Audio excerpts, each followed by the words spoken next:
energy. A tiny idea, so crazy it's hard to believe. An invention with the intention to change the world drastically. It's something we would love to see. So tell us what you need to reimagine, to reinvent the world. We can give you a place where unicorns are born. You can chase your dreams, helping hands, machinery, bigger plans, or just a chance to show the world something they haven't seen. So, what do you see?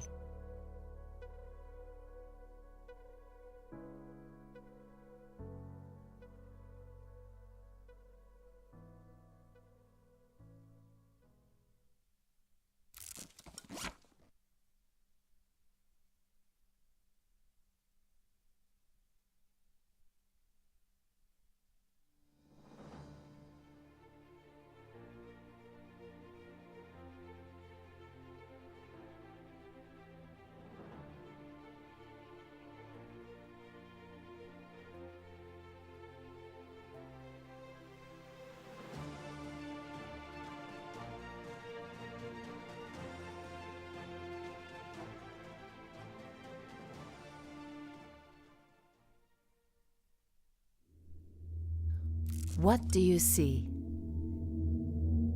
A little spark, slowly growing bigger, lighting up the dark. Imagine what it could be. What do you see? A robot that feels, sustainable fiber, or software that captures the world in 3D. Wood and wind turbines, transparent solar panels, reinventing the way we use our energy. A tiny idea, so crazy it's hard to believe. An invention with the intention to change the world drastically. It's something we would love to see. So tell us what you need to reimagine, to reinvent the world. We can give you a place where unicorns are born. You can chase your dreams, helping hands, machinery, bigger plans, or just a chance to show the world something they haven't seen. So, what do you see?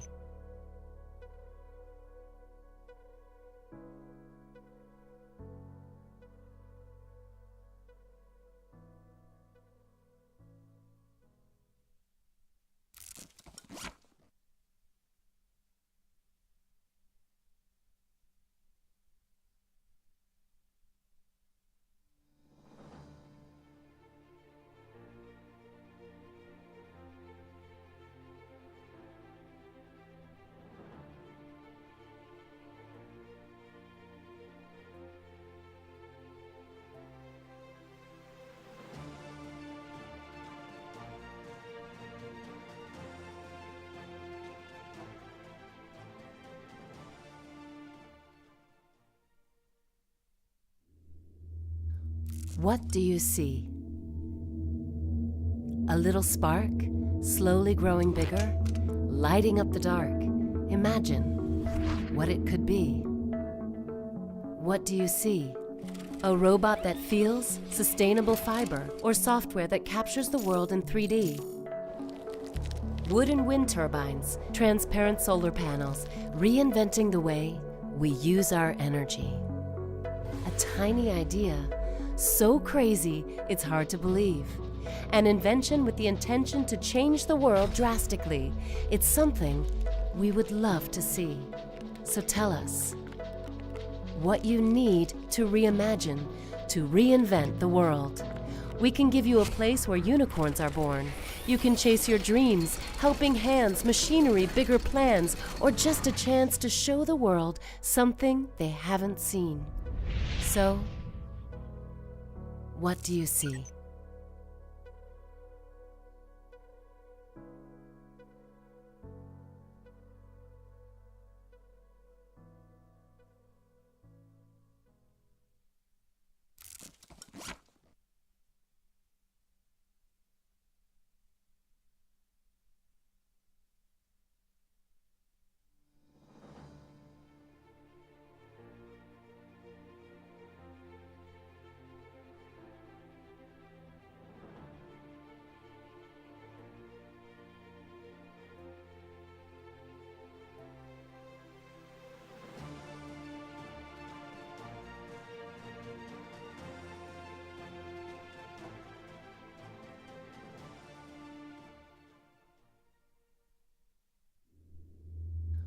What do you see? A little spark, slowly growing bigger, lighting up the dark.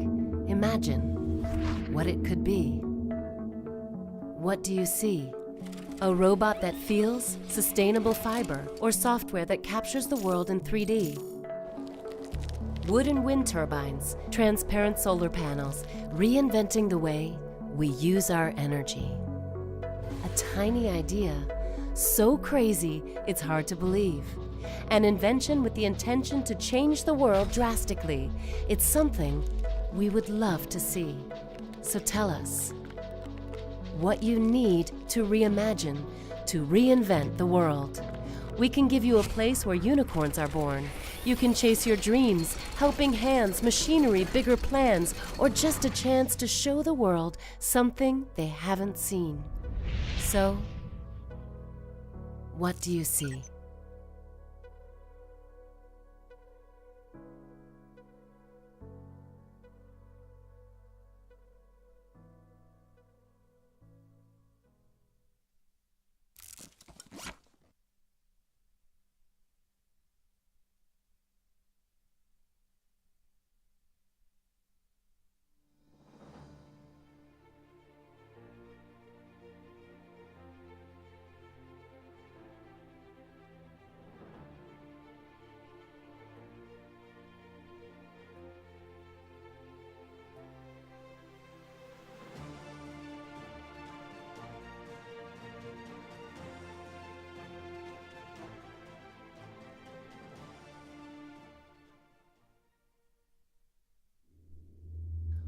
What do you see? A little spark, slowly growing bigger, lighting up the dark. Imagine what it could be. What do you see? A robot that feels, sustainable fiber, or software that captures the world in 3D. Wood and wind turbines, transparent solar panels, reinventing the way we use our energy. A tiny idea, so crazy it's hard to believe. An invention with the intention to change the world drastically. It's something we would love to see. So tell us what you need to reimagine, to reinvent the world. We can give you a place where unicorns are born. You can chase your dreams, helping hands, machinery, bigger plans, or just a chance to show the world something they haven't seen. So, what do you see?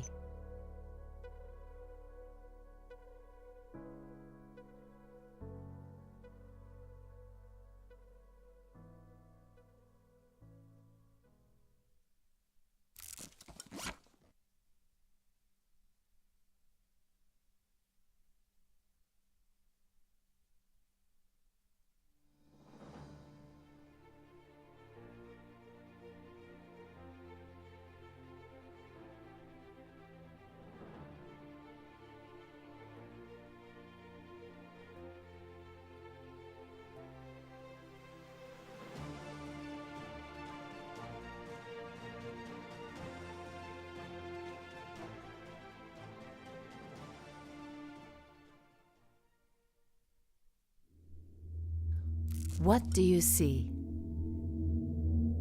A little spark, slowly growing bigger, lighting up the dark. Imagine what it could be. What do you see? A robot that feels, sustainable fiber, or software that captures the world in 3D. Wood and wind turbines, transparent solar panels, reinventing the way we use our energy. A tiny idea, so crazy it's hard to believe. An invention with the intention to change the world drastically. It's something we would love to see. So tell us what you need to reimagine, to reinvent the world. We can give you a place where unicorns are born. You can chase your dreams, helping hands, machinery, bigger plans, or just a chance to show the world something they haven't seen. So, what do you see?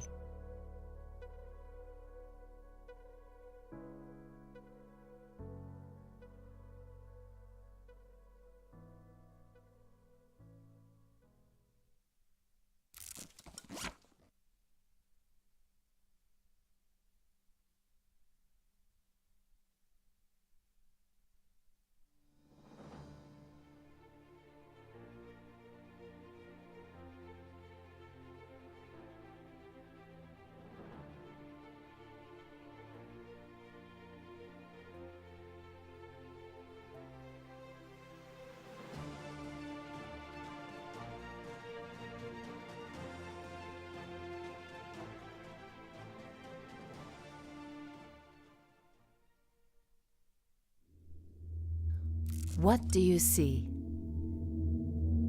A little spark, slowly growing bigger, lighting up the dark. Imagine what it could be. What do you see? A robot that feels, sustainable fiber, or software that captures the world in 3D. Wood and wind turbines, transparent solar panels, reinventing the way we use our energy. A tiny idea, so crazy it's hard to believe. An invention with the intention to change the world drastically. It's something we would love to see. So tell us what you need to reimagine, to reinvent the world. We can give you a place where unicorns are born. You can chase your dreams, helping hands, machinery, bigger plans, or just a chance to show the world something they haven't seen. So, what do you see?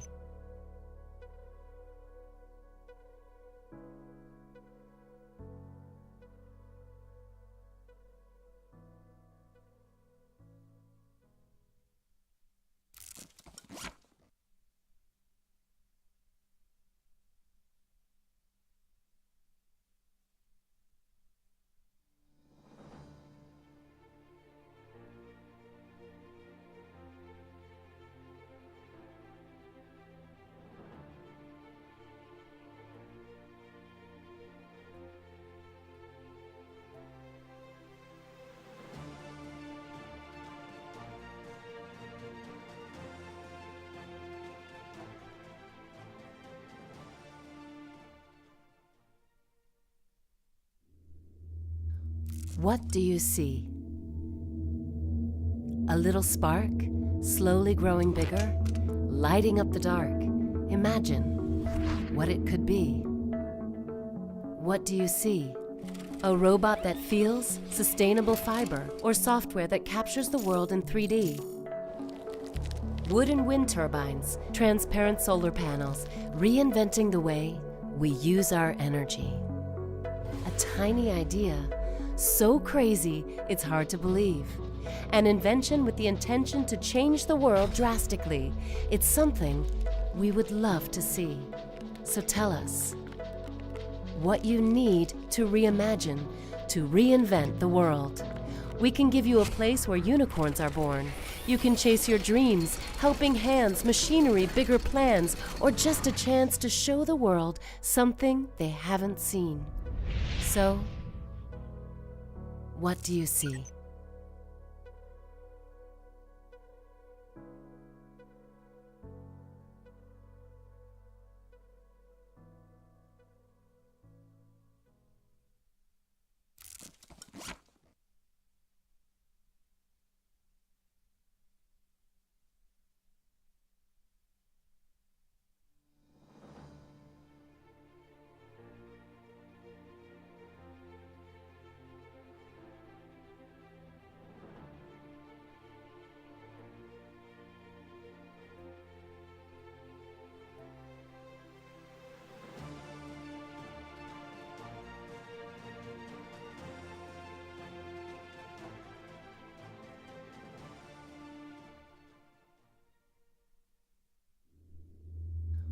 What do you see? A little spark, slowly growing bigger, lighting up the dark. Imagine what it could be. What do you see? A robot that feels, sustainable fiber, or software that captures the world in 3D. Wood and wind turbines, transparent solar panels, reinventing the way we use our energy. A tiny idea, so crazy it's hard to believe. An invention with the intention to change the world drastically. It's something we would love to see. So tell us what you need to reimagine, to reinvent the world. We can give you a place where unicorns are born. You can chase your dreams, helping hands, machinery, bigger plans, or just a chance to show the world something they haven't seen. So, what do you see?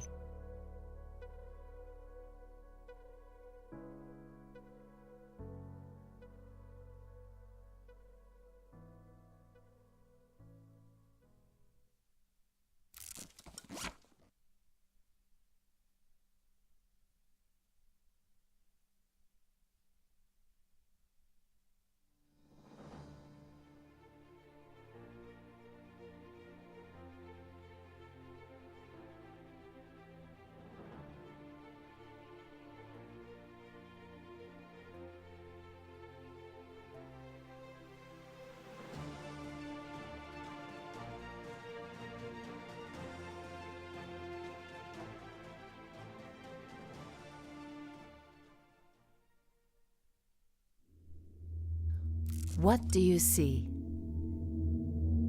A little spark, slowly growing bigger, lighting up the dark. Imagine what it could be. What do you see? A robot that feels, sustainable fiber, or software that captures the world in 3D. Wood and wind turbines, transparent solar panels, reinventing the way we use our energy.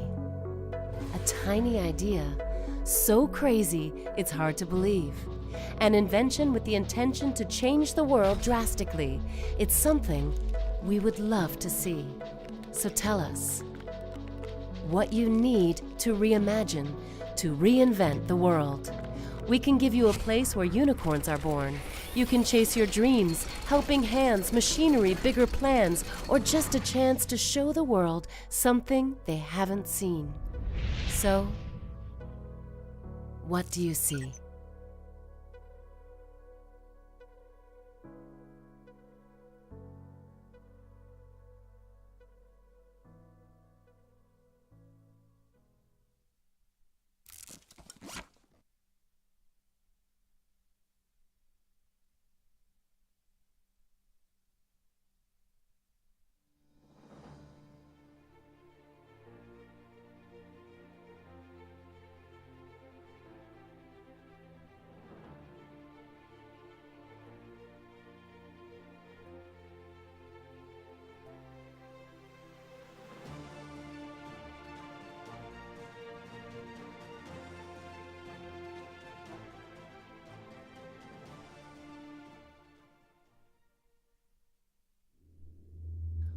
What do you see?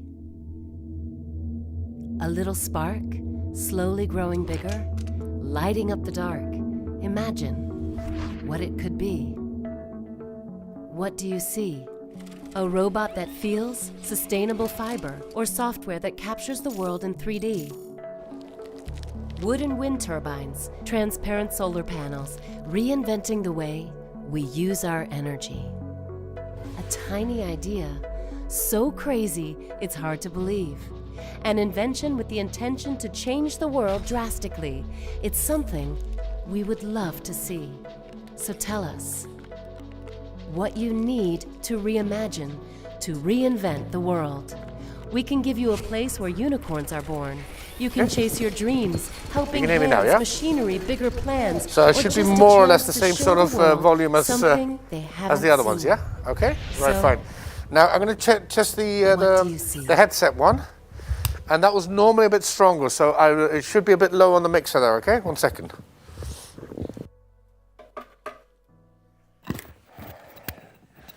Hello?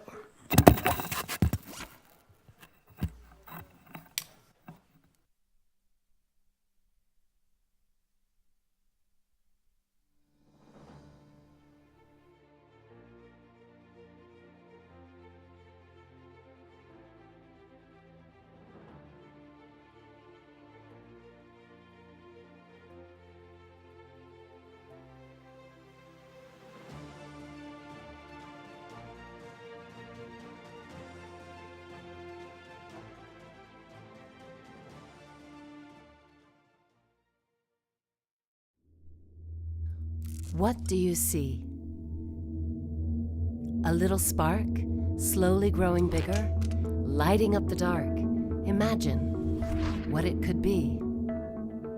What do you see? A robot that feels, sustainable fiber, or software that captures the world in 3D. Wood and wind turbines, transparent solar panels, reinventing the way we use our energy. A tiny idea, so crazy it's hard to believe. An invention with the intention to change the world drastically. It's something we would love to see. So tell us what you need to reimagine, to reinvent the world. We can give you a place where unicorns are born. You can chase your dreams, helping hands, machinery, bigger plans, or just a chance to show the world something they haven't seen. So, what do you see?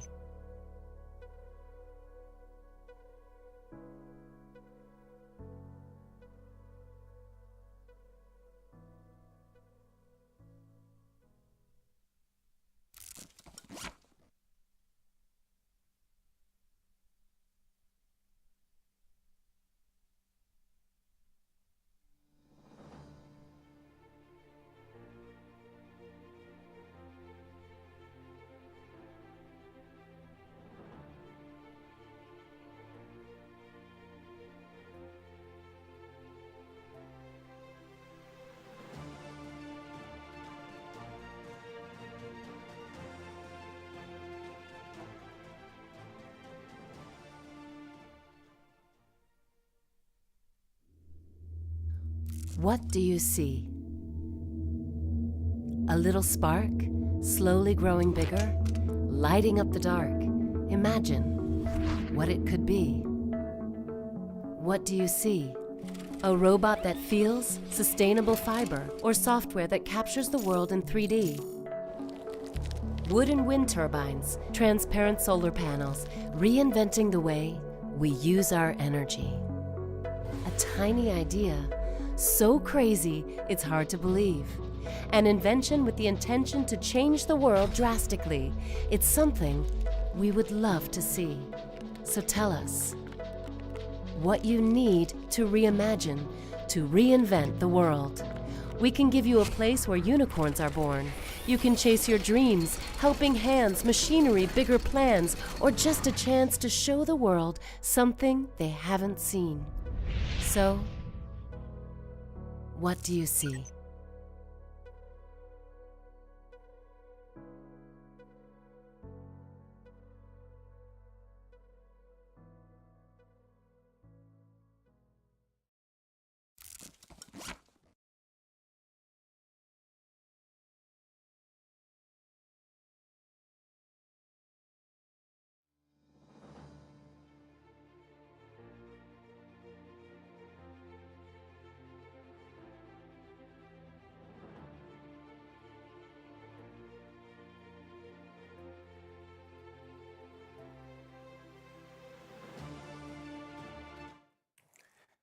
Welcome, ladies and gentlemen. Welcome to the EIC Info Day 2022. I am with two colleagues, Keith and Veronica, for this introduction of this Info Day. This is, in fact, the second webinar that we are organizing dedicated to the EIC after the first one that took place in 2021. And the purpose of this Info Day is really to inform you of what are the novelties, but also the various components that you can find in the EIC Work Programme, but also to answer all your questions. We will come back to this in a minute. But as an introduction, I would like to recall you what is the European Innovation Council. And the European Innovation Council is nothing else than the most ambitious innovation initiative in Europe. A 10 billion euro program which has the purpose to identify, develop and scale up breakthrough technologies and disruptive innovation in Europe. A program which has a very simple ambition to become the EU fabric of unicorns. So a very great ambition, but something that we believe we will be able to achieve thanks to you, innovators, researchers and investors that are with us and interested in the EIC. A program which is unique because it's covering the whole journey from the generation of an idea up to the scaling up of companies that are carrying out breakthrough innovation. Unique because it's a kind of DARPA, for those who knows DARPA, but with more than DARPA, possibility in particular to invest directly in startup and SMEs. So the EIC is the largest deep tech investor in Europe already today, in fact, because in the context of our pilot in 2019-2020, we have already selected more than 150 companies in which we are investing directly via a fund, and this for more than 640 million euro. So as you can see, one of the biggest, if not the biggest, large deep tech investor in Europe, with the ambition during this period to be a fund of more than 3 billion euro.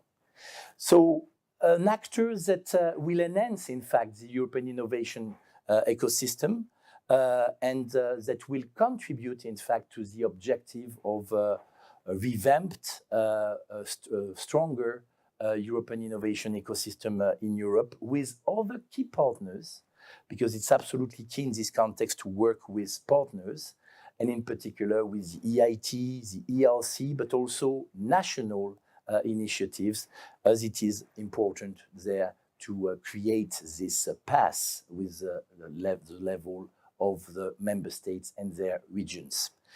Our first work program, as you know, were adopted last year with already a very impressive budget, 1.5 billion euro. But this year, and Keith and Veronica will tell you more in a minute, it's even more important. 1.7 billion euro.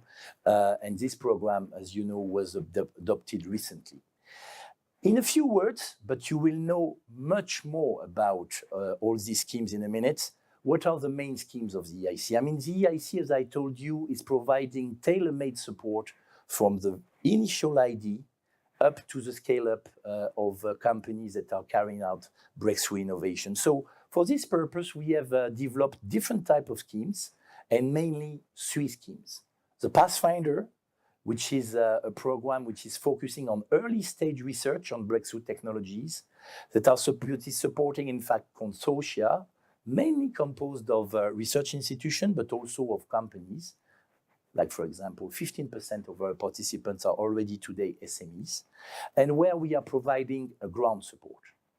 Then, in order to tackle one of the gaps that we have in Europe, which is this difficulty to move from lab to fab, we have introduced a new program, which is called the Transition activities, which has a purpose in reality to provide technology maturation from proof of concept to validation, so making the bridge, in fact, between the Pathfinder and the other program on which I will come in a minute.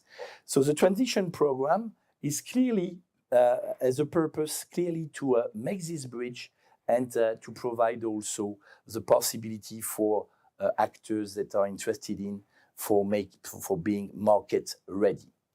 There also we are providing grants up to 2.5 million euro.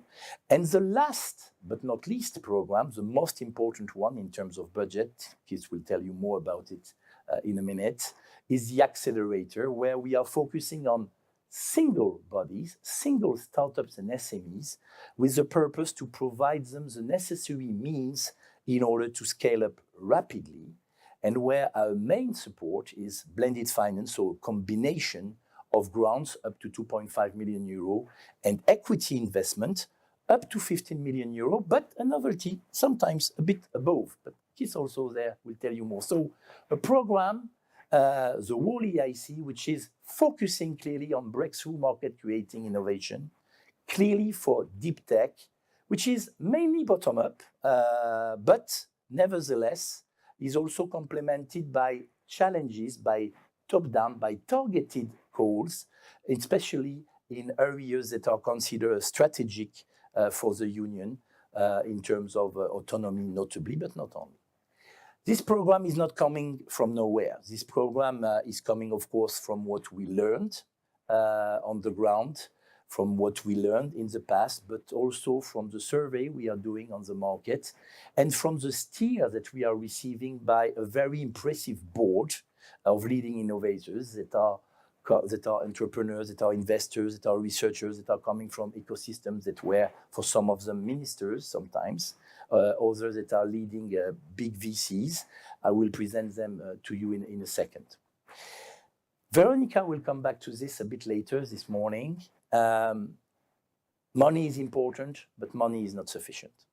It's very important on top of financial means to accompany our promising deep tech bodies with other services in order to help them to find their place in the innovation ecosystem. And this is the rationale of what we are calling our business acceleration services, where we are creating links, in fact, with our beneficiaries, with a number of key actors of the innovation ecosystem. But another novelty and the specificity of the EIC is that we are introducing a new way of managing the project that we are supporting. And this is what we are calling proactive management. This is where our EIC program managers are playing a key role. I mean, it's not only, as usual, the type of administrative monitoring that you can find in other places, but it's really a tailor-made follow-up monitoring of your project in order to help you to make connection with other actors of the ecosystem and to have more information on the possibilities that are offered to you. And in order to be even more agile, we have introduced within the EIC what we have called the fast track. And next year, we will do the same with member states. But for the time being, we have introduced the fast track access within the framework program for companies that are emerging from the EIT, from the EIC Pathfinder, in order to speed up, in fact, their path to the support of the scaling up of their innovation. Now, as I told you, we are advised by a very impressive, in terms of composition, EIC board, which has been appointed recently, a few days before the first EIC summit last year, and which is here really to help us in order to fine-tune the best work program possible, to help us also to define the most relevant strategy, not only thinking about the next work program of next year, but with a vision and taking into account the evolution of the innovation ecosystem. And even more, also providing us with advice in the way we are implementing the EIC. So a very important board, which is currently chaired by Mark Ferguson, but where we will have soon a president, but this will come a bit later during the year. The EIC board made a statement welcoming the work program that we will discuss about today, and will continue to meet during the year in order to prepare the future. Now, let me just give you a few numbers. I will be brief on what we have already achieved in 2021, because 2022 is in reality the second year of implementation of the EIC fully fledged in its dimension. The Pathfinder in 2021 was, as expected, very successful. I mean, we were able already to successfully complete the first Pathfinder open innovation, open because it's bottom up, with already 56 proposals that has been retained for funding. You have on the screen all the key figures.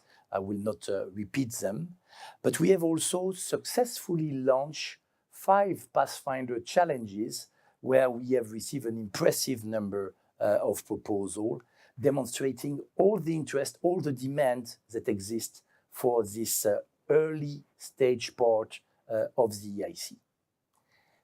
Now, the transition, which is certainly one of the most important novelties that we have introduced in the EIC, because we had not the possibility to test it in the context of the EIC pilots.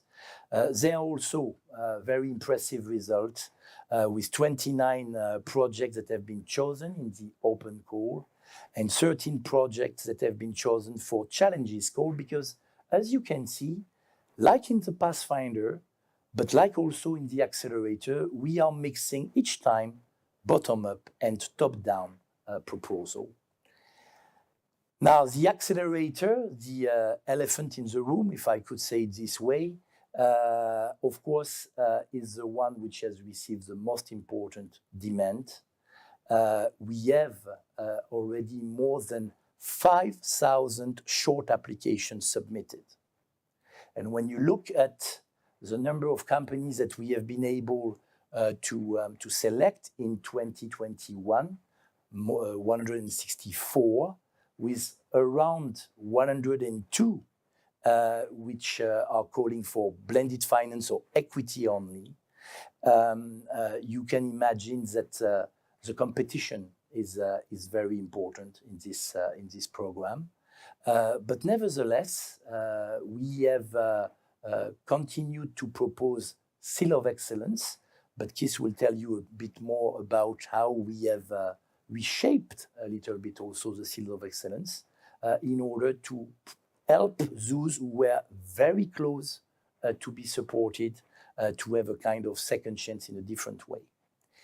As you can see here, as it was the case in the pilot, we see clearly that the demand for investments, so equity or equity-like investments, represent in fact the most important part of the support in the EIC Accelerator.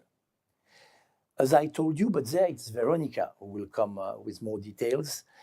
We have also launched in 2021 we have continued, in fact, the EIC Business Acceleration Services support with very impressive numbers. I will not quote all of them, but just to tell you that, and this is very satisfying for us, we see, for example, that in the EIC corporate days, we have usually 1 out of 5, sometimes 1 out of 4 of the company that they are put in contact with large corporates that have follow-up. So demonstrating that indeed you have there a clear added value of this kind of business acceleration services. The same apply also for other type of business acceleration services, like, for example, the public procurement or the private procurement days, and with a very high level of satisfaction of our beneficiaries.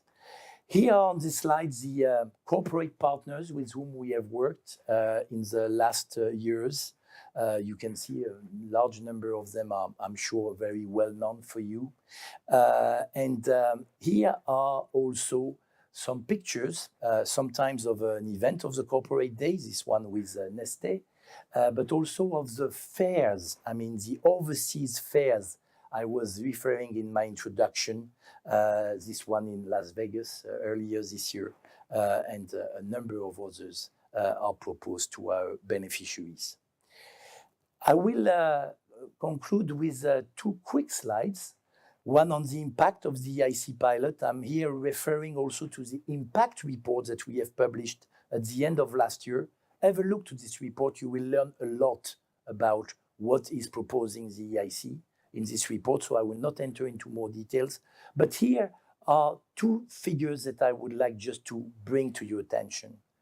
With the EIC in its pilot phase and with the precedent programs, the SME instrument and the Future Emerging Technology Program, we have been able over the previous years to contribute to the scaling up of a number of companies.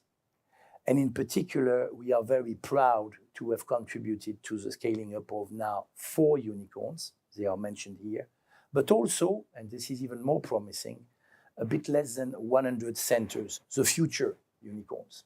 And you have here on this slide, some of them regrouped in different groups, digital, health, and green. This topic are, of course, very important in terms of policy priority of the Commission, notably in the context of the twin transition and the pandemic that we are still facing in Europe. Last but not least, I told you about the proactive management that we are introducing, and which is, by the way, also very key in the way we are sometimes selecting some of the companies in the calls. I'm thinking in particular of the Pathfinder call in challenge with a challenge approach. We have now a number of very important portfolio of projects that are coming from Pathfinder or from Accelerator in a number of strategic domains. I mean, in this slide, you can see that, for example, on artificial intelligence, or for example, in technologies that are relating to batteries and power storage, just to quote them. We have a number of projects that are emerging, of course, with a different level of development. Some of them are emerging technologies, others are not anymore emerging technologies, but very promising technologies. And this is the whole rationale of the one-stop shop, which is the European Innovation Council. But now that you have a good overview of what we are doing, I think that it's even more important that we are discussing with you about the novelties. And I'm very pleased to have Keith Sekira with me to make you this presentation. Keith, floor is yours. Thank you very much, Jean-David, and welcome and good morning from my side as well. What I'd like to do is to give you a very quick overview of the main novelties in the new work programme. During the day, you'll get detailed presentations, a chance to ask and get answers, I hope, to any questions you'd like to ask. So here's a helicopter view of what's in the new EIC Work Programme for 2022.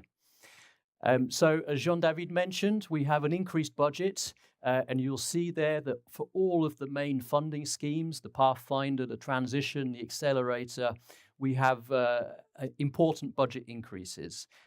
So we're really hitting a critical mass. we're trying to provide a quite strong continuity. There are a lot of changes that were introduced in 2021 with the launch of the full European Innovation Council, and we're now looking for simplifications, for improvements, particularly in the application process. We've been doing a lot of work on EIC challenges, so you'll see a new set of challenges, some evolved challenges, and there's some specific targets that we are introducing some specific actions to support, particularly scale up and also women innovators. I'll pass afterwards to Veronica that will tell you about the enhanced business acceleration services.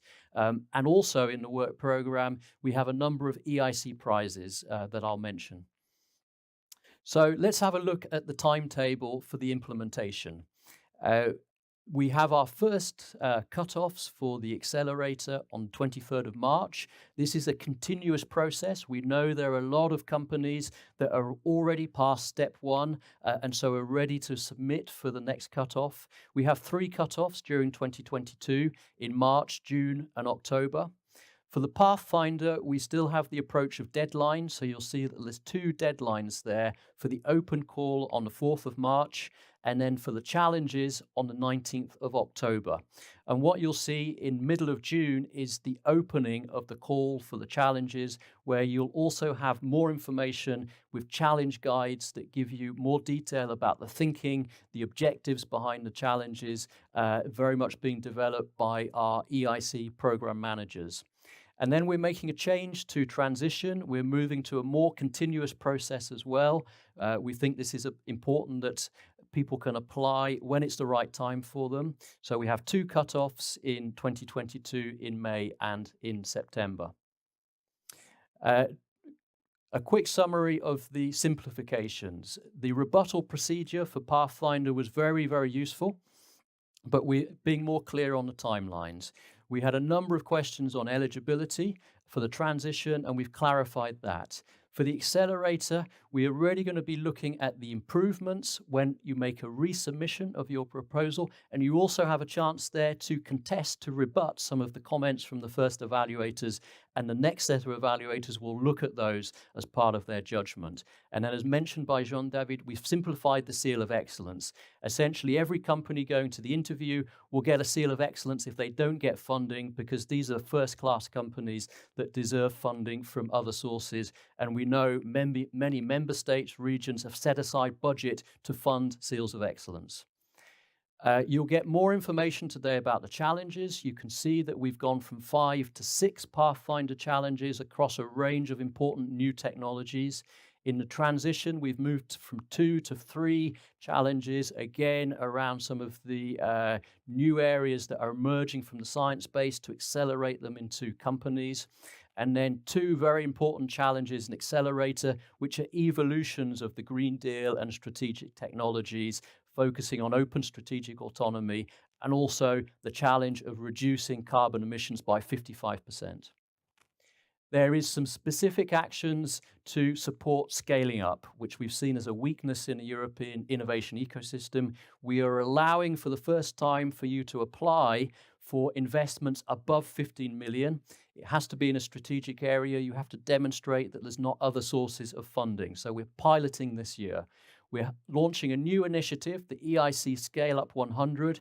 This will be a follow-on to the current EIC Accelerator pilot to identify 100 potential unicorns from the EIC, but also from member state programs, and really see how these can be supported to get to the unicorn status. And we'll have an expert group that is looking more in depth about some of the problems still to be addressed.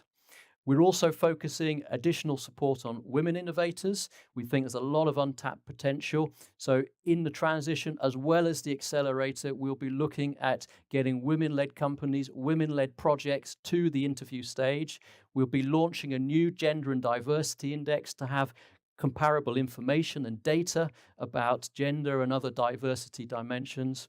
And we're significantly scaling up the Women Tech EU for early stage female founders of deep tech. And just to say, we'll be announcing very soon the results of the first Women Tech EU call from 2021. I will pass to Veronica on the business acceleration services. But before doing that, let me mention the prizes, where there's a lot of continuity. 4 main prizes: the Women Innovators, where we're increasing the number of Rising Innovators prizes for women under 35. We have the Capital of Innovation, the Procurement, and the Social Innovation Prize will look at the affordable living, the built environment, housing environments. There's a number of support actions and procurements and expert contracts that you'll also see in the work programme to really make the EIC run smoothly. And let me conclude with a few words on the outlook for next year. We have an annual work programme. We're looking to make continuous improvements in the open call. We'll keep the regularity of cut-offs for the accelerator. We'll be taking advice from our new fantastic board of innovators. We'll be looking with the programme managers at the new areas of the challenges, and we'll be building our partnerships across the ecosystem. So let me finish on that and now pass to Veronica to tell you a bit about the enhanced business acceleration services. Thank you very much, Keith, and welcome everyone and good morning. I'm going to talk about the business acceleration services provided by the EIC. We know perfectly, we have now heard that we are going to hear during the whole day a lot about these 3 main funding instruments of the EIC, that namely the Pathfinder, the Transition, and the Accelerator. But we are perfectly aware that in order to transform an idea into a successful venture, we need something else. And this is where the EIC Business Acceleration Services come into place. It's an offer that is structured around 3 main pillars, basically the access to advice, the access to business partners, and the access to innovation ecosystems and peers. What are the main characteristics of these EIC business acceleration services? Well, the objective is really to accelerate EIC innovations and help all the EIC-funded ventures to grow. They are tailor-made services that really want to meet the needs of all our beneficiaries. So we can say that it's really a living element in this work program and in the EIC, because we really want to adapt to the needs of all our beneficiaries. It addresses everybody. It addresses the accelerator beneficiaries, Pathfinder, Transition, but also the Seal of Excellence and also some applicants, especially the Step 2 applicants for the accelerator. And it really wants to activate all the partners around Europe in order to create a better ecosystem. So the guiding principles of the EIC Business Acceleration Services are really the excellence. We want to provide excellent services. We want to add value, add European value to what already exists, and we want to go beyond these initiatives that exist at national level in order to create a better and more unified European ecosystem. Digging a little bit further into the 3 main pillars of the business acceleration services, we are going to see what can you find, what kind of services. So under the access to advice, we have the coaching as one of the flagship of our services. Every EIC beneficiary has the right at least to 3 business coaching days. The business coaches that we have created a very large pool of coaches with ample experience in all specific industries and market contexts that are needed by our beneficiaries. And of course, this is a highly tailor-made, adapted to the needs of the beneficiaries. So the object of the coaching can go from creating a value proposition to improve a business plan or whatever is needed in order to tackle a business challenge. We also have innovation training at bootcamps. We have created dedicated trainings, especially for research and engineers, in order to identify the best paths to transfer research into ventures.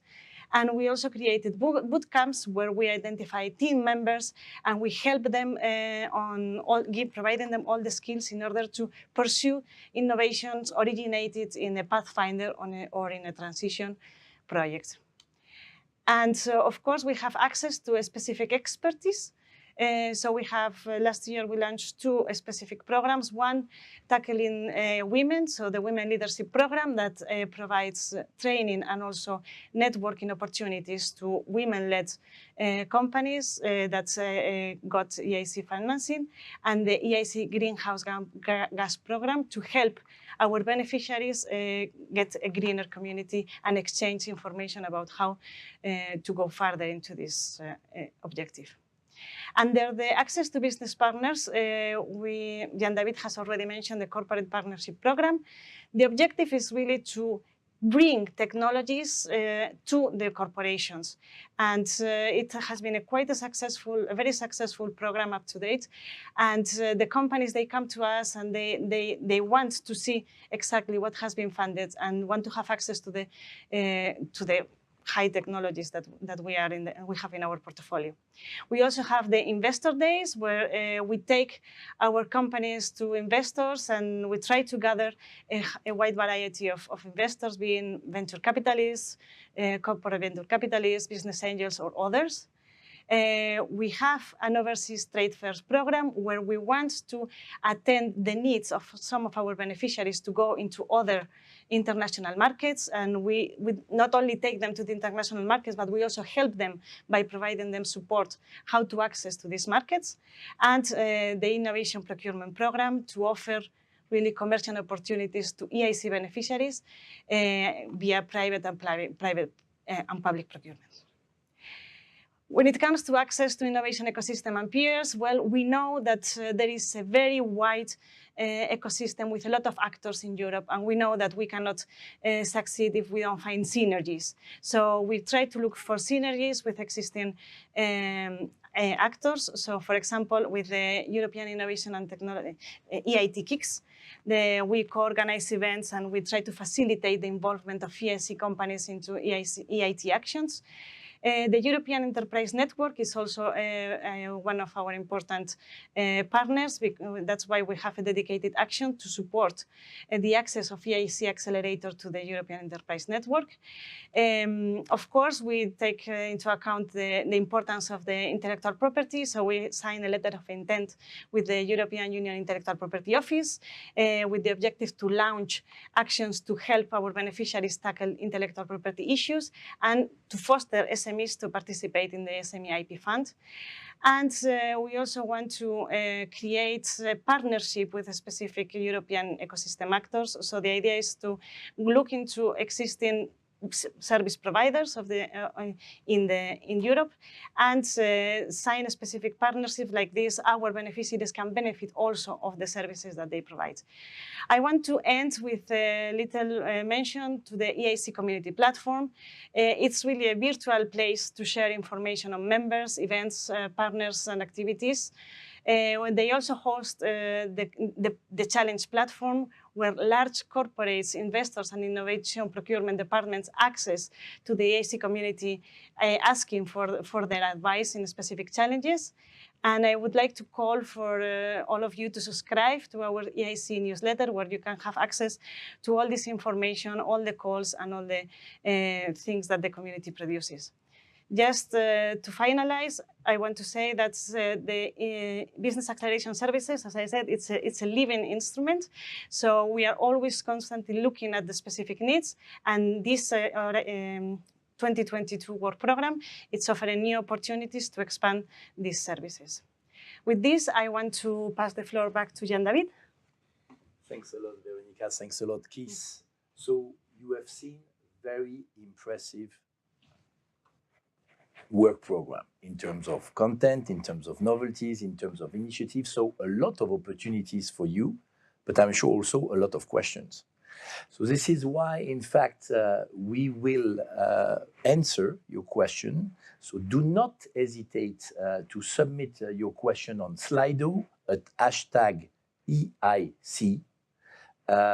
We will, during the day, answer your question in each of the sessions, but also at the end of the day in the final Q&A session, when I will be back for answering questions that were not yet answered during the previous sessions.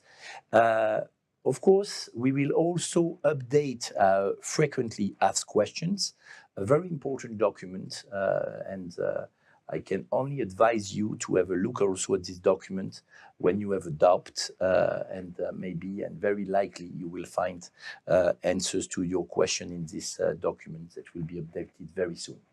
So this is closing our introduction session. We will be back after a 5 minutes break and we will start with the first session on the EIC Pathfinder. Thank you very much and see you later.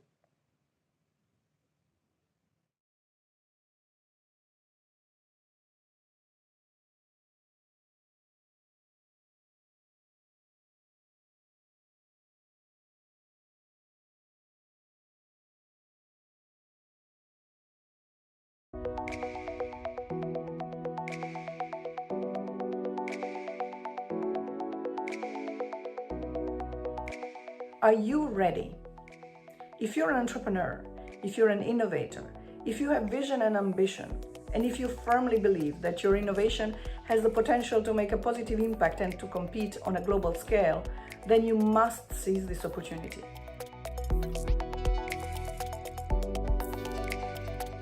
EIC, a New Horizon program, offers unprecedented chance for the scientists to bring their technologies to the market and help society to deal with the biggest issues we have today.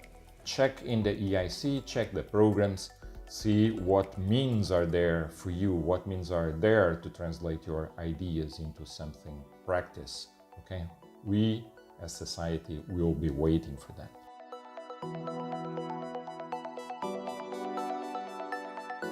Together with co-investors from the private market, we're just adding a lot of funding into an area where companies with disruptive technologies from the deep tech, medtech, biotech sector, renewable energies. If you're a deep tech startup or an innovative research team looking to get your idea off the ground, I encourage you to apply for one of the many different opportunities. It also enhances the European innovation ecosystem through partnership with the European Institute of Innovation and Technology, the European Research Council, and national regional agencies and ecosystem builders. And also we'll be very happy to syndicate with other investors, with other venture capitalists for promising financing rounds into deep tech startups in European companies. Thanks to the EIC, European innovators don't need to automatically go to Silicon Valley any longer.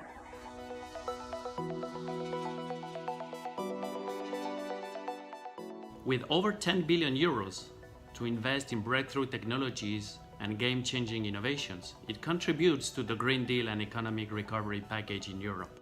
Each startup can compete, literally compete, for up to 17.5 million euros in non-dilutive grants and patient capital in order to scale so that we can truly start up Europe and scale up Europe.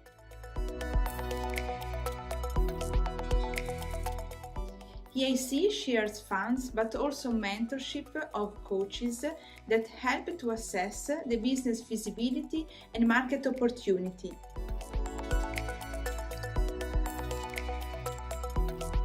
EIC has a strong focus on diversity, gender and inclusion, which is built into its very DNA, from the strategic level down to hands-on KPIs.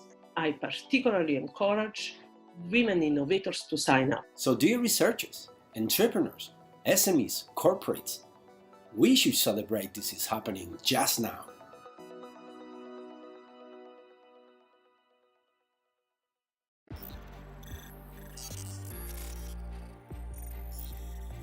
Are you a researcher in cutting-edge research on breakthrough technologies? Do you want to be a trailblazer in visionary scientific and technological advances? Do you want to be a part of groundbreaking research, innovative technology, and unprecedented scientific discoveries? The European Innovation Council is supporting innovators and researchers in any field, at any time, from all over Europe. Apply to the Pathfinder programme with the EIC and become a game changer for Europe. Become part of the EIC community of researchers and innovators that shape the future of Europe. Up to 4 million euros in grants awarded to interdisciplinary research teams to foster the most visionary science towards technology breakthroughs. We're breaking new ground, one of research, innovation and new technologies.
morning and welcome to the first session of the EIC Info Day 2022 on EIC Pathfinder.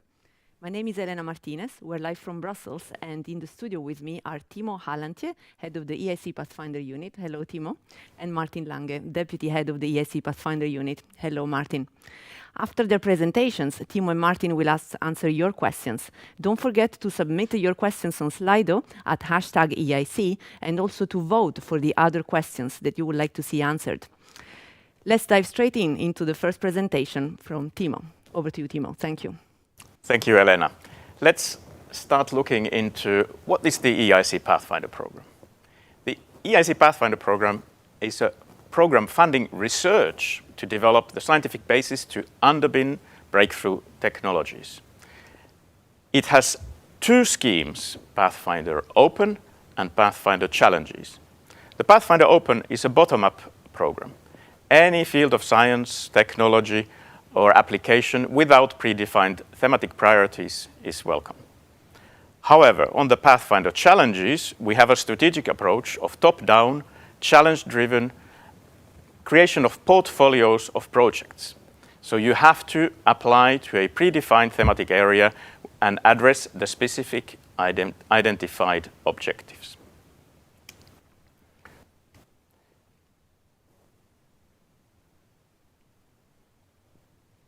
Yes, let's go into the EIC Pathfinder Open. Do you have a vision of a future technology that could really make a difference to our lives? Do you see a plausible way of achieving the scientific breakthrough that will make this technology possible?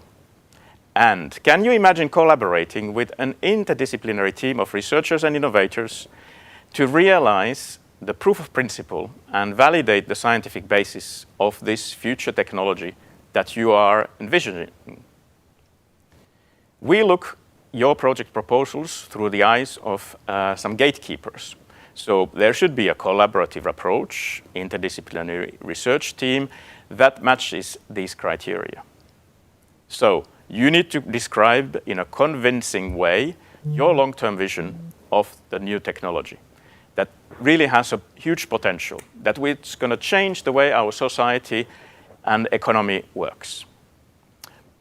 But the vision is not enough. You have to also have a concrete and a novel, ambitious science towards technology breakthrough that you intend to make happen through this project.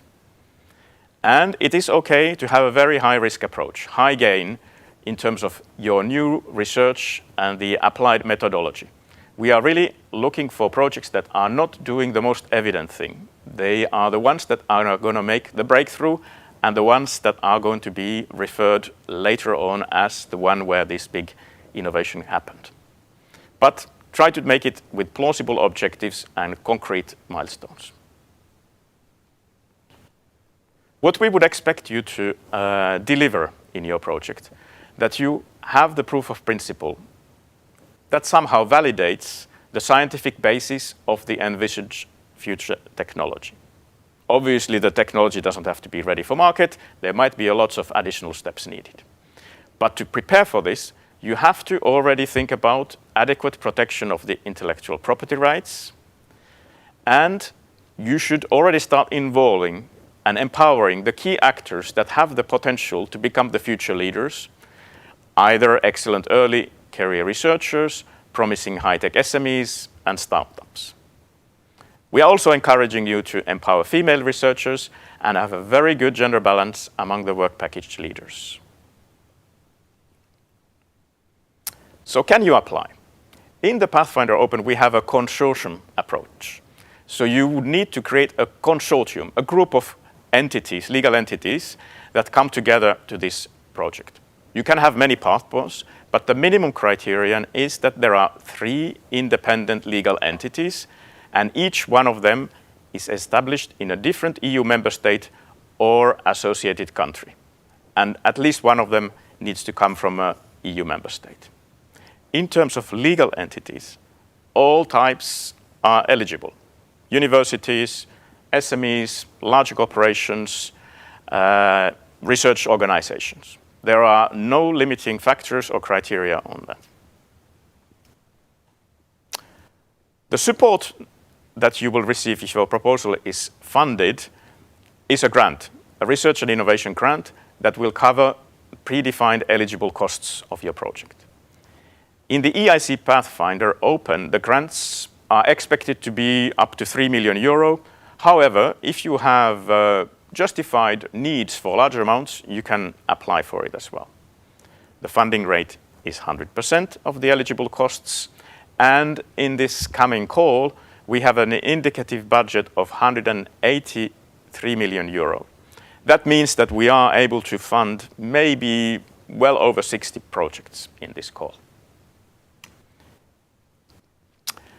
But funding is not all you get, or the grant. You have also additional booster grants available with fixed amounts up to 50,000 euro for any new unforeseen possible pathways to commercialization or strengthening the portfolio activities, for example, between the Pathfinder Open project and the existing challenge portfolios. You may also submit a proposal in the future calls in the EIC Transition to continue your work towards the market and turn the results into innovation opportunities. Or if things are already closer to the market, you could submit an EIC Accelerator proposal via the so-called Fast Track scheme. And as it was explained, you have also access to a wide range of business acceleration services through coaching and mentoring and corporate days, for example. How do you apply? How long does it take? First of all, you need to submit your proposal through the EU Funding and Tender Opportunities portal. So this is the general portal where all Horizon Europe applications are received. Your proposal has 2 parts, and the maximum page limit applies to the section B, 17 pages for parts 1 to 3. We will evaluate your proposal with the help of external experts. It will take about 5 months for you to hear from us back in terms of the final outcome. And if your proposal is accepted for funding, we estimate that it takes about 3 months, or hopefully less, to sign the grant agreement. The deadline for the next call for proposals is 4th of May 2022 at 1700 hours CET. Let's look at a few words about how we actually decide and how we evaluate your proposal. First of all, you need to know that there is a predefined award criteria. Excellence, impact, and quality and efficiency of the implementation will be assessed. And these are all explained in the work program. We have 4 individual remote experts that study the proposals at their own place and apply these criteria. Once they have written their assessment, in this call, we are piloting what is called the rebuttal phase, or right to react. That means that you will receive, before anything else happens to this assessment, these remote experts' comments for reading. And you can react to that. You can send us back your comments, and I will explain a little bit later how this unique opportunity works. Then the final conclusion of the evaluation takes place in an evaluation committee that will receive those remote phase individual expert comments together with your comments on them. And based on that, the final decision, the score, and the comments are confirmed by the evaluation committee, and you will hear this feedback, as I said, 5 months after the closure of the call. So when you are planning to submit the proposal, please take time to study carefully the criterion used in this evaluation. Keep them in mind when you're writing the proposal. I will not go into the detail of them right now, but just be aware that they are described in the work program and on the call page, and keep them in mind when you're writing your proposal. For each area, excellence, impact, and implementation, you have a threshold of minimum score that you need to receive, and in this call we are also putting an extra weight on the excellence of 60%. So this means that you need to receive very good or excellent score, for example on excellence criterion, if you have any chances of being funded. So here you can see the excellence criteria. Similarly, for the impact criterion, very detailed text. Study that carefully and keep it in mind when you are preparing your proposal. And finally, the quality and efficiency of the implementation, where we are looking at work plan and even trivial things like the allocation of resources. So you really have to have a good proposal that covers all the aspects of the proposal. Then finally, a few words about the right to react procedure, which is, as I said, unique. We already had it in our first call last year, and this is how it works. Once the experts who were working at their own place have finished their evaluation, and that's why it's difficult to say exact date for that, because we do it immediately when they are ready.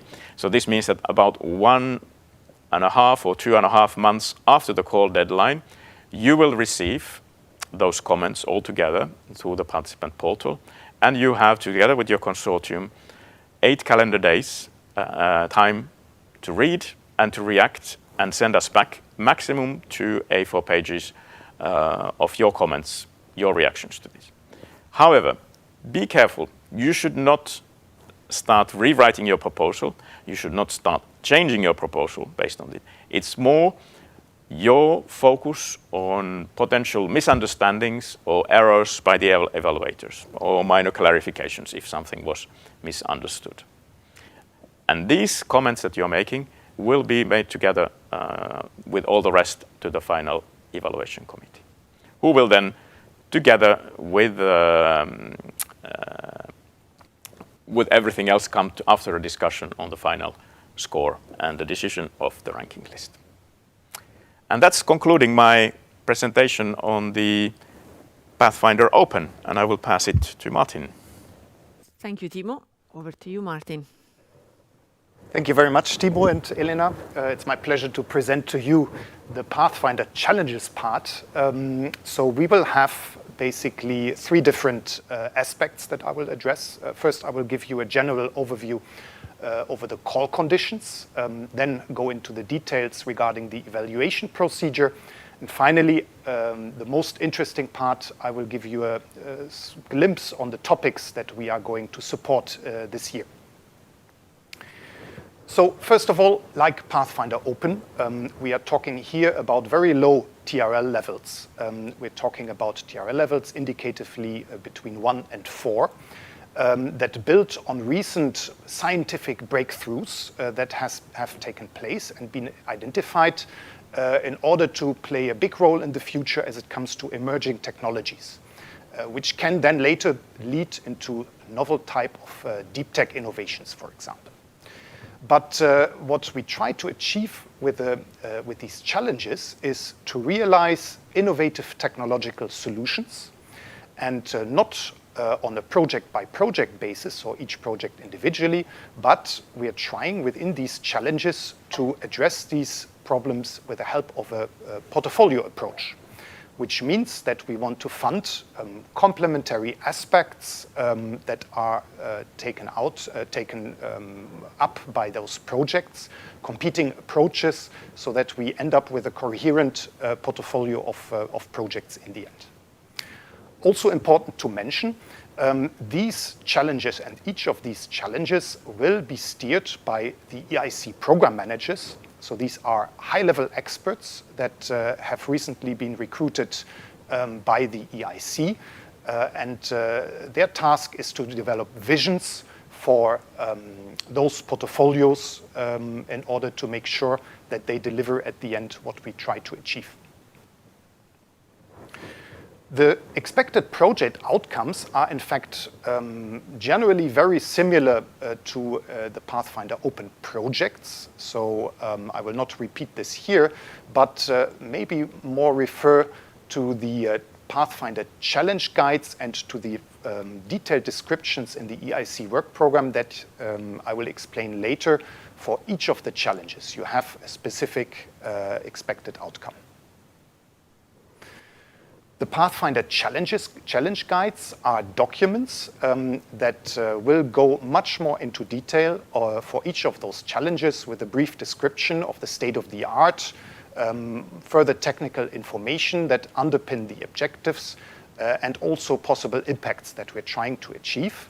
They are not yet available, but they will be available at the latest when the call opens, which is envisaged for the 16th of June 2022.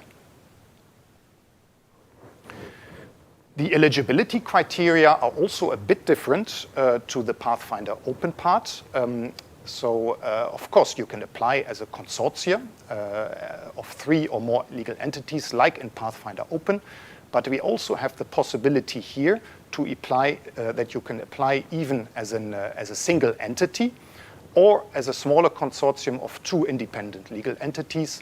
But then you must, these legal entities must be located in 2 different member states or associated countries.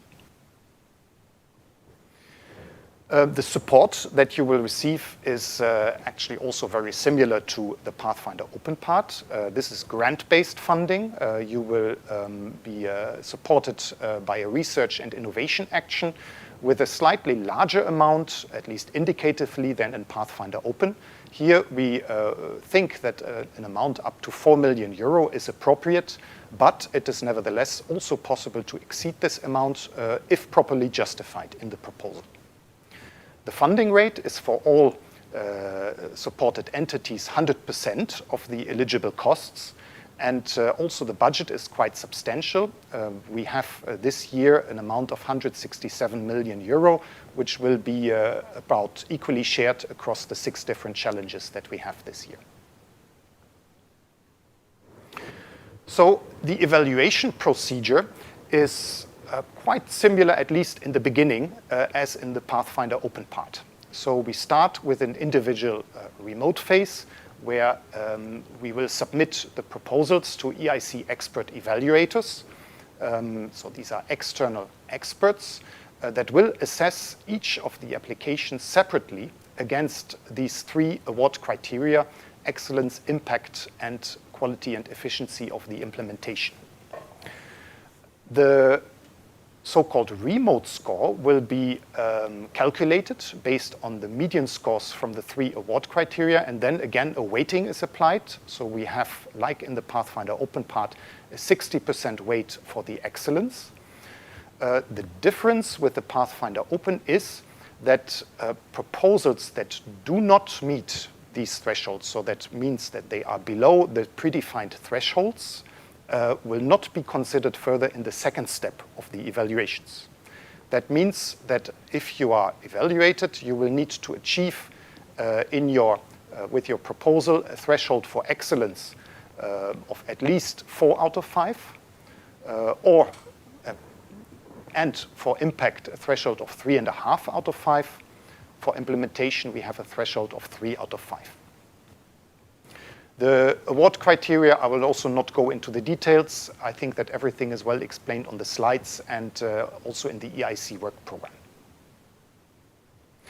What is, however, different to Pathfinder Open is the second step of this evaluation procedure, where we will ask the evaluation committee to produce a ranking of proposals that is not only based on the evaluation scores, but also on the so-called portfolio considerations. And how will this work in practice? In practice, what we will apply, and this will be further outlined in the Pathfinder Challenge Guides, is a categorization of the proposals that will be described for each of those challenges in detail in these challenge guides. This can be, for example, different building blocks or subsystems, technical areas, risk levels that we want to have represented within the portfolio. So important for you as an applicant is to describe in your proposal how you address these different categories, so that in the end, the evaluation committee will be able to basically choose from the highest scoring proposals for each of those categories a suitable portfolio of proposals to be funded. And the evaluation committee will actually also be able to propose adjustments to the proposals if needed. Now, let's go into the details of the topics, and I think this is the most exciting part. We have this year selected 6 different challenges, 2 of them in the area of energy and environment, 2 of them in the area of health, and finally 2 that are more addressing digital and ICT-related issues. So the first challenge, carbon dioxide and nitrogen management and valorization, as you can see from the title, is of high relevance, of course, for climate change, global warming, but also sustainable agriculture as it comes to the nitrogen management. And what we are seeking to achieve here are technologies that will be able to help dealing with the official cycle management of those elements. And this can capture, for example, aspects like recovery or capture of those elements. The technologies that we are looking for here can be based on physical principles, chemical principles, biological principles. But it is important that whenever you want to use as an input any energy source, that you make use of renewable energies and that you think in a circular way, that circularity aspects are addressed. For the second challenge, we are talking here about energy storage, and energy storage is of course also extremely important in these times of high energy prices. And also bearing in mind that in Europe we are aiming at even extending the renewable energies as the energy source of the future. So this of course also means that in those times, like in days we have at the moment, for example, in some of the European countries, very stormy days, that there's a high peak of energy that is produced, which cannot be consumed immediately and used. Or, for example, if we think about summertime when there's a peak in solar energy production. So the question that we are asking here is how can you make sure that you can make use of this stored energy on the mid to long term? And mid to long term means days to months.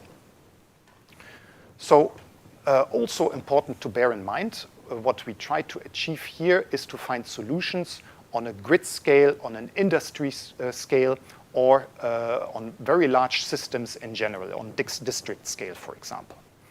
So explicitly excluded from this challenge are those microsystems, or, for example, solutions only on single building, looking only at single building aspects.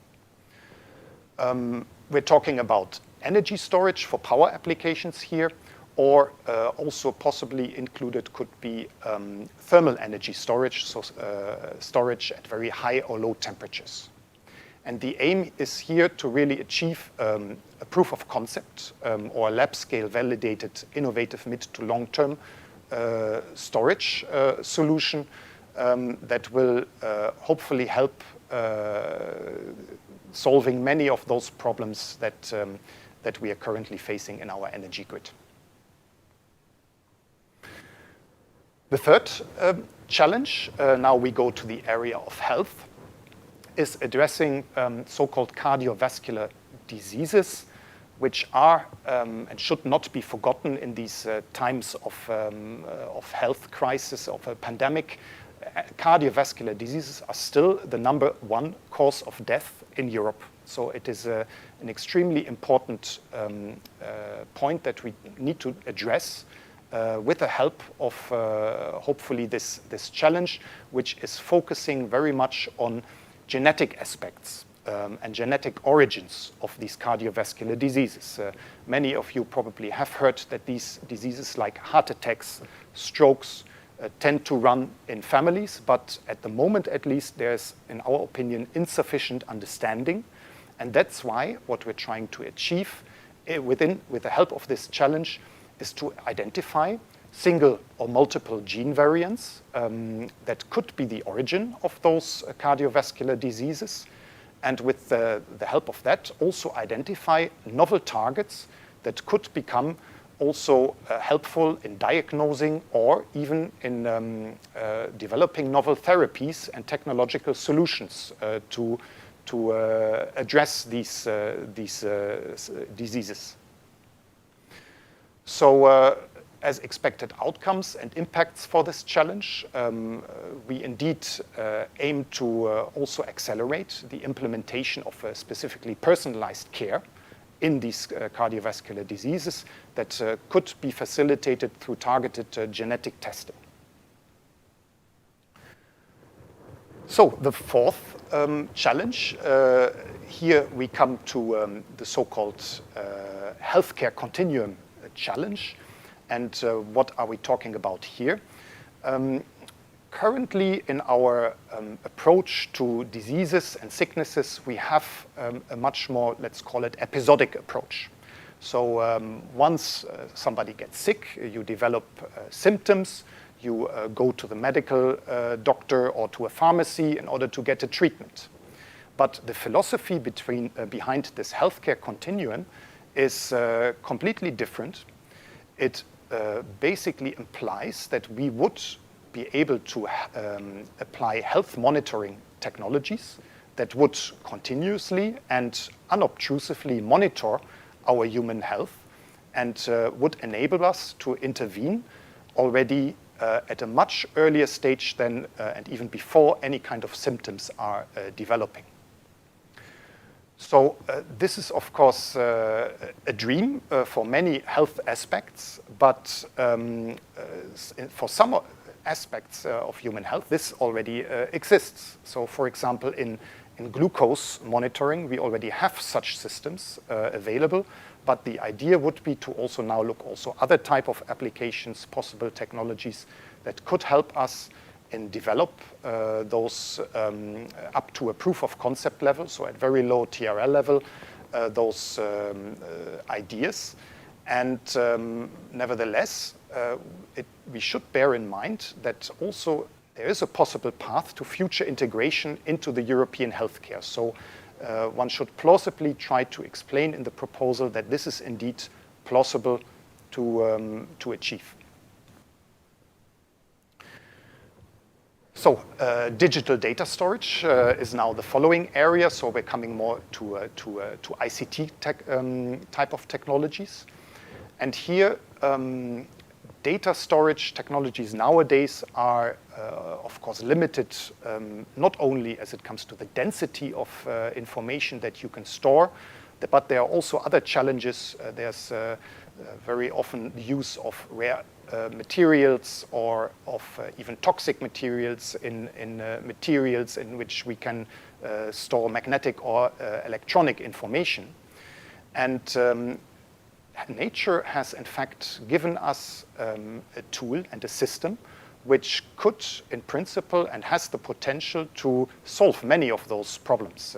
So due to the recent success also in life sciences and in molecular biology, it is not unimaginable that we can, in the future, also store data in DNA. This, in fact, as it comes to data archiving, has already been demonstrated, but there are many, many more challenges related to achieving high-throughput approaches for decoding, or other type of modification of DNA. This includes synthetic DNA, or other polymeric substrates. So with the help of this challenge, we want to achieve indeed a proof of concept for those kind of operations and look into possibilities to develop a range of new techniques of this DNA-based data storage. Finally, the last and sixth challenge is in the area of quantum. Here specifically quantum information processing, communication, sensing.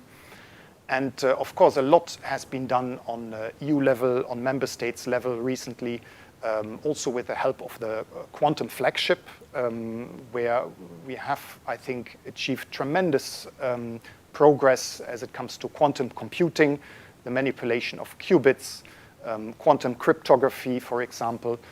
But we believe that there are still many quantum phenomena out there that are, at the moment at least, not exploited, that would, for example, one could look, for example, into other type of quantum systems where information could be stored. And so what we want to do in this challenge is to focus clearly on novel approaches that are outside of these mainstream areas of quantum research.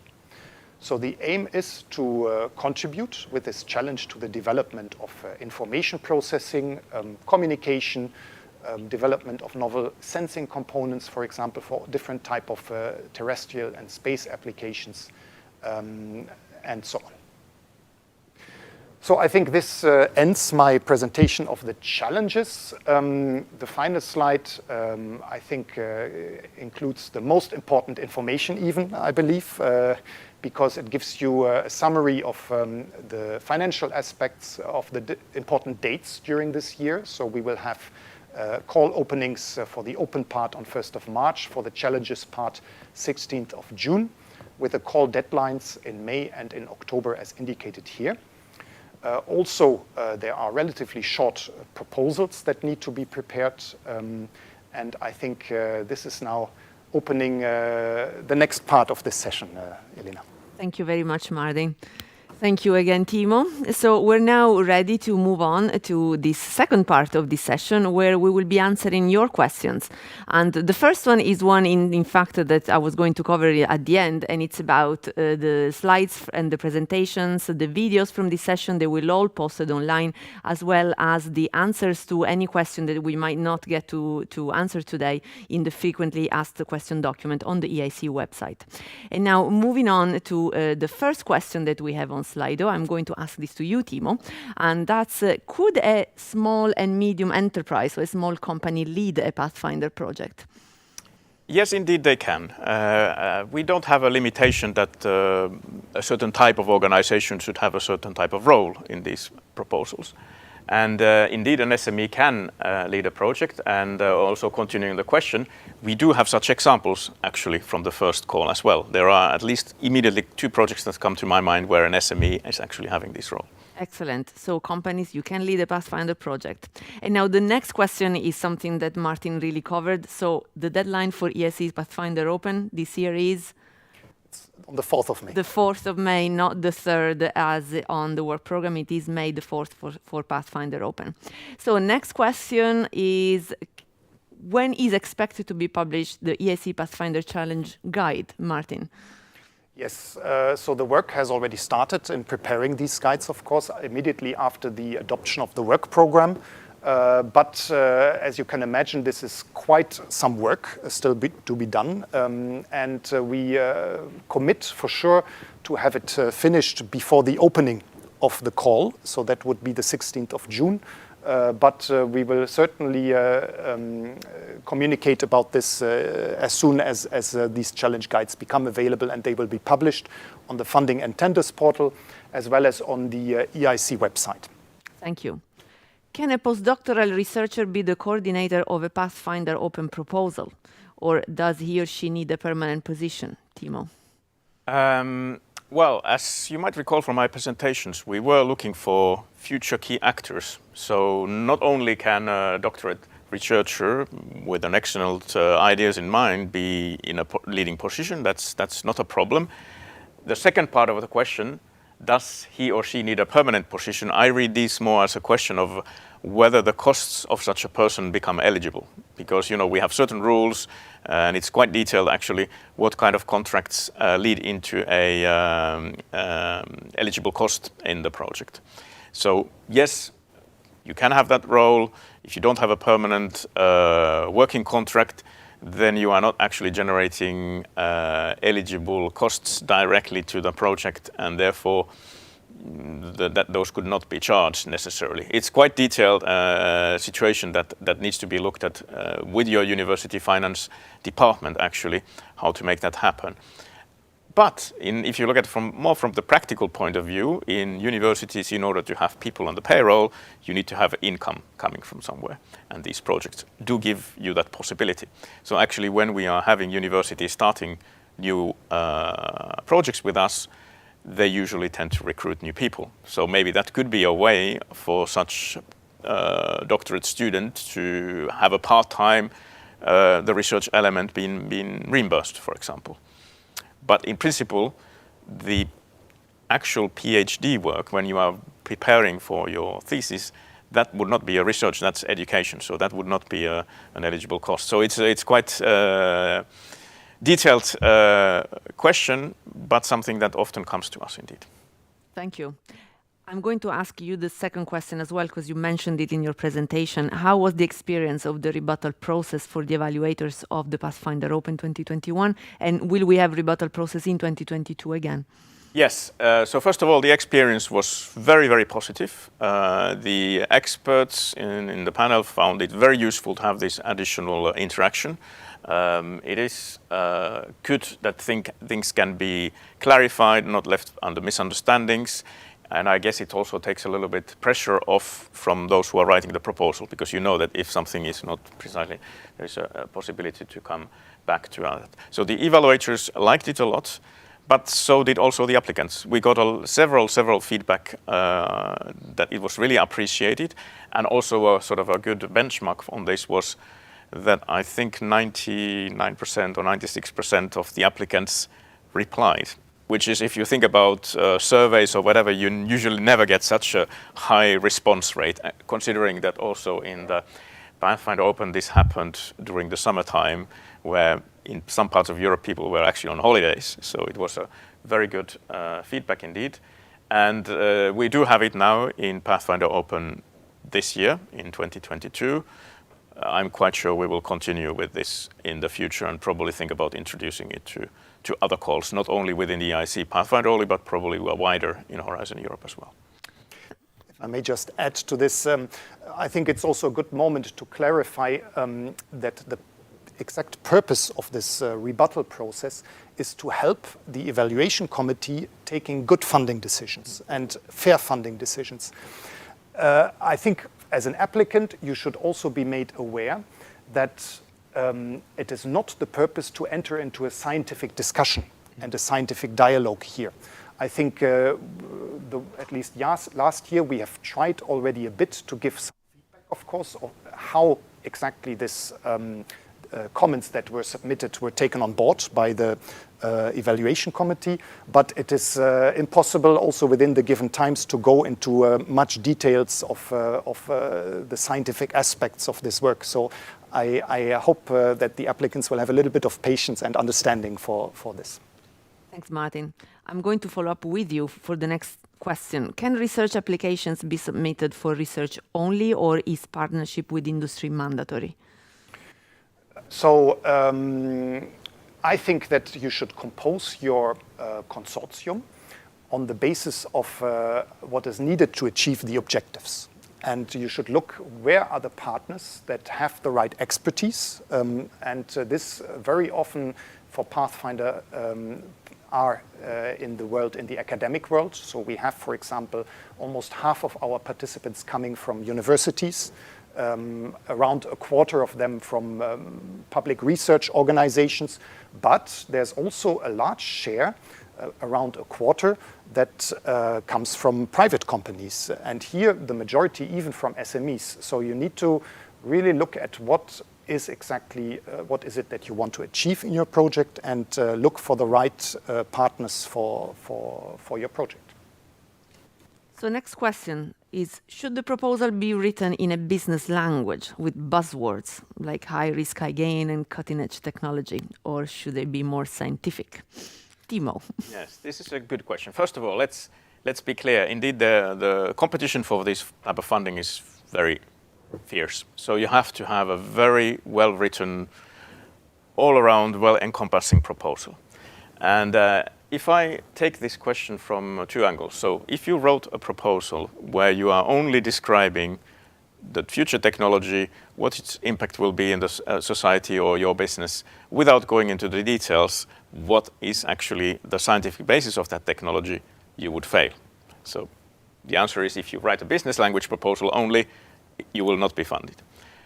Also, if you write a research proposal where you're only focusing on scientific discoveries, your methodologies, how breakthroughing it would be from the scientific point of view, without any considerations what practical use, what direction, what commercial uptake or societal uptake that technology would have, you would also fail. So I think the answer to this question is you have to cover a little bit both legs here and make a proposal where you can't be contested on either side. But I think it's also important to be writing to the point. Let's not forget we have very short proposals here for the Pathfinder Open part, only 17 pages. For the Pathfinder Challenges 25.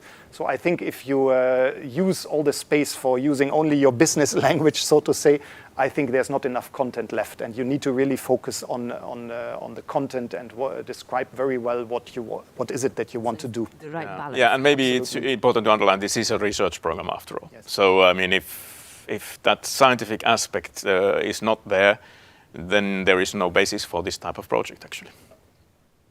Very exhaustive answer. So the next question now. How are the experts selected to ensure that they have the capacity to assess these proposals, and are they getting paid for assessing? Maybe Martin first? Yes, sure. So I think we can maybe distinguish between the approach we have taken for the Pathfinder Open part and for the Pathfinder Challenges part. Because for the open, of course, we are talking about bottom-up approach, which means that we have to cover in our so-called pool of experts, potential expert evaluators, all kind of scientific areas that are out there at the moment. And we are actually already, we are very lucky that we can draw from our experience from the predecessor program for the Future and Emerging Technologies. We have been able to establish lists of thousands of potential experts. And by the way, there is on the Funding and Tenders portal also the database where everyone can register, and we can then indeed recruit those experts from this database. So we are certainly looking at the quality of those experts in order to be able, and also adjusting after each call this potential pool of experts in order to cover recent developments that are taking place in the scientific area. So we're very confident that we have there the right expertise available for the open part, for sure. And then a different question is, of course, as it comes to the challenges, which are topical, as we have discussed, where we are also working very closely together, first of all, for each topic to compose this pool from this database, working together with the EIC program managers that are driving these challenges, who are also suggesting experts. So there is, for sure, the right approach in place that enables us to have the right people doing the right, making the right decisions. Absolutely. Okay, thank you. Next question on Pathfinder Open. Timo, can we have a consortium with an SME and a university from the same country? So the answer is no. In the EIC Pathfinder Open, you have to have a consortium where the criteria was that you have to have minimum 3 partners from 3 different member states and associated countries. So first of all, 2 is not enough, and 1 country is not enough. But maybe this is different for Pathfinder Challenges. Well, first of all, I think once you fulfill this minimum criteria for Pathfinder Open, you can, of course, also extend the consortium. And then it is certainly also possible to have from the same country an SME and a university represented within this consortium. For Pathfinder Challenges, the situation is a bit different. For Pathfinder Challenges, if you're a single legal entity, indeed, then you have to be located in a member state or associated country. But if you are a consortium of 2 organizations, like here is the case, 1 SME and 1 university, you also need to represent 2 different member states or associated countries. So in this case, it would also be not eligible, this consortium that is discussed here. Thank you, Martin. And one more question on eligibility. Could a USA partner in a consortium get financing in Pathfinder Open? Yes. The situation with the industrial, non-European, non-associated countries is that in exceptional situations, they could get funding. Indeed, I mean this is one of the questions that the evaluators would look like during the assessment, whether this participation is having some unique competencies, for example, lacking in Europe, and in those situations we could fund them. But in all situations, the participation is possible. So we have this status of associated partner, where any American university, for example, could participate as an associated partner without any funding, and that's what we more commonly see. But if they want to apply for funding, they can do that, and we would assess that as part of the evaluation process, whether the funding could be granted or not. Thanks, Timo.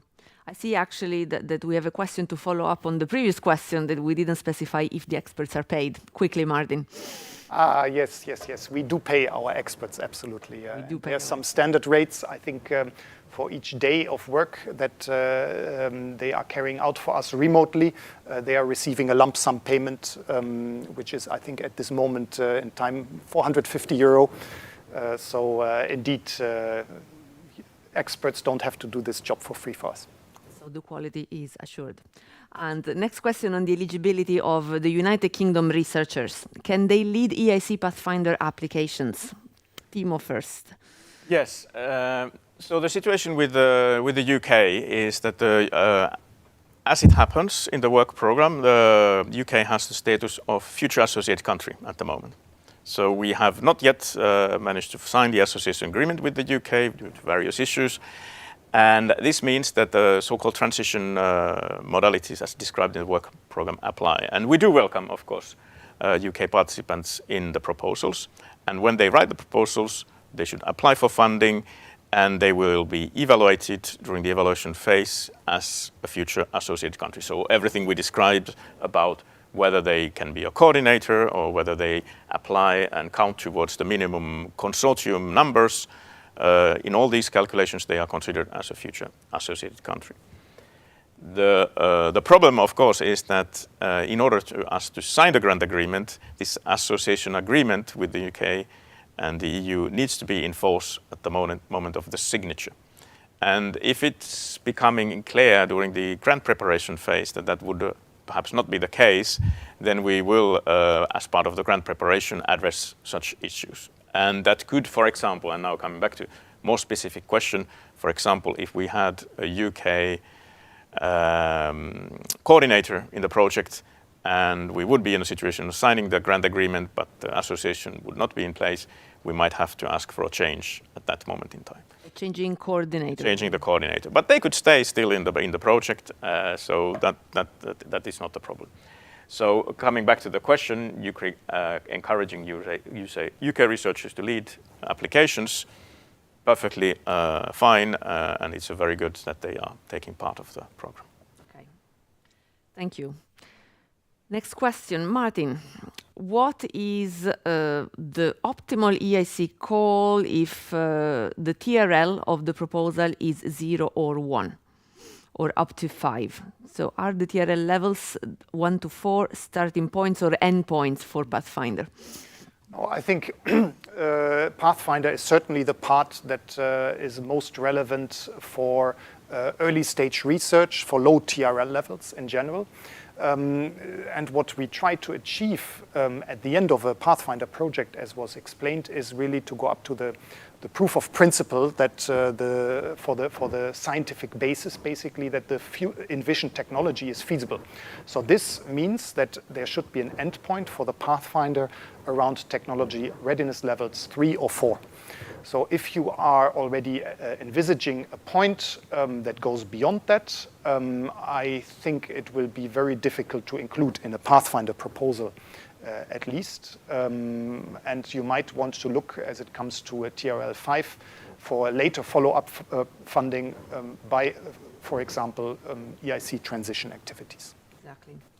Thank you. And a good question on networking events, or in general, how can a potential applicant find the partners for EIC Pathfinder Open, and I guess for challenges as well? What do we recommend to find partners? Maybe Timo first. I think the best approach here is to be in touch with your national contact point. I mean, they are very actively working in this area looking for partners, and I think that's That's the best advice I would give there. And of course, there are also some partner search facilities on our portal, but really going for an event is probably the quickest and the fastest way of finding partners. It's of course extremely challenging for Pathfinder Open because Pathfinder Open is bottom up. It's not thematically oriented and restricted. So I think that very often if you're looking for potential partners, it might be better to look into your community in your own research area to compose such a consortium.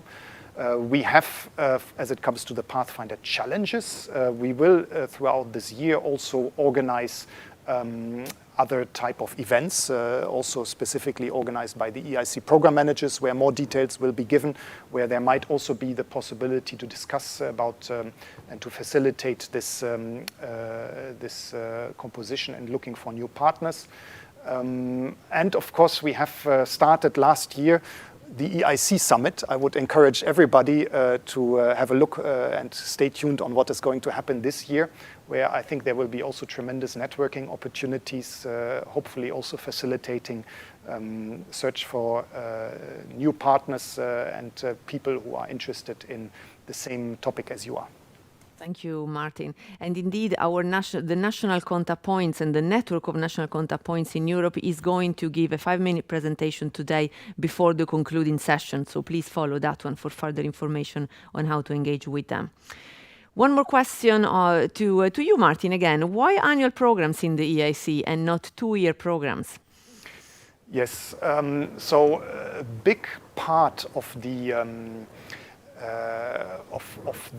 EIC is, of course, challenge-driven, as we have learned. And the challenge part, not only with the Pathfinder challenges, but I think also for the Transition and Accelerator challenges, we really want to stay flexible and to be able to react quickly on new trends, on new developments. So we believe that, therefore, the annual approach is giving us a bit more freedom and more flexibility to do so, while keeping, of course, also a stable element each year with the bottom-up funding, the open funding. Thanks, Martin. The next question is on the AI platform that we are currently using to evaluate accelerator proposals. And let's take the part on EIC Pathfinder for this question, and we advise you to ask the same question in the EIC Transition session that is happening next. So in EIC Pathfinder, any plans to evaluate proposals through the AI platform? In 2022, not. Then for sure we will still use the normal funding and tenders portal submission facilities that applicants have been using also during the pilot phase. Thanks, Martin. Next question for you, Timo, still on eligibility after the UK eligibility of Switzerland.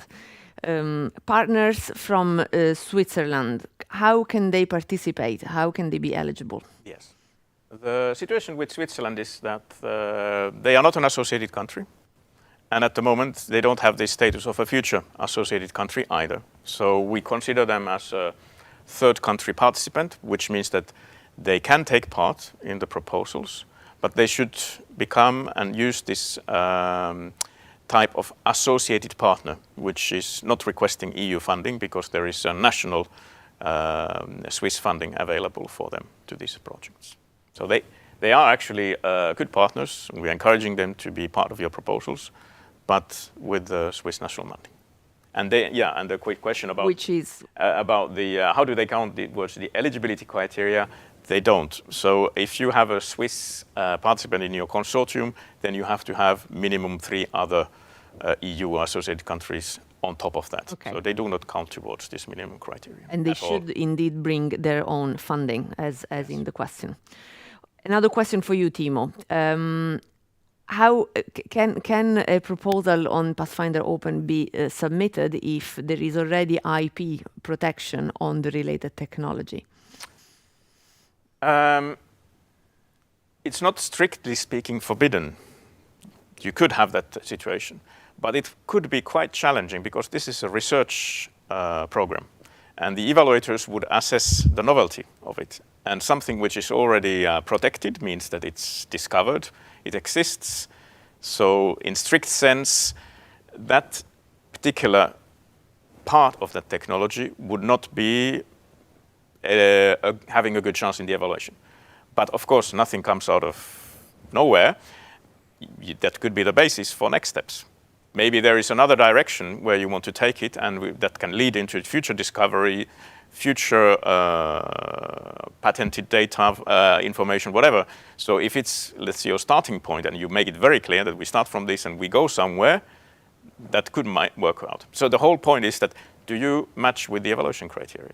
Do you have something novel? Do you have a scientific basis for a future technology there? Yeah, it really depends. Yeah. I think it's impossible to give a general answer to this question, because it really depends on what exactly is written in this IP, what have you already carried out. So if you are thinking about submitting a proposal, I would strongly advise you to really describe in detail what is it that is part of this IP that you have submitted, and try to very critically assess also indeed how does it relate to the evaluation and award criteria, because and of course, these applicants should perhaps also consider the EIC Transition program in this case. So we recommend that you listen to the next session on EIC Transition.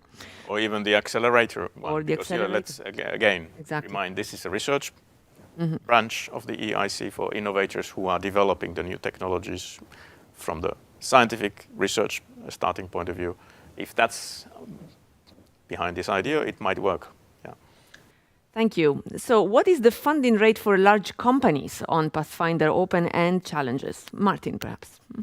Yes, we do not make a difference between the type of organization and the funding rates. So since this is very early stage research and low TRL level, also companies, large companies, receive 100% of the eligible costs as a basis for the funding rate. And maybe the next question for you as well, Martin. How does it work for single entities in EIC Pathfinder Challenges? Can they apply, or do they always need consortia? No, as I outlined during my presentation, for the Pathfinder Challenges, you can also apply as a single legal entity if you are in a member state or associated country. Thank you, Martin. So let's see, what is the next question? Yes, about submitting to either open call or Pathfinder Challenge call. If a proposal fits in both, can they be submitted to both calls, or with or without modifications? Let me, Martin, again. Yeah. In principle, yes. We do not restrict any kind of submission possibilities, but please very, very carefully assess the fit with the challenges, but also with the open call, because very often I think this is done too lightly. You should always bear in mind the very competitive character, actually. Sometimes, and even this year we had, last year we had in the Pathfinder Challenges very low success rates. So, and also, it's important to not just copy-paste the proposal. Please adjust it according to the requirements of the specific call. So Pathfinder Challenges have a lower success rate. So strategically, what's advisable? No, this really depends on the challenge, and it is extremely difficult to predict. We had for the 2021 call, some of the challenges that we had last year, more, I would say, a narrow focus, for which the success rates were a bit higher, I think even above 15%. But other challenges, which were very general and broadly described, there we had success rates as low as for the open call. And let's not forget about it, it was around 6%. So I think this is every applicant should bear that in mind before you start preparing your proposals. It is very hard to get the funding. Thank you. We have another question on Pathfinder Challenges that I'll keep asking you, Martin. It's about the evaluation criteria for portfolio, the portfolio criteria. What are they, and how are these portfolio put together? Yeah. So at this moment, at the level of the work program, they are indeed a bit general, and we had to keep them a bit general because they need to be adjusted according to the needs of the different challenges. So if you want more clarity on the way how we compose the portfolios, I strongly advise you to have a look at the challenge guide. The challenge guide will go much more into detail for each of those challenges. And also here, what we aim at is indeed to give as much as we can feedback, of course, to the funding decisions that will be taken. So your evaluation result letters, not only for the Pathfinder Open part, but also for the Pathfinder Challenges part, will contain not only a panel comment, but also the individual evaluation reports written by the expert evaluators. Thanks, Martin. The next question is addressed directly to you, but just to give you a little bit of breathing space, I'm going to follow up with Timo on a question still on UK eligibility that we saw popping actually in the latest question, which is a follow-up to your previous answer. So just to clarify, if in a consortium we have a UK participant, let's say a coordinator with other Spain and France participants, and the association agreement will not be signed at the time of when we will be ready to sign the grant agreement, what will happen? So this is an issue that if the proposal was evaluated successful and we launched the grant preparation phase with them, this would be an issue that we will address during the grant preparation. So practically, we would get together with the consortium and discuss what to be done. So we would not be rejecting the proposal, but we would ask them to propose a solution. And the solution could be adding a new partner, for example, to make the proposal eligible, because we need to have eligibility criteria fulfilled at the moment of the signature. So in this particular situation, we would concretely ask an additional partner to be added in the consortium with meaningful job, and to change of the coordinator. However, it's important to underline that these changes should be limited to that effect that the project is not changing. We need to respect still the original evaluation as it happened. So, for example, if the UK participant decided to withdraw, which could be also a possibility, and if the remaining consortia would not be able to convince that the original expertise that was present in the proposal is no longer there, in an extreme situation, it might be that we will not be able to fund that proposal. So it will be a discussion. It will be a discussion. It will be a discussion, but it won't be rejected straight away. No. Okay, so thanks, Timo. I will move then to this question addressed directly to you, Martin, on implantable medical devices. Are they eligible within the healthcare continuum challenge? Of course, I'm not the expert. This is a question I would rather forward to the responsible EIC program manager, of course. So there will be more information, of course, coming. But in my understanding, these health monitoring technologies are certainly an important aspect of this challenge. And if these medical devices have the purpose of monitoring certain aspects of your health conditions, then I would consider indeed this one possible aspect of this challenge. But this is typically also a question that would be clarified in this challenge guide as and when they will come available, when the call is going to be opened. So if you don't have the answer today, that's perfectly normal, because the challenge guide is actually giving the more detailed descriptions of the boundaries of the challenge, so to say. Okay, thanks. So follow us and we will publish more details of what is included and eligible within each of the challenges. So the next question, it's about the excellence part in, I guess, both Pathfinder Open and Challenges, is how much detail on, I guess, artificial intelligence and machine learning features, if applicable to the project, have to be included in the excellence part. Now, this is a very specific question. I don't know who wants to take this. Martin? Well, I think this really depends on first of all, the type of research that you are envisaging. It's very difficult to give a general answer here. If there are indeed also some features that have ethical implementations, for example, then yes, this of course needs to be very well addressed and explained. But if this is maybe just a side element, then of course it is a bit of a I would say almost shame to use all the space that you have available in part B for addressing these aspects. So you will need to find a good balance in describing these features keeping in mind that trustworthy artificial intelligence is indeed one of the elements we will look at also in during the evaluations. Thanks, Martin. Next question from Tommaso Foglia. Can you explain the exact meaning of high risk, high gain? So how can a proposal be too risky or too low gain or too high gain? Yes, I mean, this is a very good question. It's really touching the heart of what we hear the experts often discussing during the evaluation. And the thing indeed is that we give them the indication that we are looking for risky projects, and the risky projects in terms of scientific risk that would lead into a major breakthrough.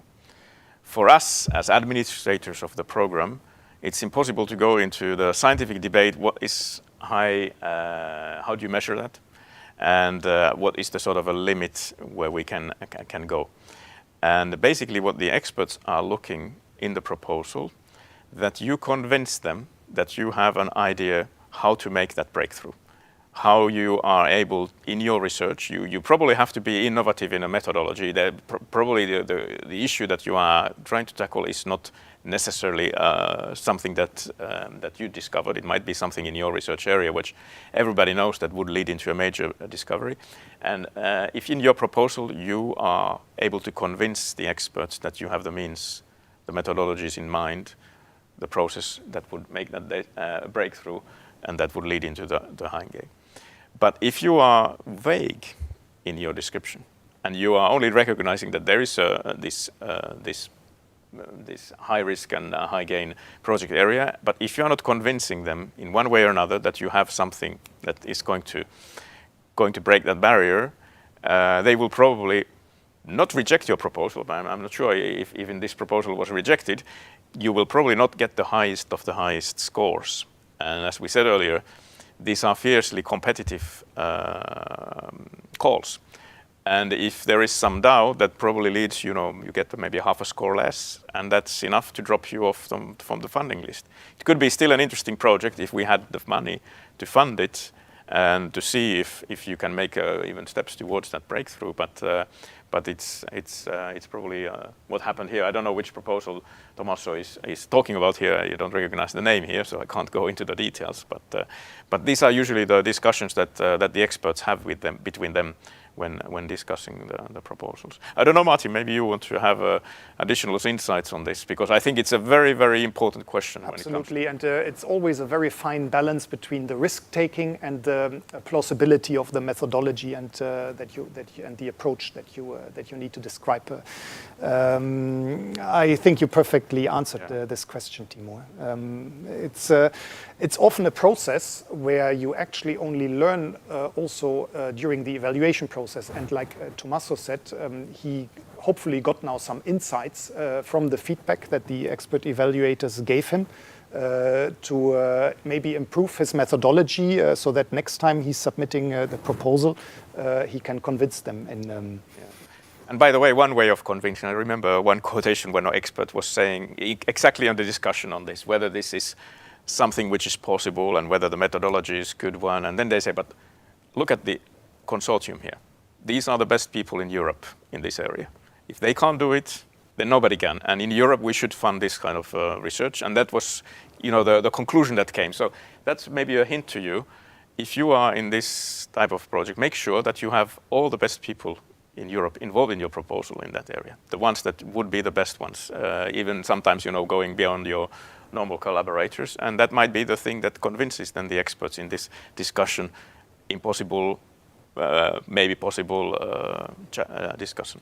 Thanks, but that links us very nicely with the next question. In fact, the next question that now has disappeared, but I'll ask it anyway. Yeah. So it's about new entities. So can a brand new entity, in this case it was a private entity, a startup say, or a new university spin-off without business track record, can they coordinate a Pathfinder? And then is it a good idea? From the strictly legal point of view, they could be the coordinator. It's not outright forbidden. However, I would advise a little bit against it because, if you have a startup company, if you are in the business of of indeed launching your entrepreneurship, there are lots of things to do. And there's also lots of things to do if you're coordinating this kind of a multi-partner, multi-million euro project. So maybe your time is limited and might be better to leave the administrative parts to those who can handle that as a routine. And that doesn't mean that you could not be in a lead and have a strong role, for example, like as a work package leader for several key areas of the project. Having, let's say, I mean, you can decide how the project is being managed and structured. There could be a sort of, for example, a scientific leadership board or whatever that you could be chairing, and leaving the, let's say, the financial and administrative management for others, allowing you to focus on the scientific leadership of the project. Thanks, Timo. So the advice is to perhaps not coordinating, but definitely participate in the consortia as a startup and as one of the beneficiaries and another participant, but not necessarily lead, because it's a lot of administration to be coordinator, and it requires sometimes perhaps some previous experience as a participant is useful. So it's a good way to perhaps start more gradually. So, well, this is very similar. In fact, is a spin-off that has just been legally founded, eligible for participation? Yes, we just said. And a requirement for previous turnover of work? Yes, we are looking for the previous track record. I mean, it's part of the questions there that you should convince, but it doesn't have to be necessarily from that legal entity. It's more about the team that comes together and what track record the people have in the proposal. So there is a more focus on actually on the expertise within the team. Thanks, Timo. So can you comment on the confidentiality? What if a patent has not yet been granted? Martin. No, we can guarantee that every proposal that is submitted is completely treated in a confidential way. We have also non-disclosure agreements and paragraphs in the contracts that we have with our expert evaluators. So I think there we can make a very strong statement that this is a very important part of the work at our agency. Is not considered a disclosure. In terms of... absolutely not. No. We are treating every application that is coming to us in an absolute confidential way. Thanks. And in any case, it's not really a publication of the... It's not a publication, so it's not a disclosure that could prevent you from patenting. So next question for Martin on the challenges. How is the budget split between challenges? Equally, or what do we do if one challenge is more subscribed than another? No, we are strictly following the work program here, which also says that indeed the budget is equally shared between the challenges, and this is also what will be looked at when the budget is distributed amongst them. Next question. The slides will be published on our website. So yes, you will have access to the PowerPoint. And we have a follow-up on the startup question. So we have our startups now that want to participate on EIC Pathfinder. So Timo, how about the coordinator? Is there any financial assessment, or let's say even for the participating startups, even if they don't coordinate? Yes, we do for the projects that are going into this grant preparation phase. There is a financial assessment, indeed. It's rather light one, but in particular for the coordinators, it's systematic. So we do check that there is enough financial backing in order that organization to be in charge of the pre-financing, because let's not forget that the whole consortium will get their pre-financing to the coordinator's bank account. And we want to make sure that that coordinator will not go bankrupt while sitting on that pre-financing. So it's more from this angle that we are looking the financial liability. I would say this is perhaps not something to worry too much about at the proposal submission phase. It's not something, it's not part of the evaluation criteria. It's something that we will address during the grant preparation phase, and we will find a solution if that would become an issue, actually. Okay. So not to worry about now. If you're successful, then we will discuss that together with the consortium. Thanks, Timo. not a blocking factor. I'm going to ask you the next question as well. In fact, you and Martin. I'll start with you though. What are the main differences between EIC Pathfinder and the innovation actions in Pillar 2 in Horizon Europe? Yeah. I can answer. Okay, Martin, you go if ahead prefer. first. Yes. So, of course, when we developed the, first of all, the aim of the EIC Pathfinder is really to support the scientific basis and the development of the scientific basis for any type of future technologies, in the Pathfinder open part at least, and for the top-down part in specific areas. And there, of course, the question comes, what are the main differences with those innovation actions in those areas? So I can maybe say here that these areas, of course, have been developed together with the services, commission services that are in charge of implementing the innovation actions in Pillar 2. And in order to make sure that we also take a complementary approach, finding possible synergies. So for sure, this has been done in a collaborative way, working together with the colleagues there.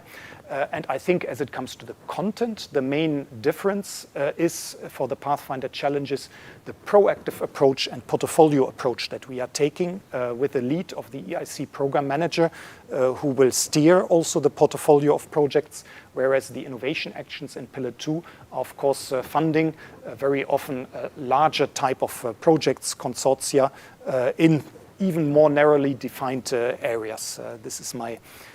Exactly, no, that's, and if I may add, the innovation actions in Pillar 2 don't have a bottom-up part. So EIC Pathfinder Open is something that you will not find in Pillar 2, where any domain and science field is allowed. And also EIC Pathfinder perhaps is more open even in the challenges to take more risk than in Pillar 2, because this is the nature of the EIC. So the next question, perhaps to you, Martin, again, why have you pushed by 1 month the results of the challenge call?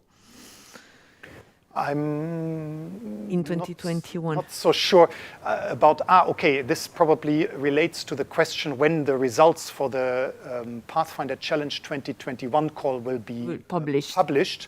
There, what we for sure aim at is to publish it and to send out the results in time, and also several weeks before the Pathfinder Open 2022 call. Yeah, I mean, and I see the next question about when the results will come, which is basically this. I can disclose already that we are very well advanced with the evaluation there, and the results will be out there real soon. I'm not promising it for this week and not necessarily next week, but soon after thereabout, I think we are ready. We are doing the final checks actually at the moment, and the results will be out there soon. Thanks both. So limitation on submission. Are there limitations to apply for Pathfinder Challenge for a project that has received the EIC Accelerator funding in the same area of the Pathfinder Challenge? Martin? No, in that sense, there are no restrictions. Of course, the topic of the proposal needs to be different. You need to do a different type of activities, but this is given the difference in TRL, it's very, very likely, of course. But we have other examples of companies that have been supported also by the EIC Accelerator that are still using the Pathfinder challenges to, I would say, do more the research part of their long-term developments that are of course also can be extremely good for companies to stay in touch with what is happening in the research world in these areas of relevance. Okay, so I think that we had actually an interesting comment from our colleagues from the Enterprise Europe Network. Here it is, it's appearing again. So indeed, you can find, you can look for partners in the European, in the Enterprise Europe Network and in their database. So thank you very much for posting this comment, helping us out. It is time to conclude this session. So thank you very much, Martin and Timo, for all the information information. As we have said before, we're going to publish the videos of this session, the presentation, and also any additional question that unfortunately you're still submitting. We cannot answer them all now, but we will be answering them in the frequently asked question documents on our website. Thank you very much for staying with us. Thanks again to our speakers. We are going to have a next session. After the break, there will be a session on EIC Transition. Stay with us, and goodbye for now. Thank you.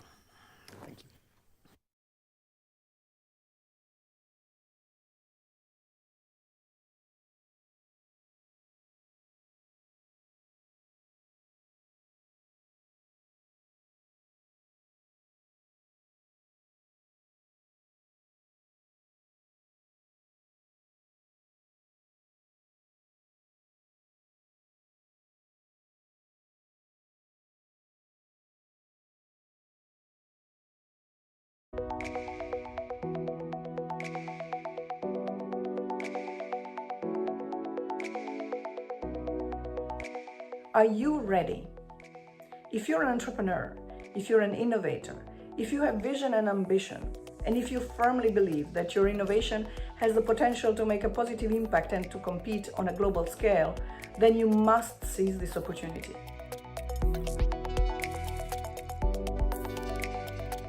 EIC, a New Horizon program, offers unprecedented chance for the scientists to bring their technologies to the market and help society to deal with the biggest issues we have today.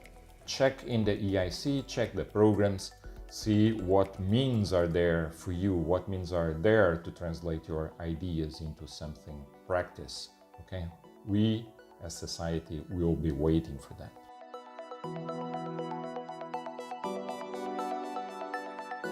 Together with co-investors from the private market, we're just adding a lot of funding into an area where companies with disruptive technologies from the deep tech, medtech, biotech sector, renewable energies.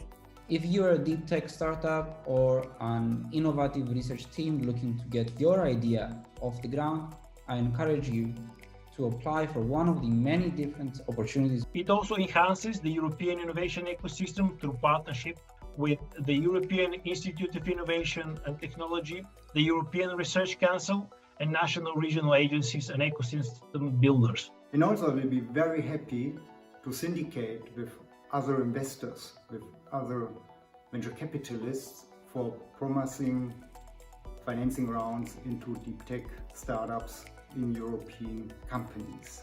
Thanks to the EIC, European innovators don't need to automatically go to Silicon Valley any longer.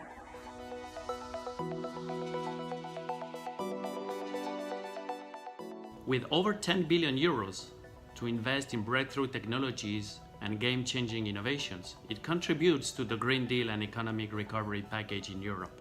Each startup can compete, literally compete, for up to 17.5 million euros in non-dilutive grants and patient capital in order to scale so that we can truly start up Europe and scale up Europe.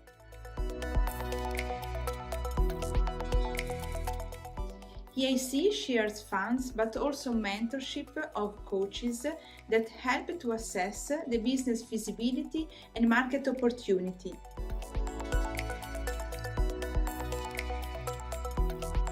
EIC has a strong focus on diversity, gender and inclusion, which is built into its very DNA, from the strategic level down to hands-on KPIs. I particularly encourage women innovators to sign up. So dear researchers, entrepreneurs, SMEs, corporates, we should celebrate this is happening just now.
already said that the slides were.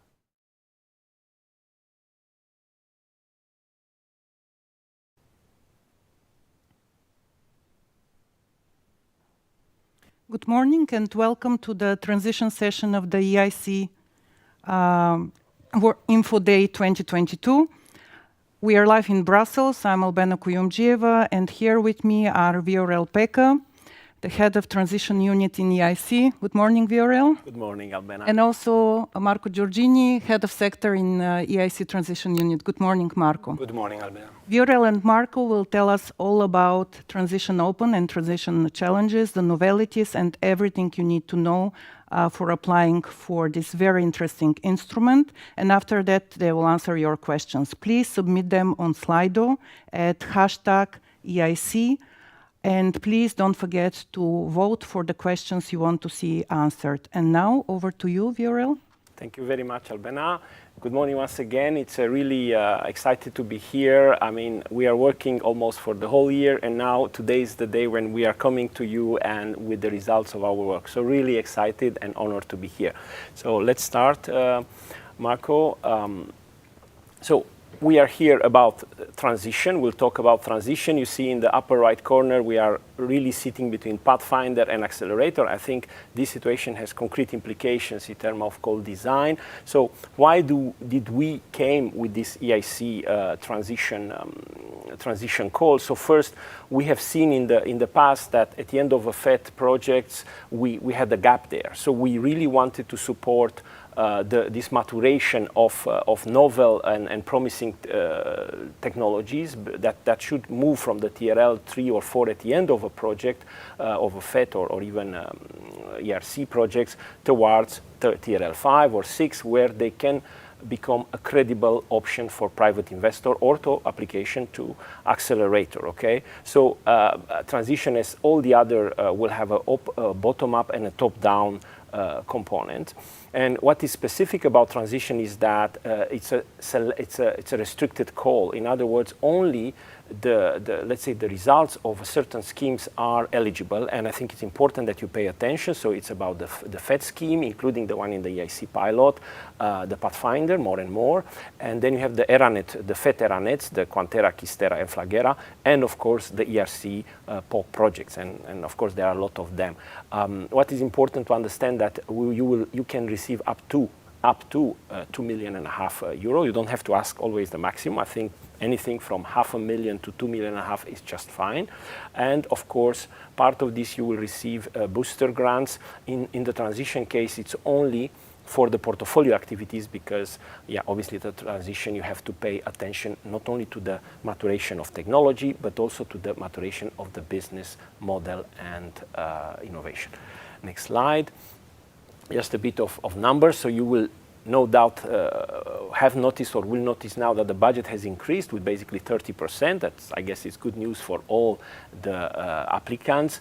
We have the open part 70 million, more than 50%, and then we will have this year 3 challenges as opposed with 2 challenges last year, and you see the budget on screen. Also, as a sort of a novelty, we will have 2 cutoff dates so that we give you more opportunities. Whenever you feel you are ready, you can apply, and I think it's important here to mention that do not apply to the first call if you are not ready. If your project is not in the right TRL model, etc., we do have 2 calls, and what will be important is that when you apply and if you are successful, you will be expected to start very soon. More detail on the next slide, but okay, perhaps a small change also. In 2021, we do not have that much page restriction. Now we have 20 A4 pages for let's say part B, section 1 to 3. So I think that's more than enough. I mean, Pathfinder has 17 pages, so 20 pages should be enough. Next slide. I think before we start in the nitty-gritty, I think it's important to kind of lean back a bit and reflect if transition is the right call for you. And in order to help you in this respect, we provided these 3 questions, and it's for you to answer to yourself. So it doesn't make sense to kind of kid yourself that you answer yes but no. So really, and there is a small change compared with last year. So you have to answer yourself, is this really a novel technology that is also ready? That means has a certain TRL and it's not too low, these TRLs. And then, did you perform some early market and competition exploration? Of course, these do not have to be complete or very mature or final, but they have to be taken. You cannot just say, I don't know, because in TRL, as you go from TRL 3 or 4 even, which is in the lab, you go to TRL 5 and more, that's already in a relevant environment. So you need to know the market where you will play. And then, of course, the team. The team, if you ask, for example, VC, what's important when they look at a company, they say 3 things: the team, the team, the team. So here we also need we look at the team, and they are slightly different, the meaning of a team compared with a Pathfinder. So you need to see it's a team for commercialization, okay? And then only if this answer to these 3 questions is yes, then we advise you to go forward. Next slide. I prepared this slide taking into account the lessons learned a bit from the projects that we are now in GAP and also from the pilot. And okay, first, the starting point cannot be lower than TRL 3. I think it's very important. We even advise TRL 4 if you think that you still have some risks, because you want, it's in your interest to end up at TRL 5, at least if not 6, because if you end up at, let's say, TRL 4, you are a bit stuck, because it's too early to apply to Accelerator or even to private investors, and it's too late to go back to FET or to Pathfinder. So you really don't want to start too early. It's better to wait a bit. I mean, 2 years. You can apply 2 years up to the end of the project, so more than enough time to make sure you're at the right and you eliminated let's say, the major technical risks, and then you proceed. And then, of course, the end point, like I said, 5 to 6. But what is important is that the transition has 2 tracks: the technology track, where you mature the technology, and the business track, where you mature and you explore the business model.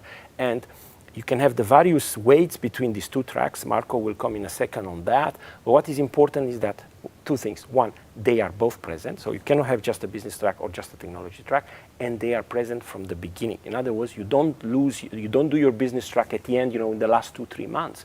And then, of course, perhaps the third thing is that they communicate with each other, because let's say your business strategy, your business model will influence the technology, and the other way around. Your KPI and the projections that you will make in terms of performance will influence where you want to play, okay, including your price point and so on. So really pay attention to this thing. Next slide, and I think, Marco, over to you. Thank you. Thank you, Viorel. And indeed, the EIC Transition supports a different pathway. And these are few of the pathways that can be explored in your proposal. Well, the first one that I like to mention is this transition to technology for a collaborative project that further develop strategic and high impact technology up to the TRL 5 or 6, as Viorel was mentioning before. And in this context, a multi-beneficiary approach can be envisaged where an SME, an RTO, and potential user and customers are involved to validate the technology.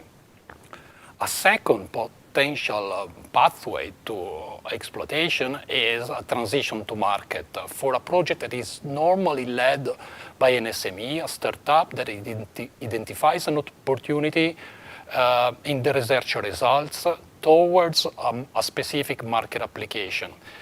In this situation, the SME might take a license agreement during the project, before the project, or at the end of the project from the owner of the research results. And another potential pathway is the transition to entrepreneurship for projects that are led by a team or one entrepreneurial research to turn results into a viable product by looking for suitable business model and or eventually spin off a company. So the requirements were mentioned partially already by Viorel, but you need to make sure that your project is eligible. So should be an ongoing project and needs to be started from at least 12 months, or should be a recently finished project, and in this case, from no more than 24 months. The important thing I would say, and the innovative part, is that you don't need to be a participant, a principal investigator, or to own the result of the previous projects. It's important, actually, that the new participants are allowed to come to this instrument.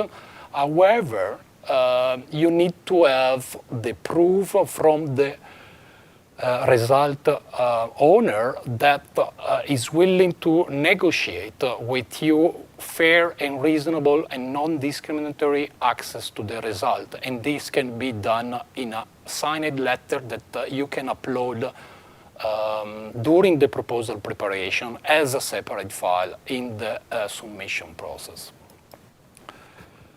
So mono-beneficiary and small consortia can participate. Of course, mono-beneficiary from a member state or an associated country. Then 2 beneficiaries from 2 different countries, and might be a member state or associated country.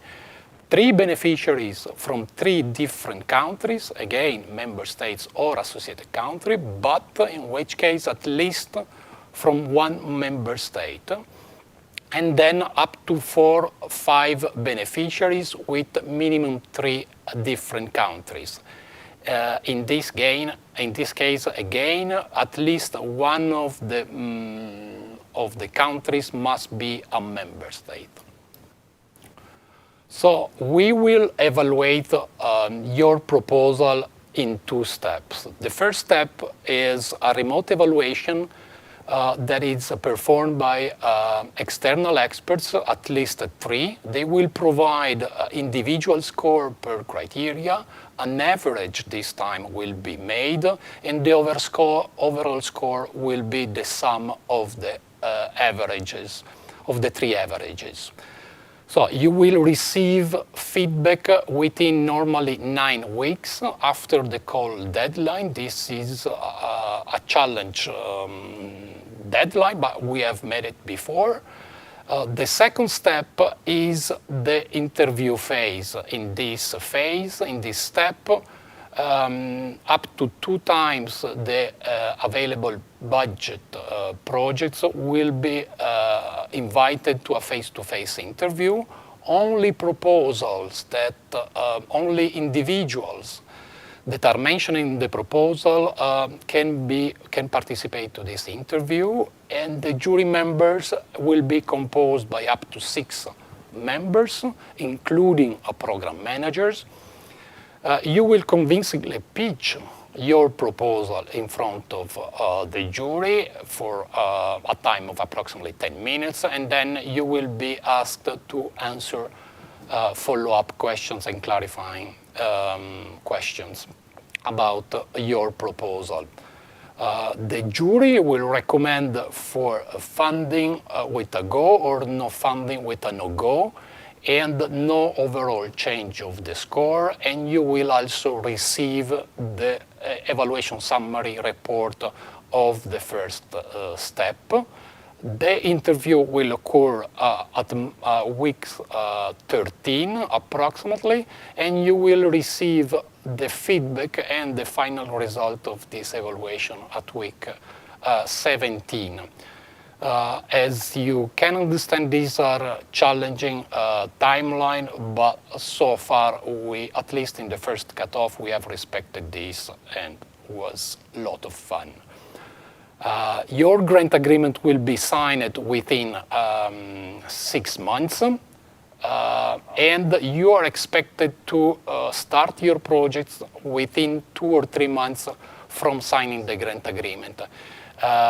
We advise you to start preparing for your project as soon as you receive a positive outcome of the evaluation in step 2. If you're not ready for starting with this within this timeline, probably you should apply to the following call deadline. Evaluation criteria, please pay extra attention to new simplified evaluation criteria. There are now 3 sub-criteria under excellence, 3 sub-criteria under impact, and 3 under quality and efficiency of the implementation. Follow strictly the proposal template that reflects the criteria. If you are an individual SME applicant, that you reach the interview phase but you are not retained for funding, you will receive a Seal of Excellence. Applicants awarded the Seal of Excellence can receive EIC Business Acceleration services and support to access other sources of funding. You need to remember that we can share, you can receive this Seal of Excellence only if you give your consent during the proposal evaluation to sharing data of your application with other eligible funding bodies. Let me now describe a bit the transition challenges. I will start first with the process and system integration of clean energy technology. The aim of this call is combining at least one technology resulting from an eligible project in a system or complex project, in a system or complex process that includes production or conversion, storage, and for storage here we include renewable fuels, and or final use of the energy produced with this technology. The specific objective of this challenge is to support the further development of the energy technology and to facilitate the selection and integration of these sustainable technologies into existing and new energy system devices. The expected outcomes of your EIC transition proposal is an energy generation recovery storage technology that can successfully demonstrate a defined use case.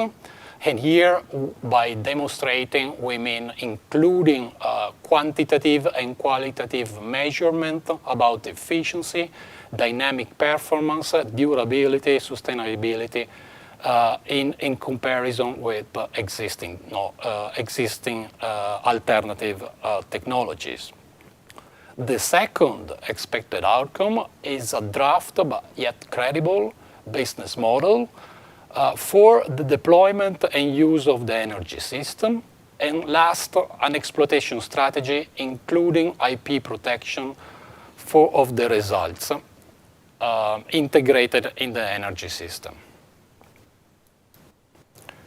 The second EIC transition challenge is about RNA-based therapies and diagnostics for complex or rare genetic disease.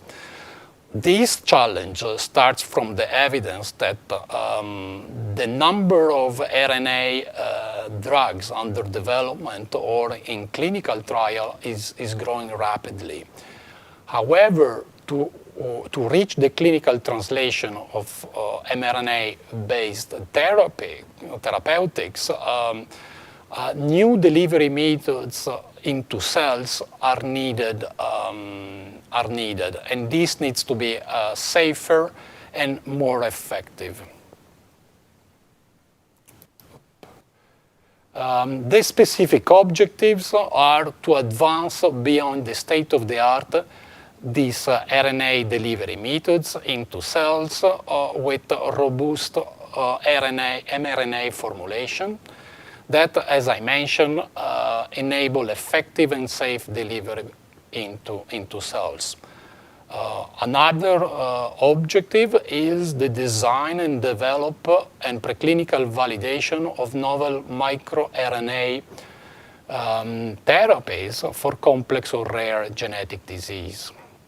And the third specific objective is to develop and validate novel RNA-based diagnostics, but also predictive biomarkers that can accurate and early diagnose these diseases.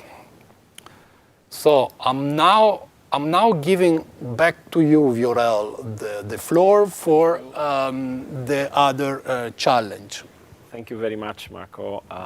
Much appreciated. I think regarding the time of this challenge on green digital devices for the future, the timing could not be better.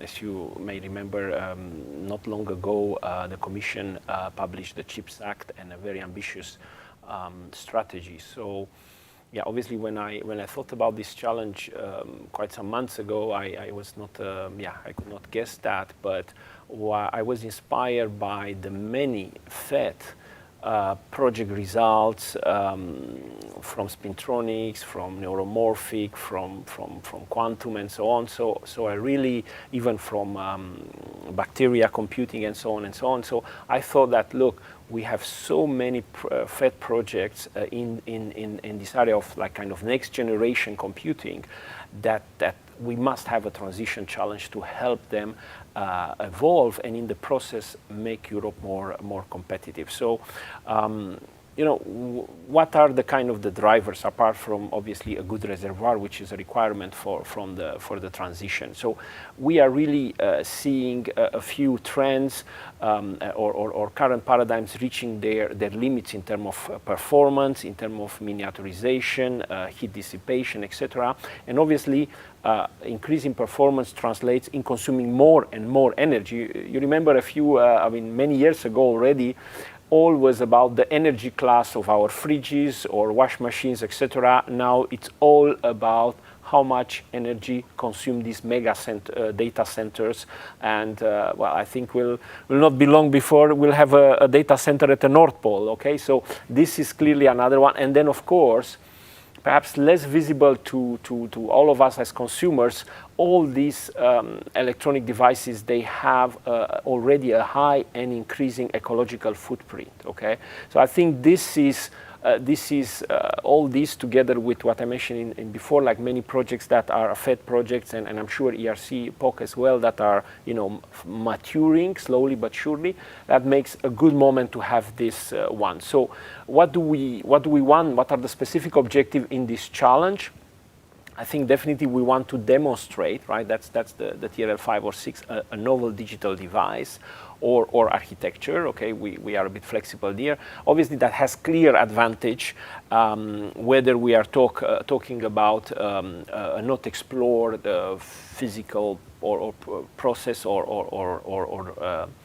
a new or an existing one with a new way of architecture and so on.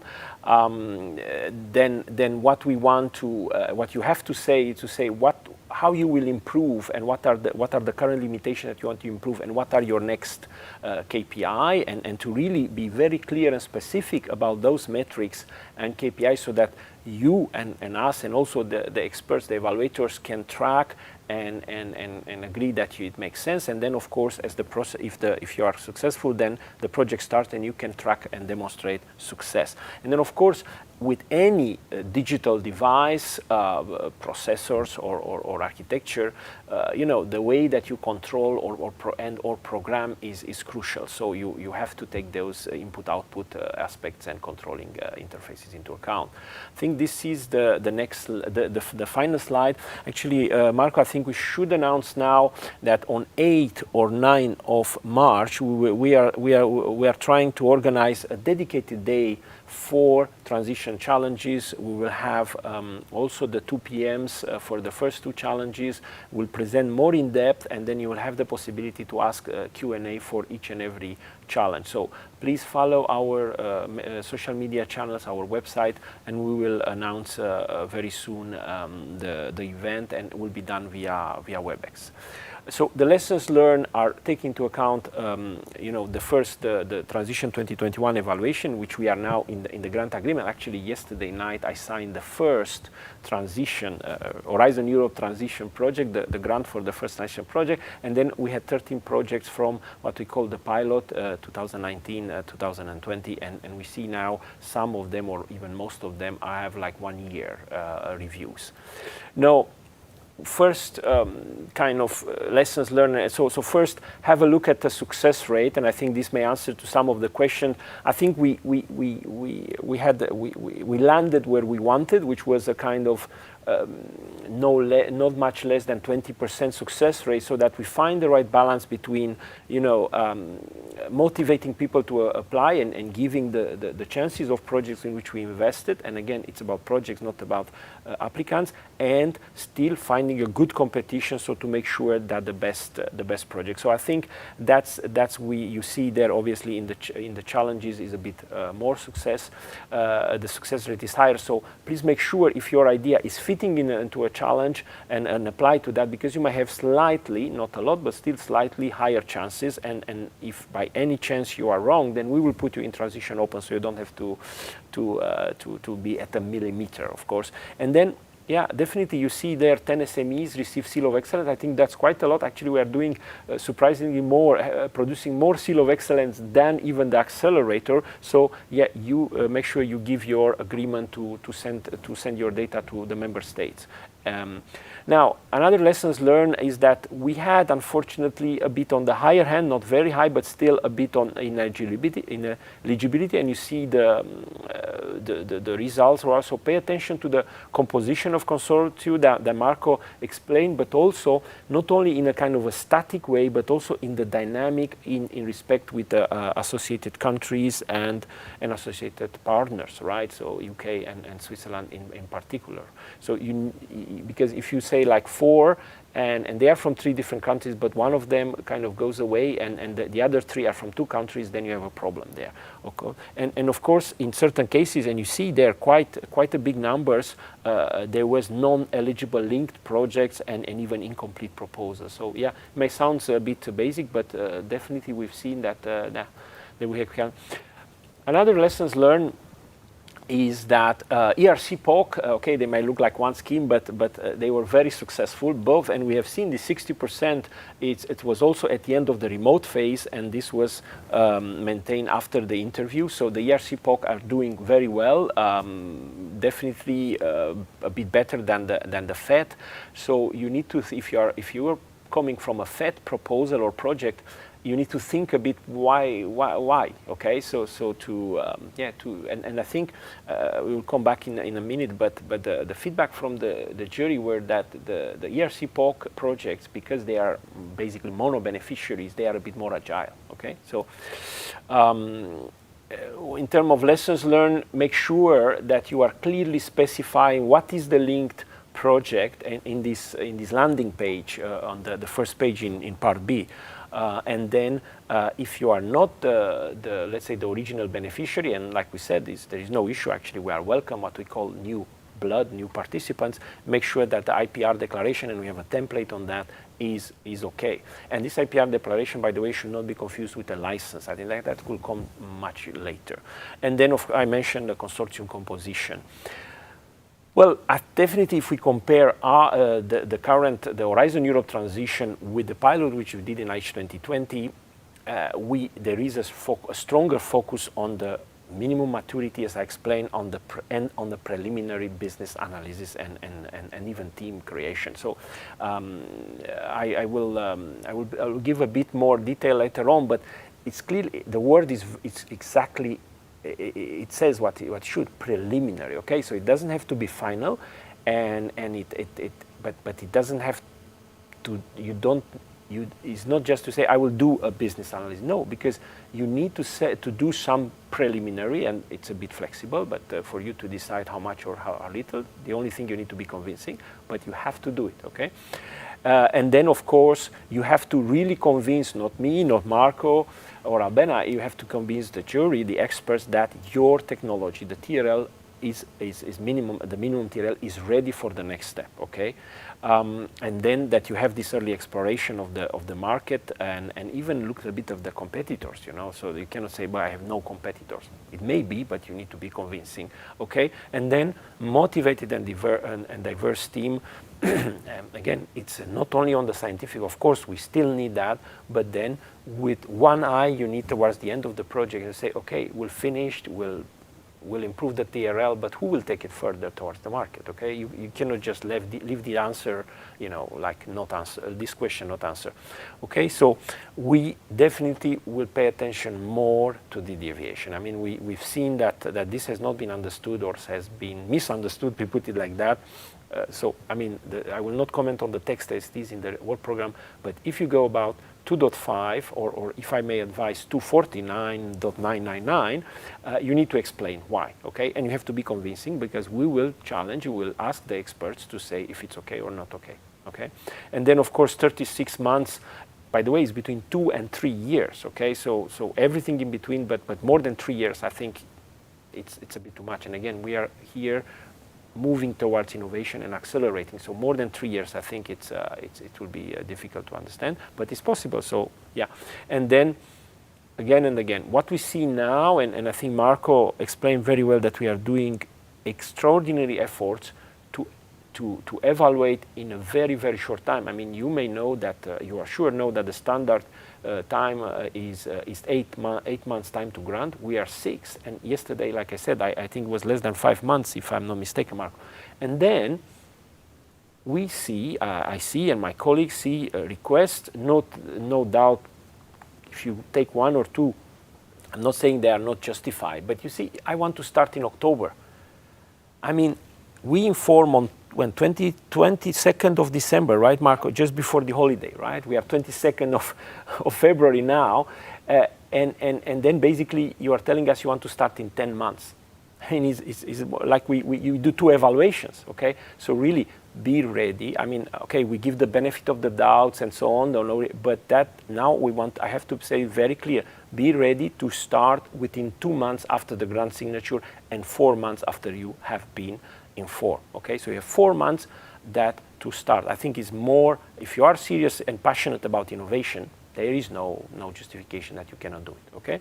And okay, maybe that you have certain machines or people, okay, don't necessarily put them in the beginning, but I think with 4 months and with a bit of preparation before, it's doable, okay? And we see the project that I signed yesterday, it will say, we cannot wait to start, maximum 2 months after the grant signature. Again, technology readiness, it's very clear, so 4 is preferred and 3 is if you think, okay, it's 3, but I don't see huge risks and I can do it because, again, you don't want to be stuck at TRL 4, okay? Business validation, again, it's part of the proposal. That's why I put this slide in the beginning to be clear. Not only this part, but you have to do it in parallel and to communicate between these 2 tracks. And by the way, it has to be, it's a core part. So, I mean, don't resist the temptation to just outsource to a consultant or somebody, okay? Because I think that the proposal, it will be visible to see through that, okay? We thought that it's very interesting to put some feedback from the jury members, and they ask more clarification on the milestones, the KPI and the milestone, the IPR ownership. We made it clear now. What is the actual TRL that you will start from and where you arrive, and then the credibility of the business objective. And I thought that is very relevant to give you, and thank you, Marco, for having this idea to ask this question. These questions are not coming from us, or at least the answer are coming from the jury member, and you see there that what kind of gives you pass you towards over the threshold is not the same like kind of fail. So you see if you look at on the left hand side, what are the major weaknesses? With 74%, by far the biggest is the lack of understanding of the market, the competition, the business model. So this kind of was a sure kind of reason to fail. And then if you look what made you, what were the characteristics of the successful proposals, I think most of them, it was the novelty and disruption, which is not surprising because they are coming from FED, from ERC, etc. these are very, visionary and advanced research projects, okay? So that's kind of, I would say, a baseline. And then the team. So you see, the one that made it and passed the interview, and make no mistake, interview is a big change, it's a game changer, okay?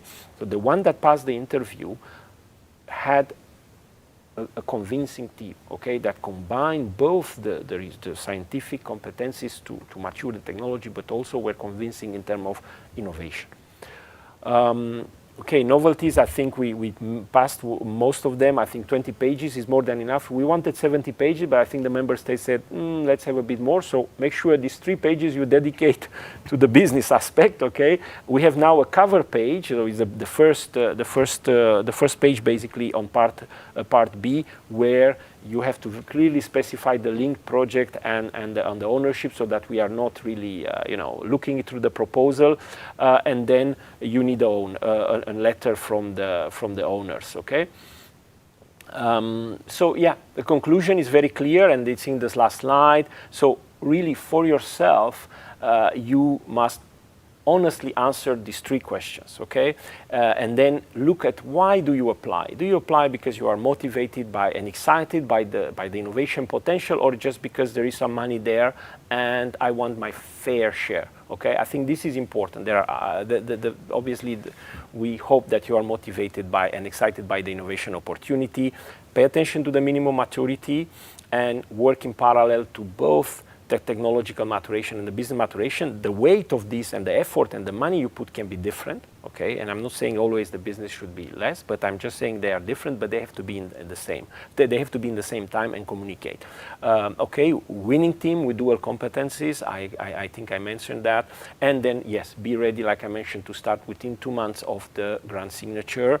And then last but not least, we do have, and we are growing this, especially for the tech to market, business acceleration services. So be ready to to make use of these acceleration services. Thank you, and Albena, over to you. Thank you very much. Thank you, Viorel. Thank you, Marco. I think very clear presentations and very nice to also hear the lessons learned. Now we open the floor for questions. And the first one that I see, the most voted one, is it relates to the business models and the market assessment. So do you have to have them ready at this stage, or you have to just explain the way how you will arrive to them? Well, perhaps I can take this, and I was seeing when I was presenting, I was seeing also this question, so I try to relate a bit with that. So I would say the answer is none.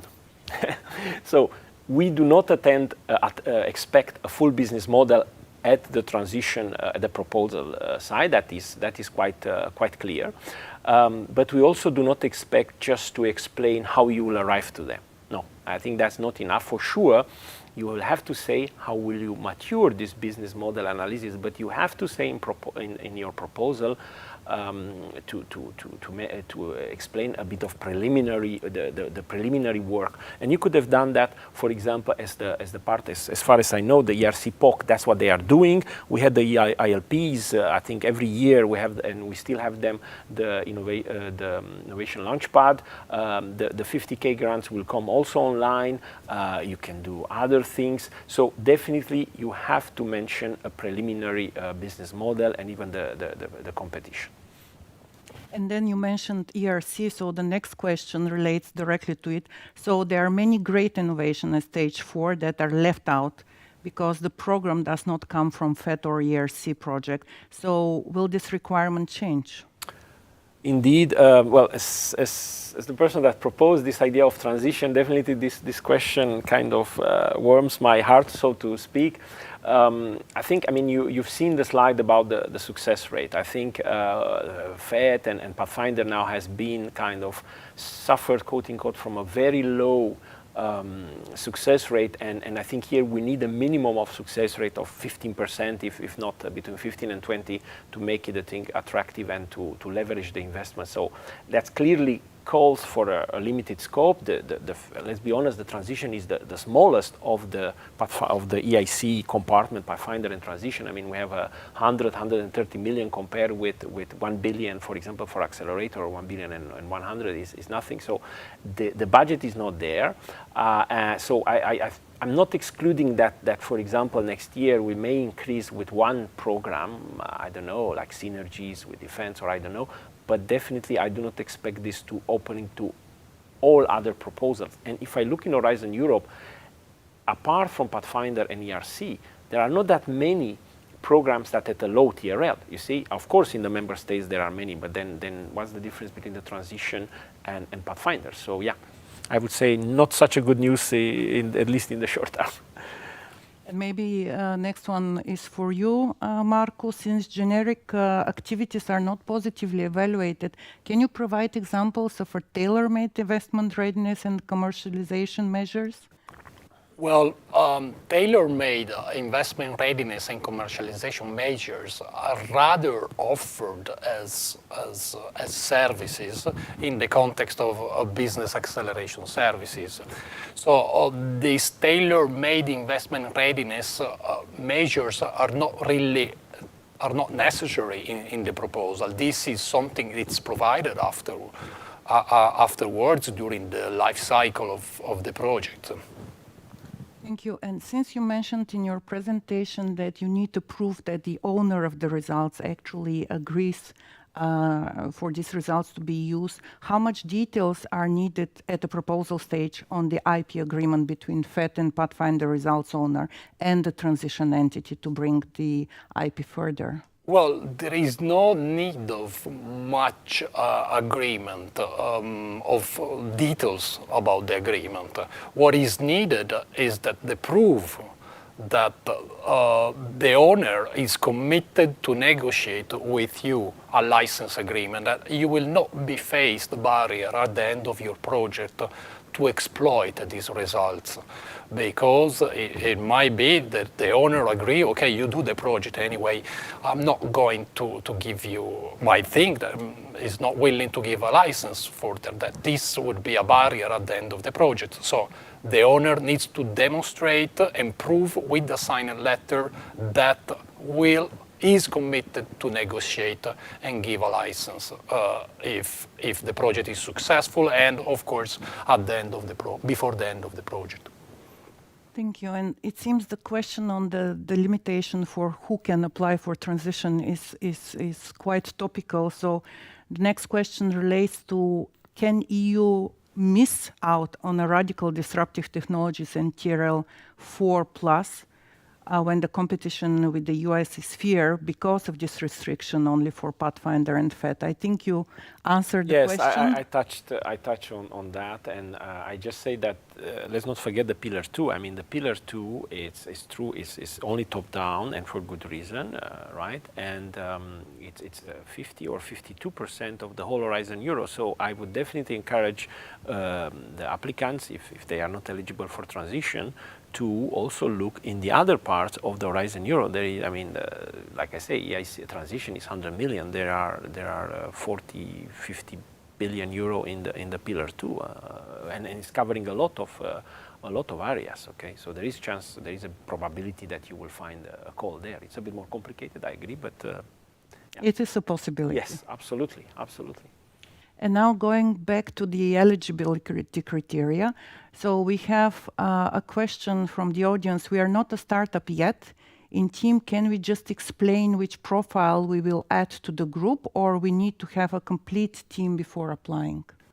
A complete team before applying is probably a nice to have, but we might understand that it might not be in place, especially with some long time and long experience commercial expertise and business and maybe even finance. These are not profiles that are found in the research labs. So there needs to be some level of readiness of the team, and especially in the key roles of the scientific and technological officer, and in the operational about further develop the prototype and so on. But we might understand that this is not yet fully in place at the proposal stage.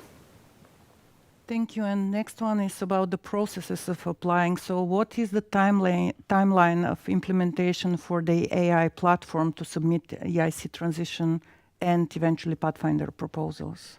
Well, the first in line, if it will be Transition, we are not expecting this to, for sure, for the first cutoff, and I think very probable not even for the second. So I think the safe, while not completely excluding in the second half, I think the safest is to assume that it will be next year, 2023. And what I also assure the applicants, but also the NCPs and so on, is that we will not move to, I mean, the transition will not move to the AI platform until we can, well, the development or the adaptation will be finished and we can test it, and we are kind of confident that that we can successfully evaluate a call there, even if, yeah, obviously a transition is not accelerator and so on, but still. So no worry for the moment. And then next question, it goes again on who can apply. Is it possible for the EIC Accelerator SME instrument project to apply actually for transition calls? No. Different levels of I don't understand. I mean, we want to go forward, not backwards. I mean, I know very well SME instrument. I was in the innovation unit at the DG Connect and driving the ODI from a policy perspective, open industry innovation. So I know very well, I was there from the beginning of H2020. And, you know, SME instrument in terms of eligibility, even if you take phase one, is where Accelerator is now. So is where transition finishes. So it cannot be where the transition is beginning. So yeah, absolutely doesn't make sense. And then again, for the consortium, is it better to be consortium of a single entity, or what is better, consortium or a single entity? Well, anybody has better chances? We have seen at the moment in the first call, we have seen almost every pattern. So, and indeed, successful projects now in grant agreement preparation are both single entities or small consortia.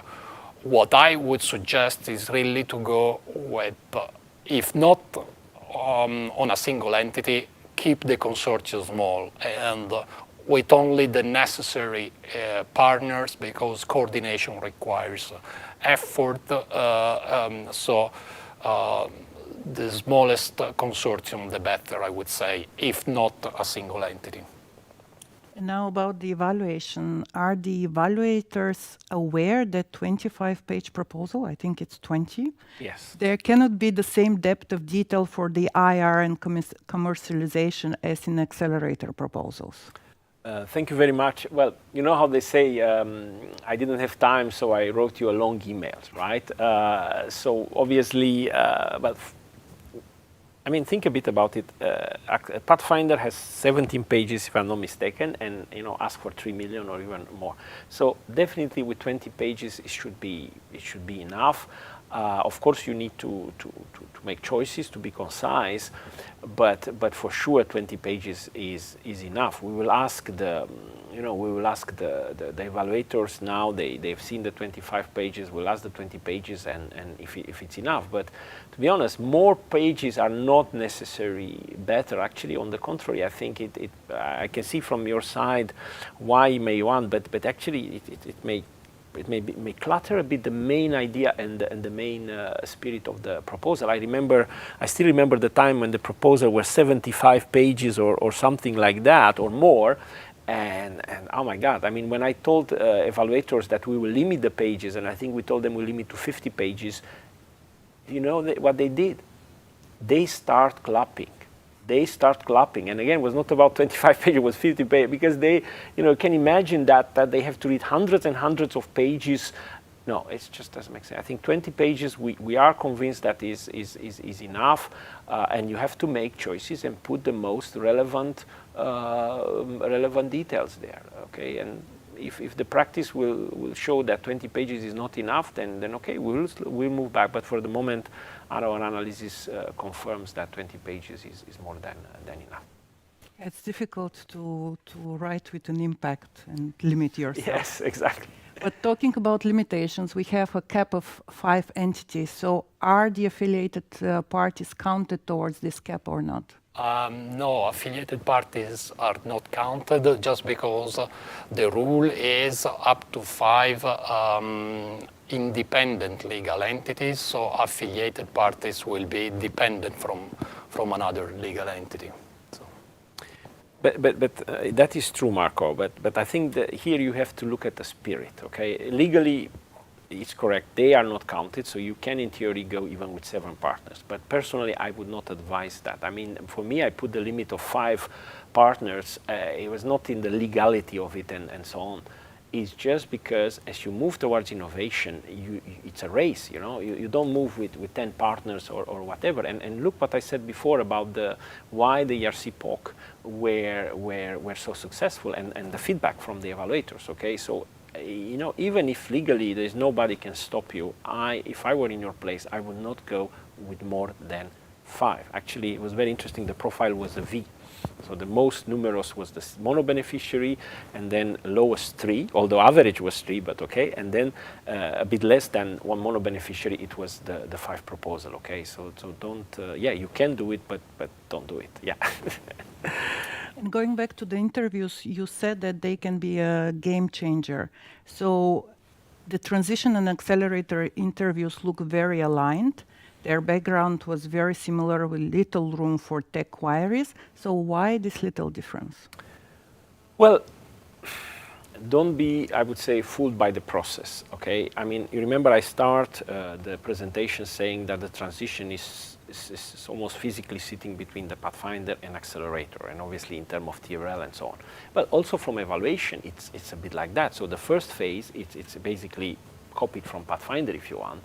And the second phase, the jury are copied from Accelerator. However, the experts are not the same. And my colleagues are doing they've done a lot of effort to find experts that understand both the technology and the market. That's what we need, okay? So our experts, both in the remote phase and in the interview phase, they do understand the technology. But of course, they understand also the innovation and the market. So that's why I said you have to be careful and to be honest to yourself and to those questions. And the fact that you have the interviews, because let's be honest, the paper, I haven't seen a paper or a page that kind of doesn't kind of rebel against what is written on it, okay?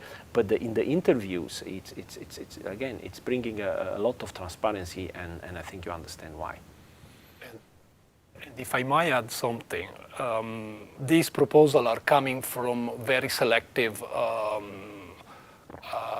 calls, Pathfinder, FETOpen, ERC. There is no doubt that the technology results coming from these projects is sound. But the new component in this, in a transition proposal, is about the exploitation, is about the business. It's where, in fact, the participants are exposed to new concepts. So it's natural that most of the queries are directed to this new addition in the proposal. And Marco, staying still with you, it's about the consortium and the composition. Does it make sense to include an incubator or a VC in the consortium or not? Well, including an incubator or a VC in a consortium might make sense, but only if that incubator and that VC is charged with significant tasks. It's not only for the sake of them receiving the money for making their audit and their assessment if the opportunity is worth investment, or for the VC or for the incubator to receive the money to allow the company to be hosted in their premises. Participating to a consortium means doing tasks and being responsible for tasks and their success. So as long as this is the case, incubator and VCs are welcomed. Absolutely, Marco. And again, it's don't include the partner there just because you think we may like it or whatever. I mean, for example, we started this year a new program or a new action called Ecosystem Partnership, where we want you to help you, the Transition, the Pathfinder, or so, or even the early accelerator company, to collaborate with ecosystem like incubator, accelerator, etc., right? So it's don't assume that we want to see a VC wants to invest, but not necessarily to receive money. It's we want the VC to give money, not to that we give the money to the VCs. Also, excellent question. Exactly. And going to the transition to entrepreneurship pathway, can the search for the business partner be part of the work package of the project, or there should be a complete project team before the start? Well, that's a very good question, and I would say, look, you remember what Marco presented there in the entrepreneurship pathway. It's exactly because you do have an entrepreneurial researcher, let's say from a PhD or a postdoc that is motivated for innovation and wants to go with the result of his or her part of the research or PhD diploma and whatever. So by definition, in a transition to entrepreneurship, you do have an entrepreneur, right? Or somebody that wants to start an entrepreneurial path. So you cannot just search for it, okay? I would say that may be something feasible or that makes sense in certain condition for, in other words, searching for a business partner or for an entrepreneur in the transition to technology, okay, because the other one you should have. But again, it depends in which conditions. So I would say not for transition to entrepreneurship, but more for transition to technology, but you have to be careful and to be convincing. Thank you. And going back to evidences, and we had a very similar question. What evidence is required to establish the connection of a transition project with build-down FET flagship results of one of the beneficiaries included in the project itself? Well, in this case, the applicant should really describe what is the research result that is coming from this FET flagship.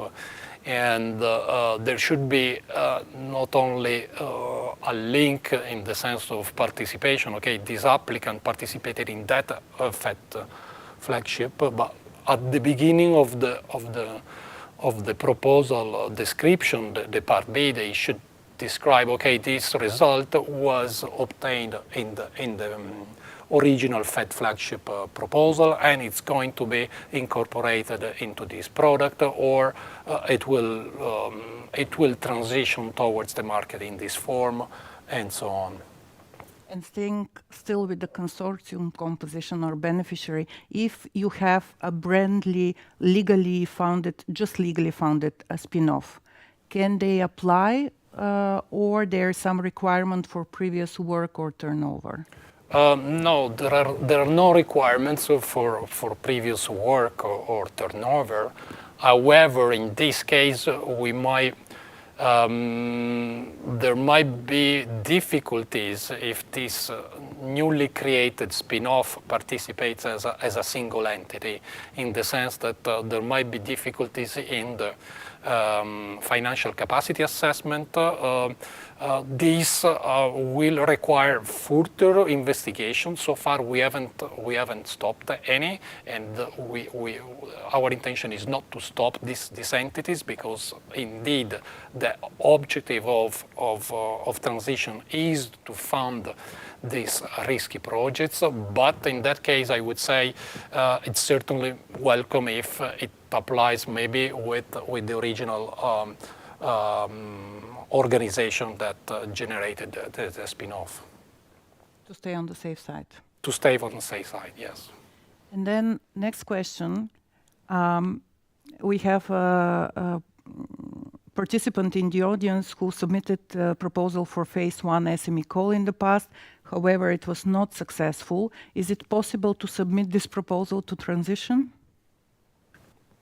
I don't see how it could be eligible, first because of the TRL level, and then the second because, I don't know, it is not very clear if it's coming from FET or from ERC.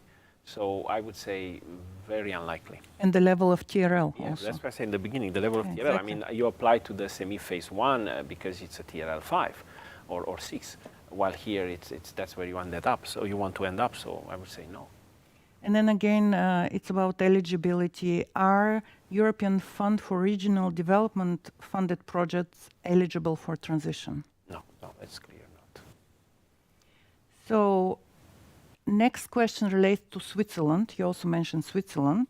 Would a startup founded on November 2020 based in Switzerland be able to apply? Marco? Well, this will not count as member states or associated country at the moment. So if the startup applies alone, it's not eligible. It might apply in a consortium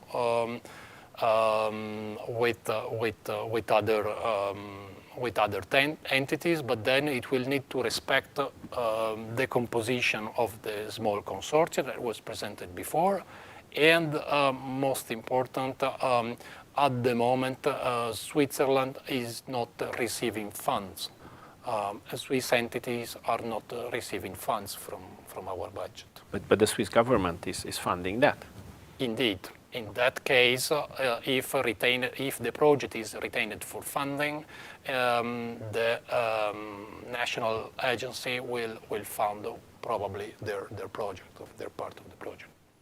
Thank you. And we have, again, a question about eligibility, and I think we have to reinforce this statement. Are Horizon 2020 projects valid to be eligible for the EIC Transition grant? I think we answered this, but for the abundance of clarity, let's repeat this. So not all the Horizon 2020 are eligible for transition. Of course, the ERC POC are Horizon 2020. Of course, FET, including the flagship and the ERANETs, are Horizon 2020 projects. But that doesn't mean that all other are eligible. Just the ones that are very clearly, I think in the footnote we even put the specific calls. And Marco and my colleagues from Sector 1 will prepare indicatively, a list of eligible projects, also that you can also look at them and see if you can collaborate, even if you are not part of the project. But not all the H2020 or Horizon 2020 are eligible for transition. Thank you very much. The next question relates to the session. All the sessions of the EIC Info Day are recorded and will be posted later online. And all the questions that we won't be able to address within this session because of the time limitations will be answered through the frequently asked questions document that is posted on the EIC website as well. And then the next question relates to when using previous flag error results, which are not excellent, can we adjust it in the EIC proposal? Or it will be one-on-one continuation of the previous project? Not sure I understand this question.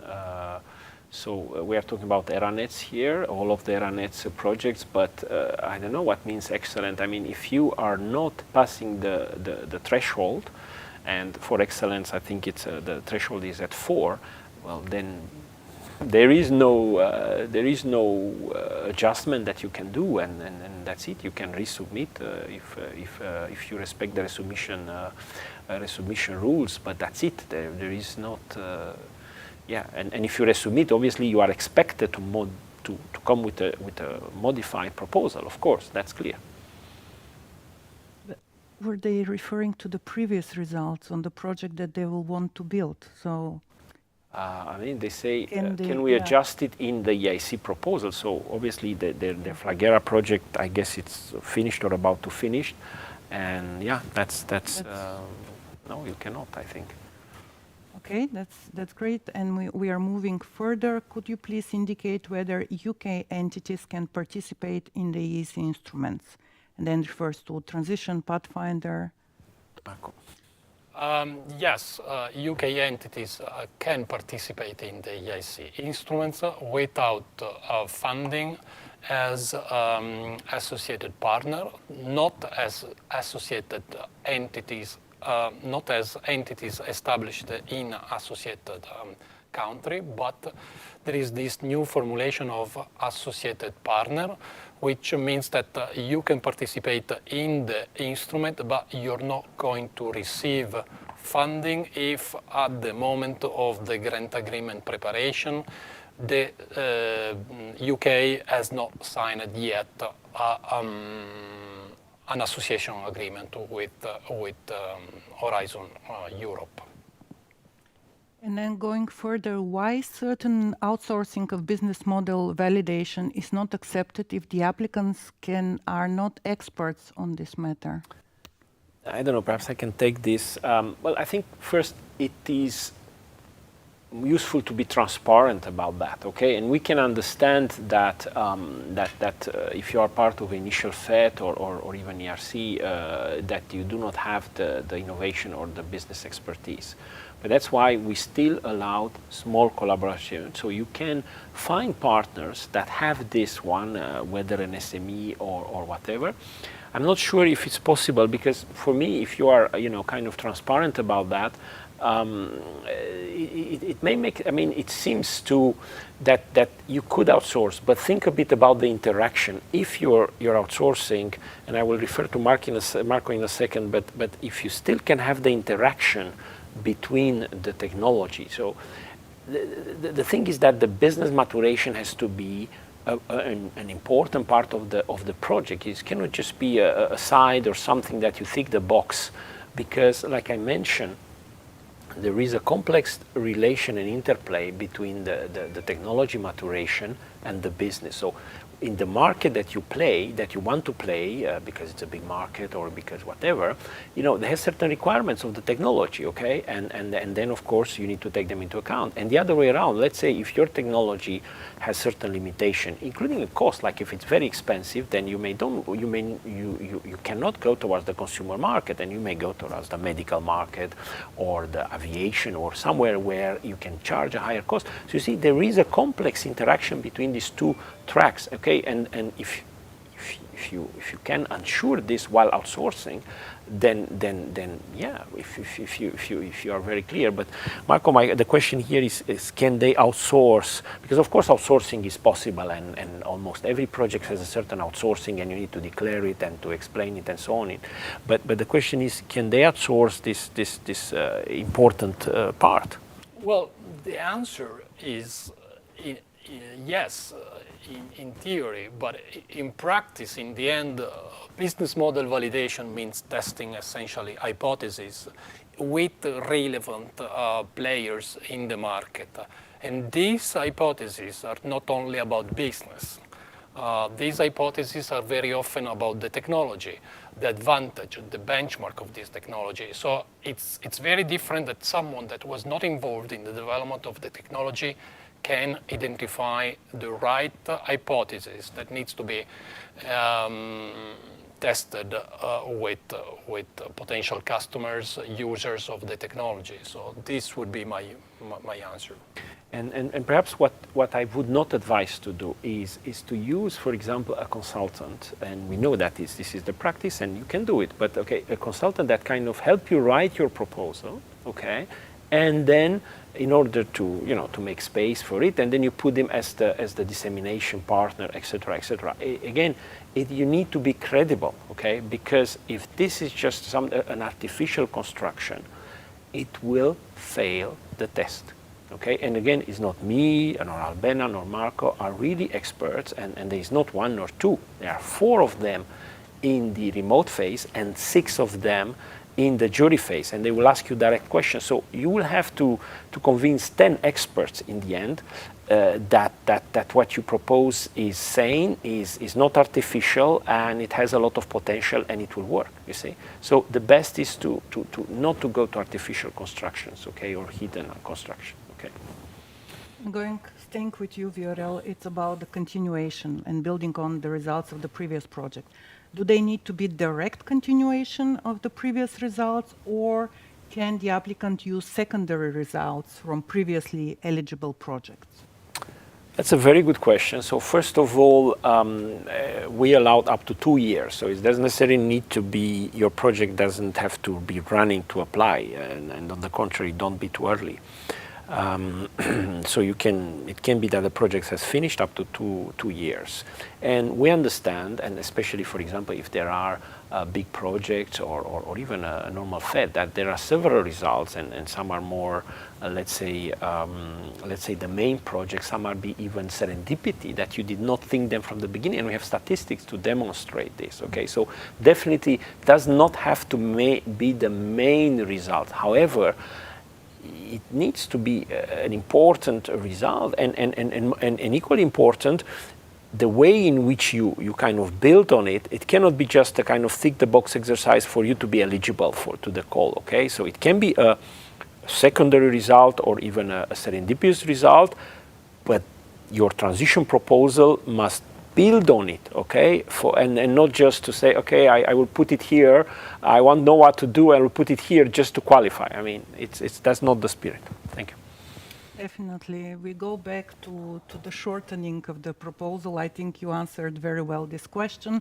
So moving next, it's again, who is eligible to apply? So if there is a lab member, can the lab member apply, or it should be a startup? Will this change something?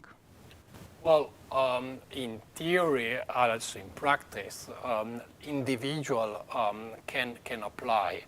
And also, if they have the intention to set up a company, but it's not yet ready, they can add it even during the gap phase. What I would suggest is that to put together a team or a beneficiary or mono-beneficiary that is credible for the budget that it is receiving.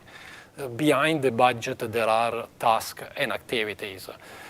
So if the person or the entity is able and shows his ability to realize this task, then there is no issue, I would say. Thank you. And measuring success, at which level of details the applicants should give the measures of success? Well, I think it should be, let's say, as precise as possible, in the sense that, I don't know, if you have a battery, for example, okay? If you have a battery, you know what are the performance metrics in your industry. You know what is the energy density, what is the number of recharging, and so on and so on. If you have,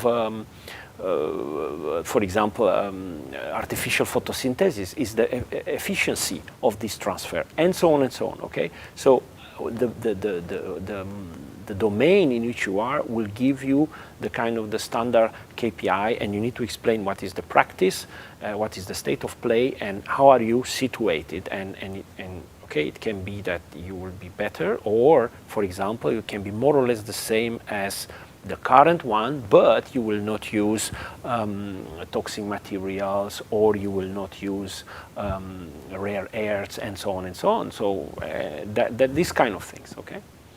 And our first question on challenges, it's actually the lack of challenge in quantum. So there is a challenge in Accelerator, and there is a challenge in Pathfinder in the Work Programme 2022. So transition is not there. Well, very good question. So first of all, let's not forget there is already a quantum flagship, okay? And we see that there are more and more quantum startups, SMEs, also coming from outside, following many hundreds of millions, if not more, than the member states. I think many member states, they have their quantum programs inspired by ours.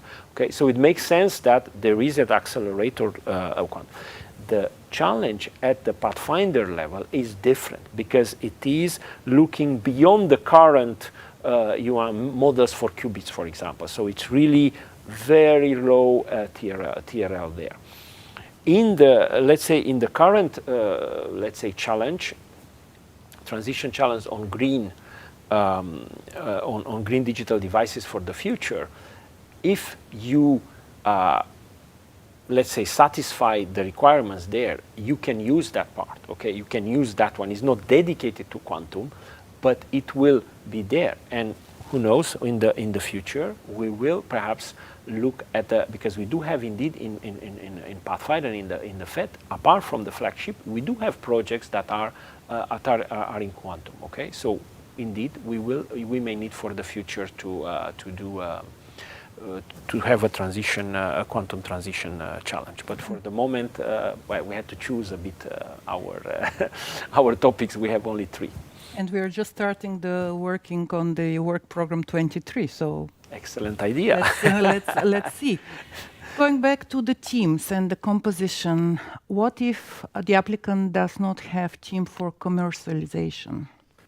Well, the lack of a team for commercialization is not a barrier, but already in the proposal they should show what is the path to market. If there is no team for commercialization, there should be already some company identifying for taking a license, and probably this company should be part already of the consortium. If, on the contrary, maybe they are maturing the technology as described in the pathway to technology described in the slide I illustrated before, still in the proposal the expert should be able to see that the pathway is not ending with the project. There should be a clear direction and convincing directions that it will not stop with the project, even if the project does not have the team for the commercialization. Indeed, absolutely, Marco. I think this is a great question, and we should perhaps make sure this is in our FAQ. But for example, it's okay, no problem, especially if you are an ERC, POC or whatever, and you say, look, I'm doing this. But then you can say, okay, I will acquire this, and you need to foresee the budget to say, okay, I will look for an entrepreneurship in residence, for example. We are also working on such a thing to help you on that. Or I will do spin-offs, or I will do licensing, but then be convincing, okay? Be convincing in your approach. Indeed, what we want is not a very kind of straitjacket approach. We want to have spin-offs or have SME. But what we want is that it's credible, and this is not just research, okay? So this is the most important thing. Thank you very much, Viorel. Thank you very much, Marco. Unfortunately, we are limited by the time, so we are concluding this session. Thank you very much also to our audience. Don't forget to join us after the lunch break for the EIC Accelerator session. Goodbye from now, and bon appétit. Bon appétit. Thank you. Thank you.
Are you ready? If you're an entrepreneur, if you're an innovator, if you have vision and ambition, and if you firmly believe that your innovation has the potential to make a positive impact and to compete on a global scale, then you must seize this opportunity.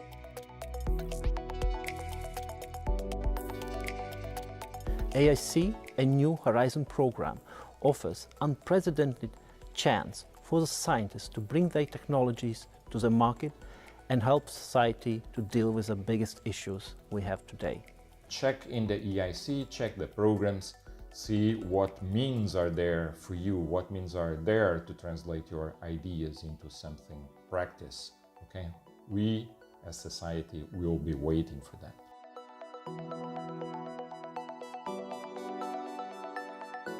Together with co-investors from the private market, we're just adding a lot of funding into an area where companies with disruptive technologies from the deep tech, medtech, biotech sector, renewable energies.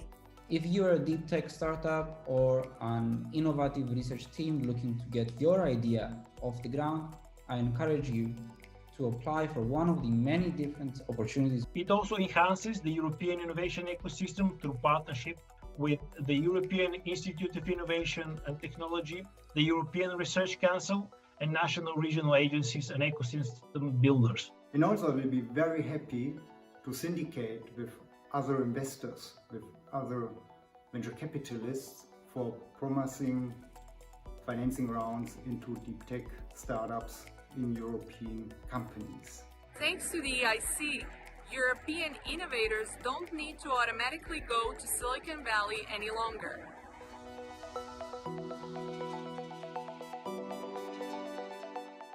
With over 10 billion euros to invest in breakthrough technologies and game-changing innovations, it contributes to the Green Deal and economic recovery package in Europe. Each startup can compete, literally compete, for up to 17.5 million euros in non-dilutive grants and patient capital in order to scale so that we can truly start up Europe and scale up Europe.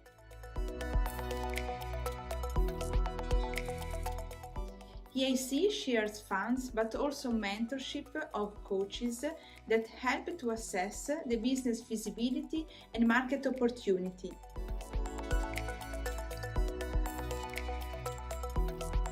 EIC has a strong focus on diversity, gender and inclusion, which is built into its very DNA, from the strategic level down to hands-on KPIs.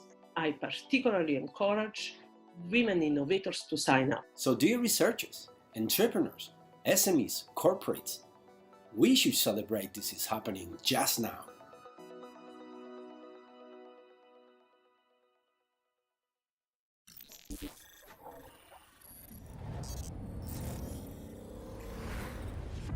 Are you an entrepreneur with an innovative spirit?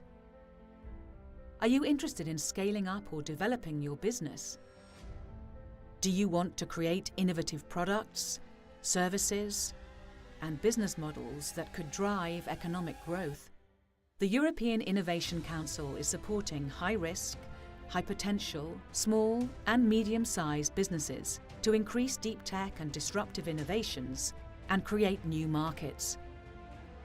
You can apply for the Accelerator funding at any time. The selected companies will receive up to 2.5 million euros in grants and 15 million euros in optional equity, and a fast track to connecting with investors, corporates, and like-minded entrepreneurs. Optional business coaching and mentoring can be offered to support innovative ideas. Become part of the EIC community that will shape the future of Europe.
Are you ready?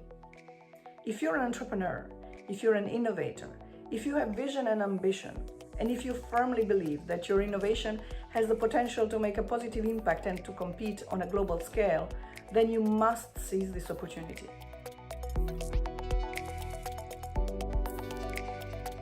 EIC, a New Horizon program, offers unprecedented chance for the scientists to bring their technologies to the market and help society to deal with the biggest issues we have today. Check in the EIC, check the programs, see what means are there for you, what means are there to translate your ideas into something practice. Okay? We as society will be waiting for that.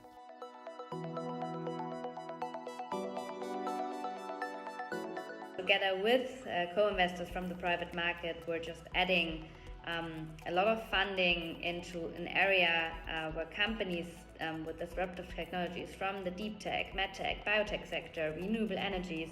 If you're a deep tech startup or an innovative research team looking to get your idea off the ground, I encourage you to apply for one of the many different opportunities. It also enhances the European innovation ecosystem through partnership with the European Institute of Innovation and Technology, the European Research Council, and national regional agencies and ecosystem builders. And also we'll be very happy to syndicate with other investors, with other venture capitalists for promising financing rounds into deep tech startups in European companies. Thanks to the EIC, European innovators don't need to automatically go to Silicon Valley any longer.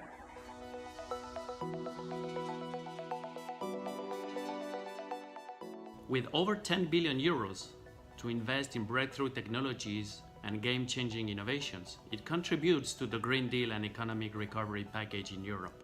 Each startup can compete, literally compete, for up to 17.5 million euros in non-dilutive grants and patient capital in order to scale so that we can truly start up Europe and scale up Europe.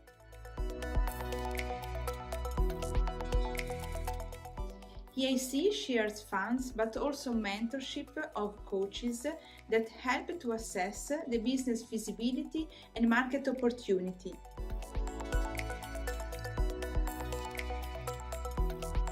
EIC has a strong focus on diversity, gender and inclusion, which is built into its very DNA, from the strategic level down to hands-on KPIs. I particularly encourage women innovators to sign up. So dear researchers, entrepreneurs, SMEs, corporates, we should celebrate this is happening just now.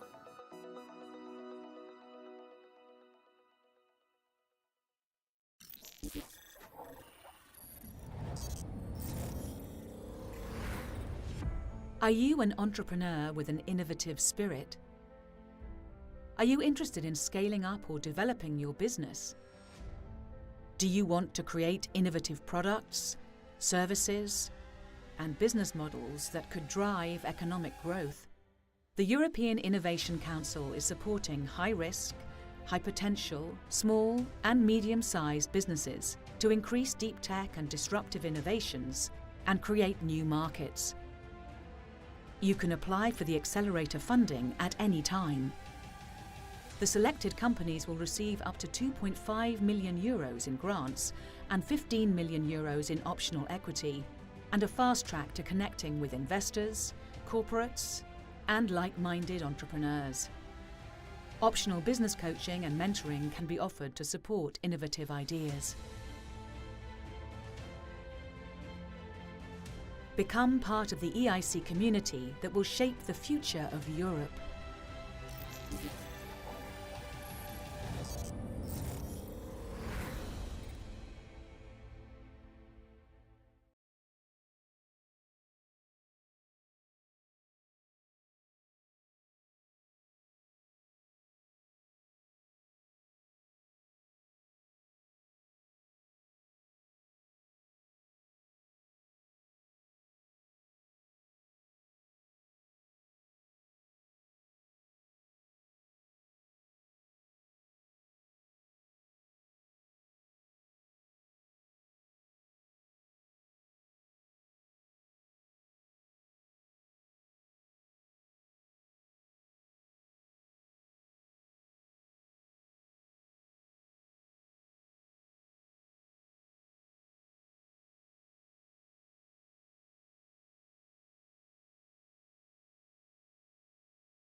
Are you ready?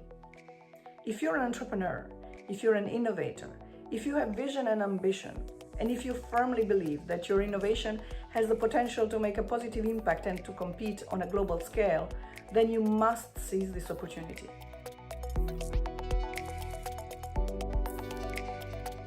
EIC, a New Horizon program, offers unprecedented chance for the scientists to bring their technologies to the market and help society to deal with the biggest issues we have today.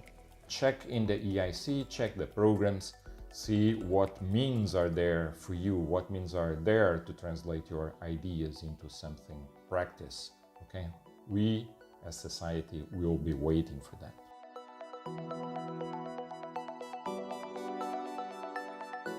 Together with co-investors from the private market, we're just adding a lot of funding into an area where companies with disruptive technologies from the deep tech, medtech, biotech sector, renewable energies. If you're a deep tech startup or an innovative research team looking to get your idea off the ground, I encourage you to apply for one of the many different opportunities. It also enhances the European innovation ecosystem through partnership with the European Institute of Innovation and Technology, the European Research Council, and national regional agencies and ecosystem builders. And also we'll be very happy to syndicate with other investors, with other venture capitalists for promising financing rounds into deep tech startups in European companies. Thanks to the EIC, European innovators don't need to automatically go to Silicon Valley any longer.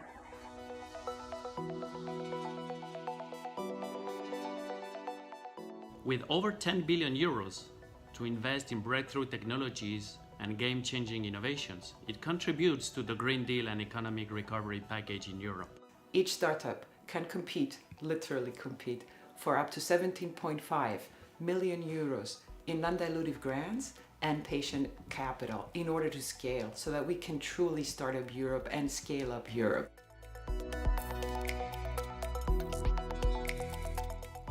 EIC shares funds but also mentorship of coaches that help to assess the business feasibility and market opportunity.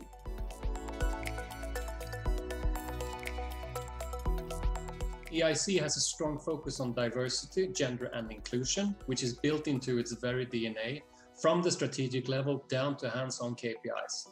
I particularly encourage women innovators to sign up. So dear researchers, entrepreneurs, SMEs, corporates, we should celebrate this is happening just now.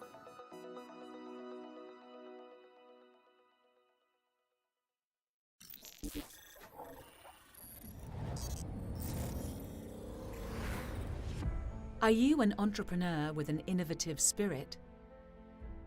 Are you interested in scaling up or developing your business? Do you want to create innovative products, services, and business models that could drive economic growth? The European Innovation Council is supporting high-risk, high-potential, small and medium-sized businesses to increase deep tech and disruptive innovations and create new markets. You can apply for the Accelerator funding at any time. The selected companies will receive up to 2.5 million euros in grants and 15 million euros in optional equity, and a fast track to connecting with investors, corporates, and like-minded entrepreneurs. Optional business coaching and mentoring can be offered to support innovative ideas. Become part of the EIC community that will shape the future of Europe.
Are you ready? If you're an entrepreneur, if you're an innovator, if you have vision and ambition, and if you firmly believe that your innovation has the potential to make a positive impact and to compete on a global scale, then you must seize this opportunity.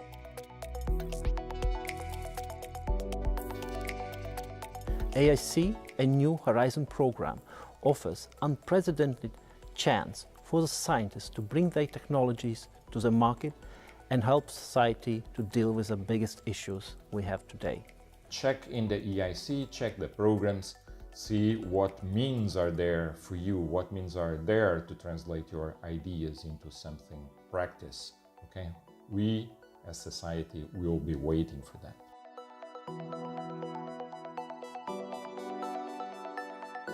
Together with co-investors from the private market, we're just adding a lot of funding into an area where companies with disruptive technologies from the deep tech, medtech, biotech sector, renewable energies.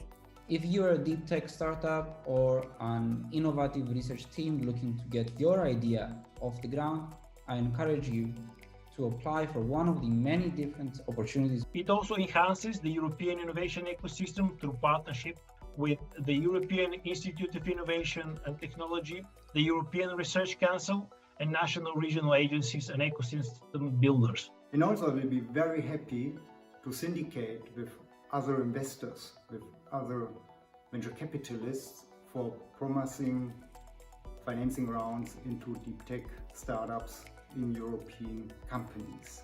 Thanks to the EIC, European innovators don't need to automatically go to Silicon Valley any longer.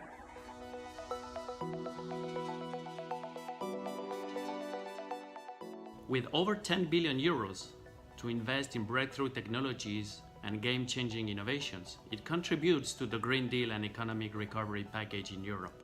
Each startup can compete, literally compete, for up to 17.5 million euros in non-dilutive grants and patient capital in order to scale so that we can truly start up Europe and scale up Europe.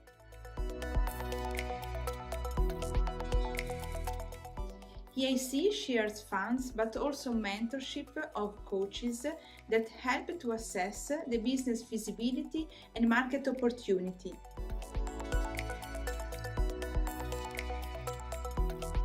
EIC has a strong focus on diversity, gender and inclusion, which is built into its very DNA, from the strategic level down to hands-on KPIs. I particularly encourage women innovators to sign up. So dear researchers, entrepreneurs, SMEs, corporates, we should celebrate this is happening just now.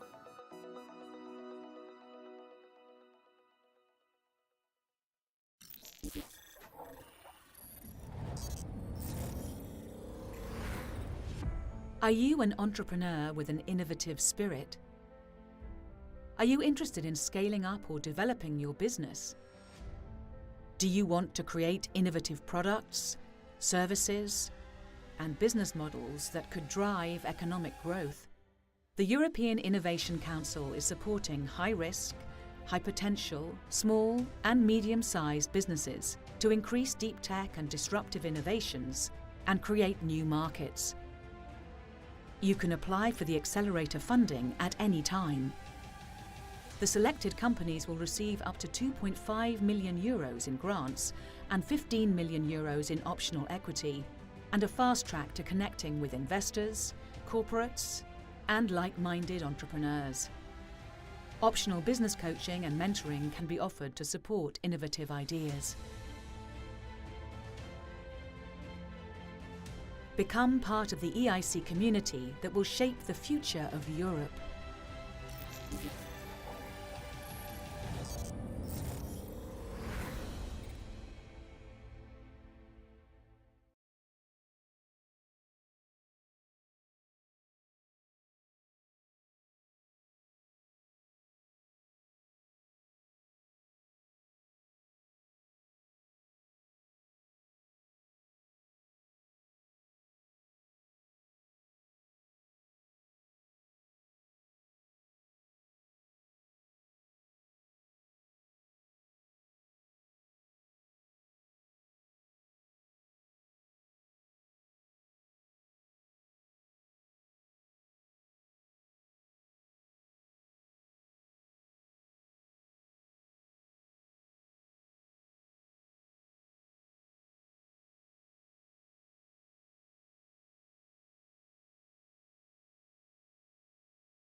Are you ready? If you're an entrepreneur, if you're an innovator, if you have vision and ambition, and if you firmly believe that your innovation has the potential to make a positive impact and to compete on a global scale, then you must seize this opportunity.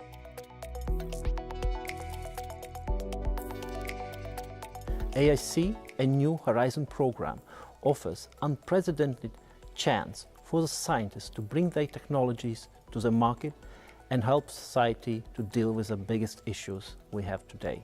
Check in the EIC, check the programs, see what means are there for you, what means are there to translate your ideas into something practice. Okay? We as society will be waiting for that.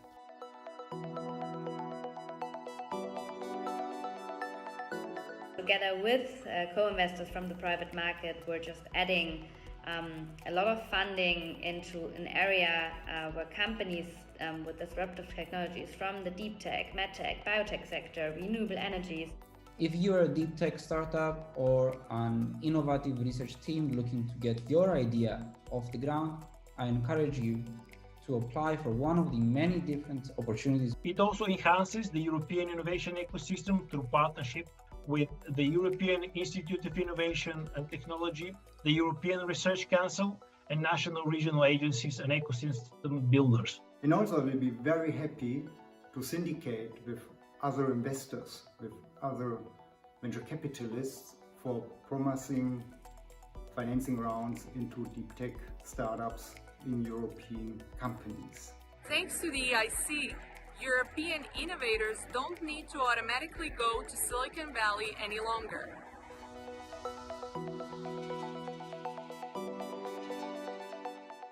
With over 10 billion euros to invest in breakthrough technologies and game-changing innovations, it contributes to the Green Deal and economic recovery package in Europe.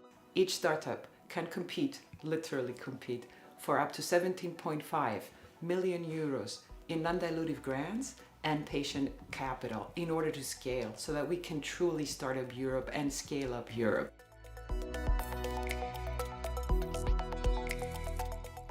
EIC shares funds but also mentorship of coaches that help to assess the business feasibility and market opportunity.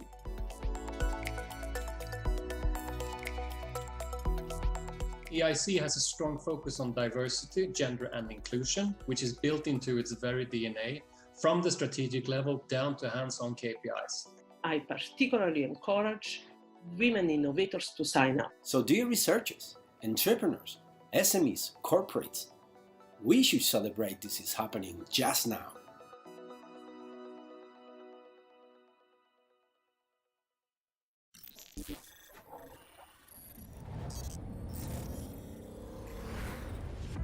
Are you an entrepreneur with an innovative spirit? Are you interested in scaling up or developing your business? Do you want to create innovative products, services, and business models that could drive economic growth? The European Innovation Council is supporting high-risk, high-potential, small and medium-sized businesses to increase deep tech and disruptive innovations and create new markets. You can apply for the Accelerator funding at any time. The selected companies will receive up to 2.5 million euros in grants and 15 million euros in optional equity, and a fast track to connecting with investors, corporates, and like-minded entrepreneurs. Optional business coaching and mentoring can be offered to support innovative ideas. Become part of the EIC community that will shape the future of Europe.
Are you ready?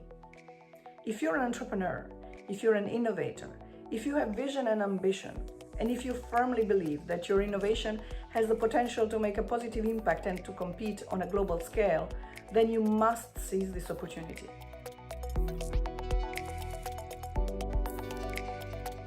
EIC, a New Horizon program, offers unprecedented chance for the scientists to bring their technologies to the market and help society to deal with the biggest issues we have today.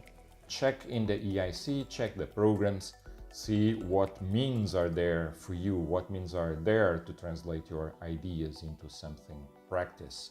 Okay? We as society will be waiting for that.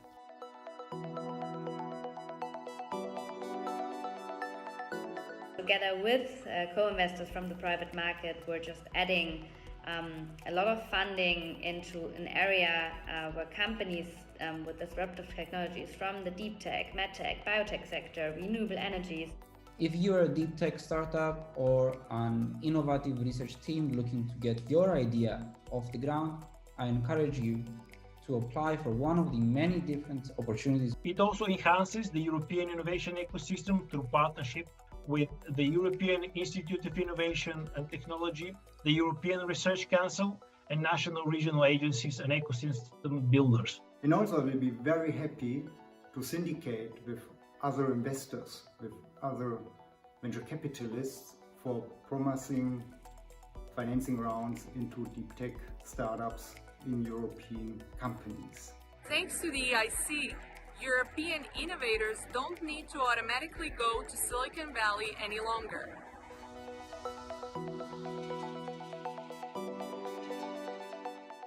With over 10 billion euros to invest in breakthrough technologies and game-changing innovations, it contributes to the Green Deal and economic recovery package in Europe. Each startup can compete, literally compete, for up to 17.5 million euros in non-dilutive grants and patient capital in order to scale so that we can truly start up Europe and scale up Europe.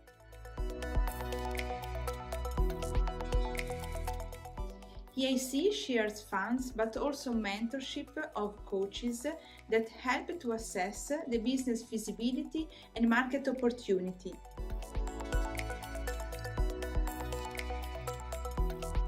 EIC has a strong focus on diversity, gender and inclusion, which is built into its very DNA, from the strategic level down to hands-on KPIs. I particularly encourage women innovators to sign up. So dear researchers, entrepreneurs, SMEs, corporates, we should celebrate this is happening just now.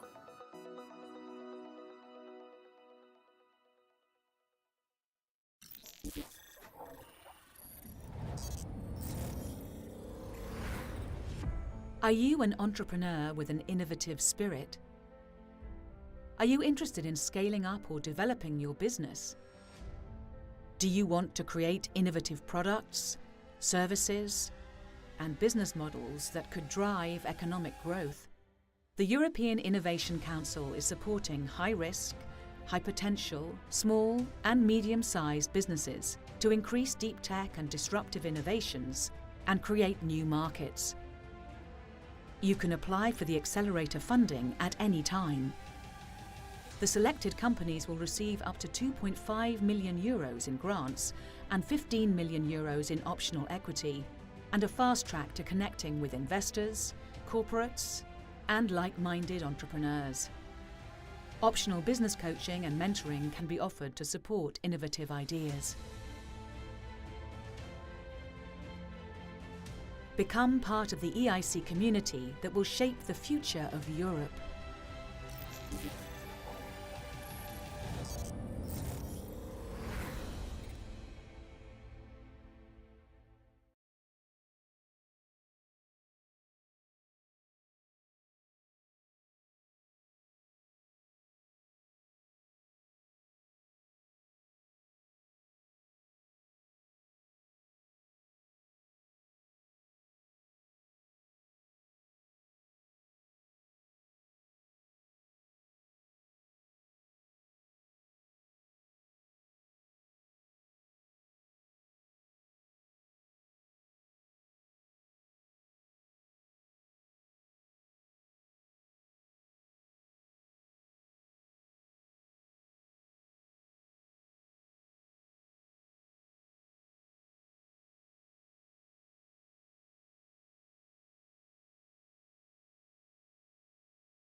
Are you ready?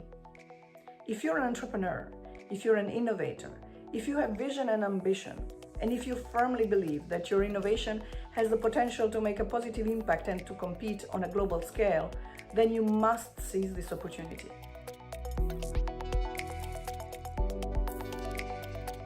EIC, a New Horizon program, offers unprecedented chance for the scientists to bring their technologies to the market and help society to deal with the biggest issues we have today. Check in the EIC, check the programs, see what means are there for you, what means are there to translate your ideas into something practice. Okay? We as society will be waiting for that.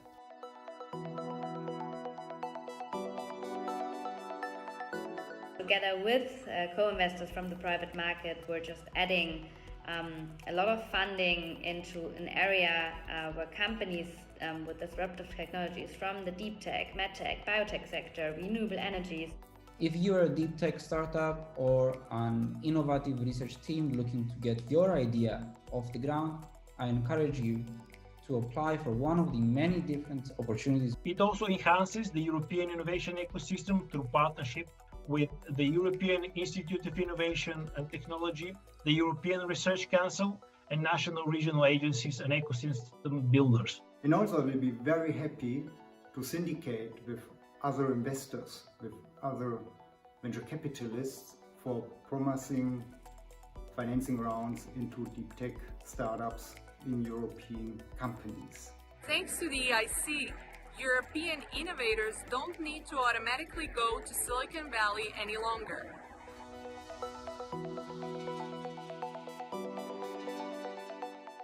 With over 10 billion euros to invest in breakthrough technologies and game-changing innovations, it contributes to the Green Deal and economic recovery package in Europe.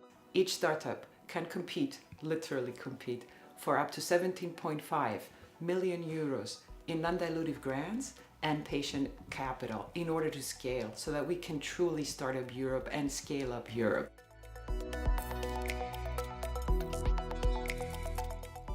EIC shares funds but also mentorship of coaches that help to assess the business feasibility and market opportunity.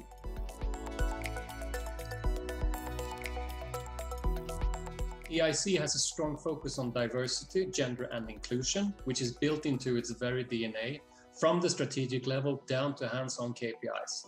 I particularly encourage women innovators to sign up. So dear researchers, entrepreneurs, SMEs, corporates, we should celebrate this is happening just now.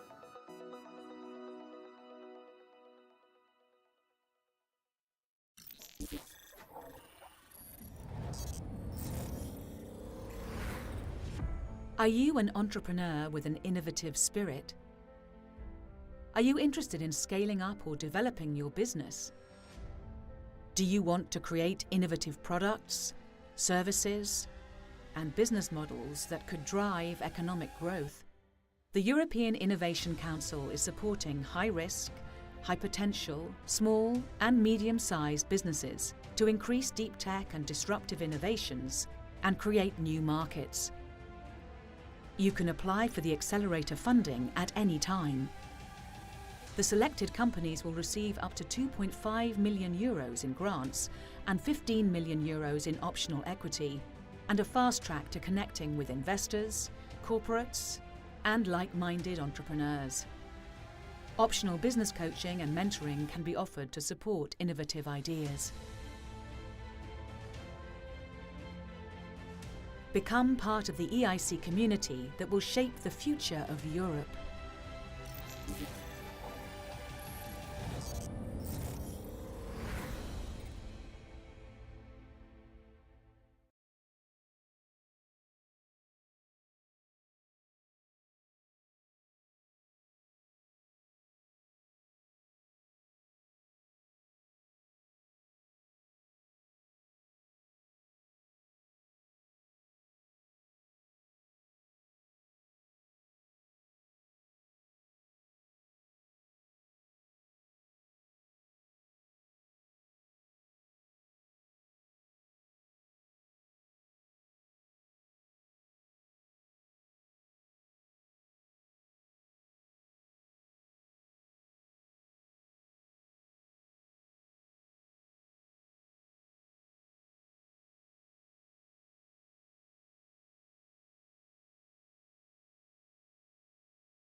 Good afternoon. Welcome back to the EIC Applicants Info Day. This is the session for the EIC Accelerator. I'm Jasper Witteveen. I'll be moderating this session today. And with me I have three speakers. You see Stéphane Wacky, who's the head of department for EIC. Cornelius Smaltz, who is the head of unit for the EIC Accelerator. And Catherine Eginard, Deputy Head of Unit, People, Workplace and Operational Coordination Support. The three speakers will present to you the ins and outs to apply for the EIC Accelerator. And once we've done the presentations, we have quite some time to answer all your questions. So please let me remind you to go to slido.com and put your questions there. And you can also like other questions. The more likes they are, they come up at the screen and we will tackle them like that. So without further ado, I think we can start. And Cornelius Smaltz, you can go ahead. Sure. Good afternoon. It's a pleasure to welcome you to the EIC Accelerator session. I will try to give you a first very general overview of the funding instrument before my colleagues then go into details on specific aspects. What are we looking for in the EIC Accelerator? We're looking for startups and SMEs that are seeking to scale up high-impact innovations with the potential to create new markets or disrupt existing ones. We're looking for innovations that build on scientific discovery or technological breakthroughs, what we call deep tech. And we're looking for innovations where significant funding is needed over a long time frame and that are too risky for private investors alone. What can you apply for? You can apply for equity and for grant. And you can then do that in different combination and sequences that I think I best present in the next slide. The standard case in Horizon Europe is what we call blended finance, grant and investment. If you need support for both the technological development at a late stage of technological readiness levels, TRLs 5 to 8, and for the deployment and scale up. You can also apply for grant first if your innovation still requires significant work to validate and demonstrate in relevant environments to assess its commercial potential. You will then, at a later point, your progress will be assessed against a technological milestone, and we will then look into the option of granting you equity for the further commercialization and deployment and scale up. You can also apply under certain conditions for grant only. If you can prove that you have sufficient financial means for deployment and scale up, what we call TRL 9. The idea behind that is that we don't want innovations to be stuck at the level of development. We really want these innovations to be scaled up and deployed and commercialized. That's why it's important if you apply for grant only, we need to be sure that you have the funds to scale up. And you can, under certain conditions, also apply for investment only if you're only looking to fill the funding gap for rapid scale-up of your high-risk innovation and you don't need a grant. This is also the only part for which small mid-caps are, under certain circumstances, also eligible for this funding stream, the investment only, whereas the rest is reserved to small and medium enterprises down to startups. Here, a first overview of the new elements that we introduced in the 2022 work program. My colleagues will go into all of these in more detail. The first one is that companies can now apply under certain very strict conditions for investments above 15 million, so for an equity component of more than 15 million. We will have 3 cutoff dates this year, and we will give you the dates in the next presentation. We have what we think is an improved resubmissions policy, where applicants can rebut evaluators' comments, and evaluators must take account of the improvements and of the rebuttal comments. And we have priority to interview women-led companies in certain conditions that I think we will also expand on in the presentation. We have enlarged the definition of women-led from only CEO also to female CTO or CSO. And we have simplified the Seal of Excellence. I'll come to that in a slide in a second, in the sense that non-funded applicants who have attended the jury interview will be awarded a Seal of Excellence generally. And we have a new fast track implemented for the EIC, the European Institute of Technology, for companies to submit directly to the full application stage if they have successfully passed a project review in the EIT under certain conditions. We also have specific challenges in the EIC Accelerator. In addition to an open funding stream, we also have areas where we're specifically looking for applications. One of these is technologies for open strategic autonomy, with the aim of a significant reduction of the European dependency on other regions for deep tech innovations and services of EU key strategic interest, strengthening of European competitiveness, security, and open strategic autonomy. And we have a challenge on technologies for Fit for 55, on accelerating the decarbonization by having high potential impact on reducing net CO2 emissions, more inclusive and steady acceleration towards climate neutrality by 2050. I think this is already my last slide on the Seal of Excellence. As I mentioned, we have a new approach where all applicants that have attended the interview will be awarded in the Seal of Excellence if they are not funded, as long as they give their consent. This will affect up to 189 applicants from the 2021 call. This rule will now be retroactively applied to June cutoff applicants.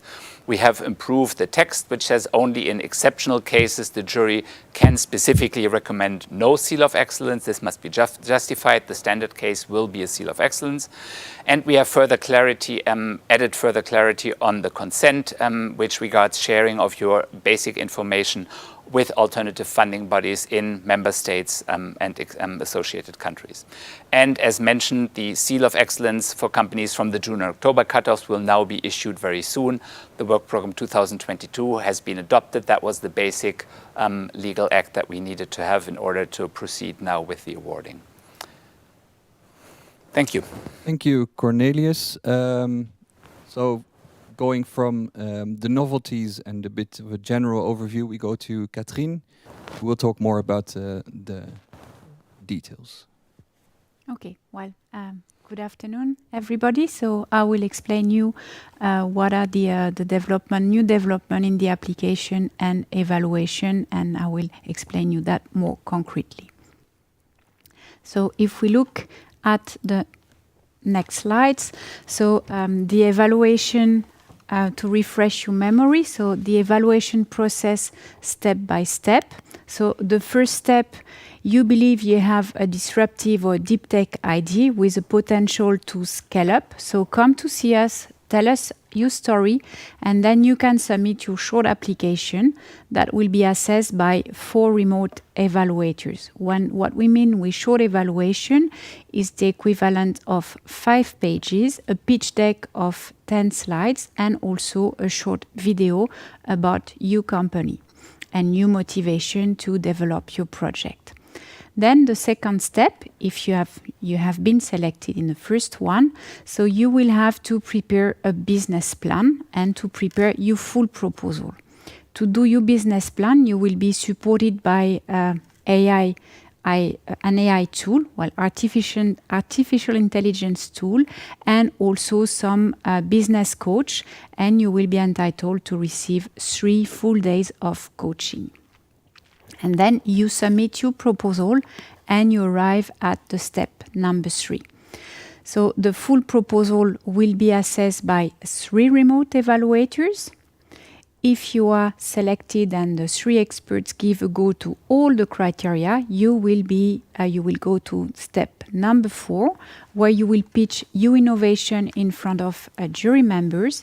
And if you are selected, then you will sign the grant agreement. And in case you have requested an investment component, which is the step number 5, you will enter into a due diligence process with a certain number of compliance checks, and at the end of the process, you may sign the investment agreement.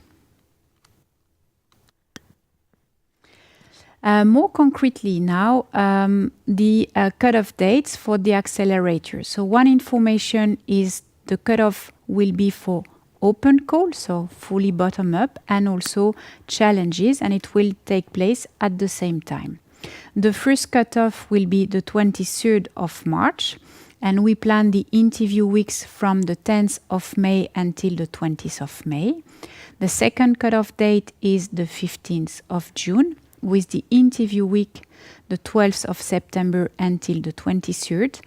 And the cutoff 3 will be the 5th of October, with the interview date the 21st of November until the 2nd of December.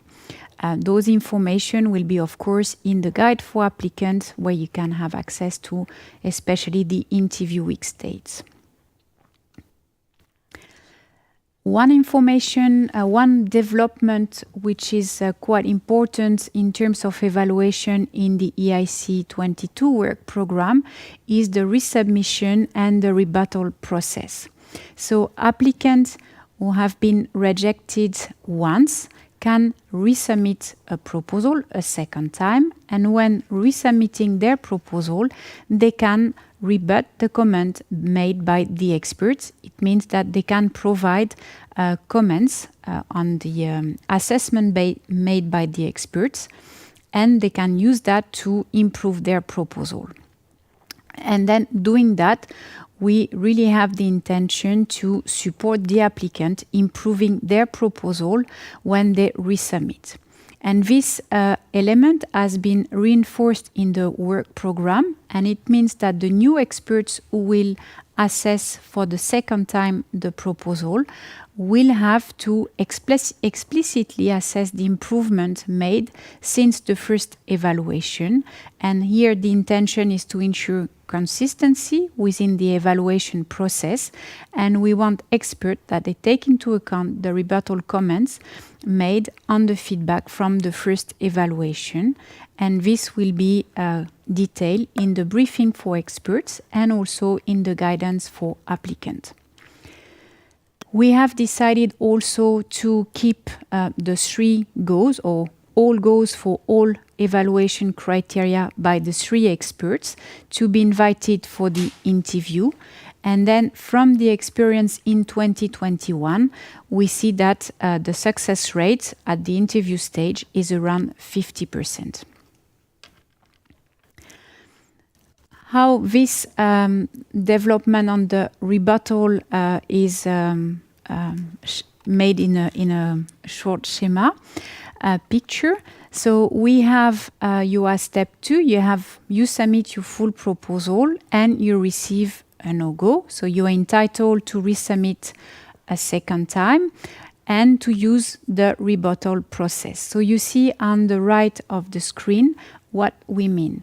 So on the in the business plan, you will be in position to add your comments. So you have dedicated boxes to write your comment in the business plan, and to help the remote evaluators, those elements will be visible on the top of the business plan.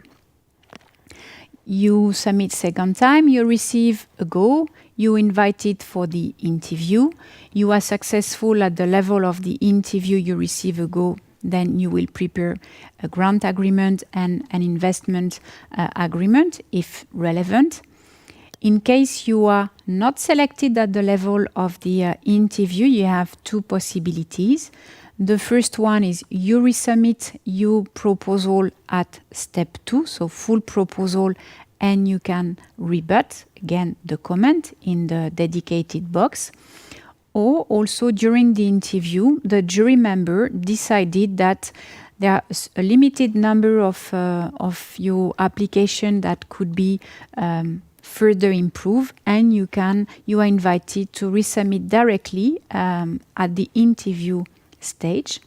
In that case, you will be also invited to resubmit a pitch deck and also to explain in a dedicated part of the application what you have improved in your proposal. Another important development, or 3 ones, you will see 3 different slides, so is to help the remote evaluators. The first one is an overview of the different profile skills that are in the team of the proposal, and then you see when the boxes it's dark, it means that the competencies or the skill is completely matched, and when the box it's much clearer, is the competencies or the skill or the technology is not fully yet in the company. So it is an help for the experts, and then also applicant, in case all the skills are not yet present in the company, they can also explain how they will acquire the new skills.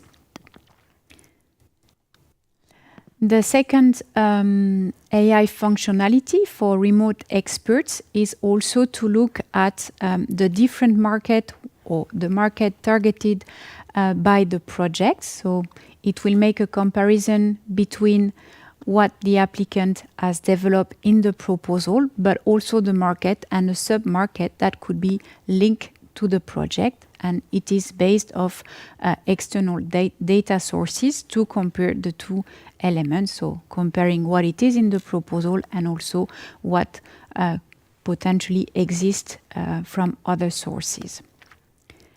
And then the third functionality for the remote experts, which is in the same vein of the market, is what are the closest patents and scientific publication linked to the project proposed. And again, it will help the experts to assess the proposal of the applicant, but also to look at the different information from other sources to increase the level of information and to be in position to compare.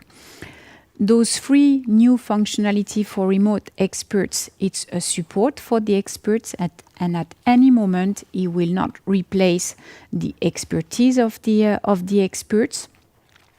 We do rely on the expertise of the expert and on the decision of the expert to assess the proposal. And finally, the last element of the novelty, so we have moved from one work program in 2021 to a new work program in 2022. So we have closed the platform for 4 days, so now it's completely reopened. So it was for the short proposal, be in position to assess the proposal under the 2021 criteria before the adoption of the new work program. And then after it has reopened yesterday, proposal will be assessed with the 2022 criteria as specified in the work program. For the full proposals, it's a bit also different. So full proposal could be submitted since the 6th of October after the last cutoff. We did have a certain number of proposals already submitted.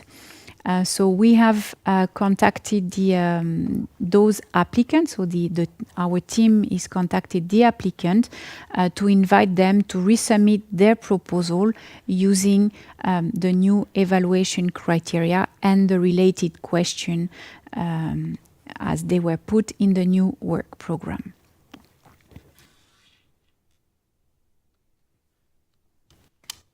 Okay, thank you very much, Katrien, for this insight in the changes in the evaluation process.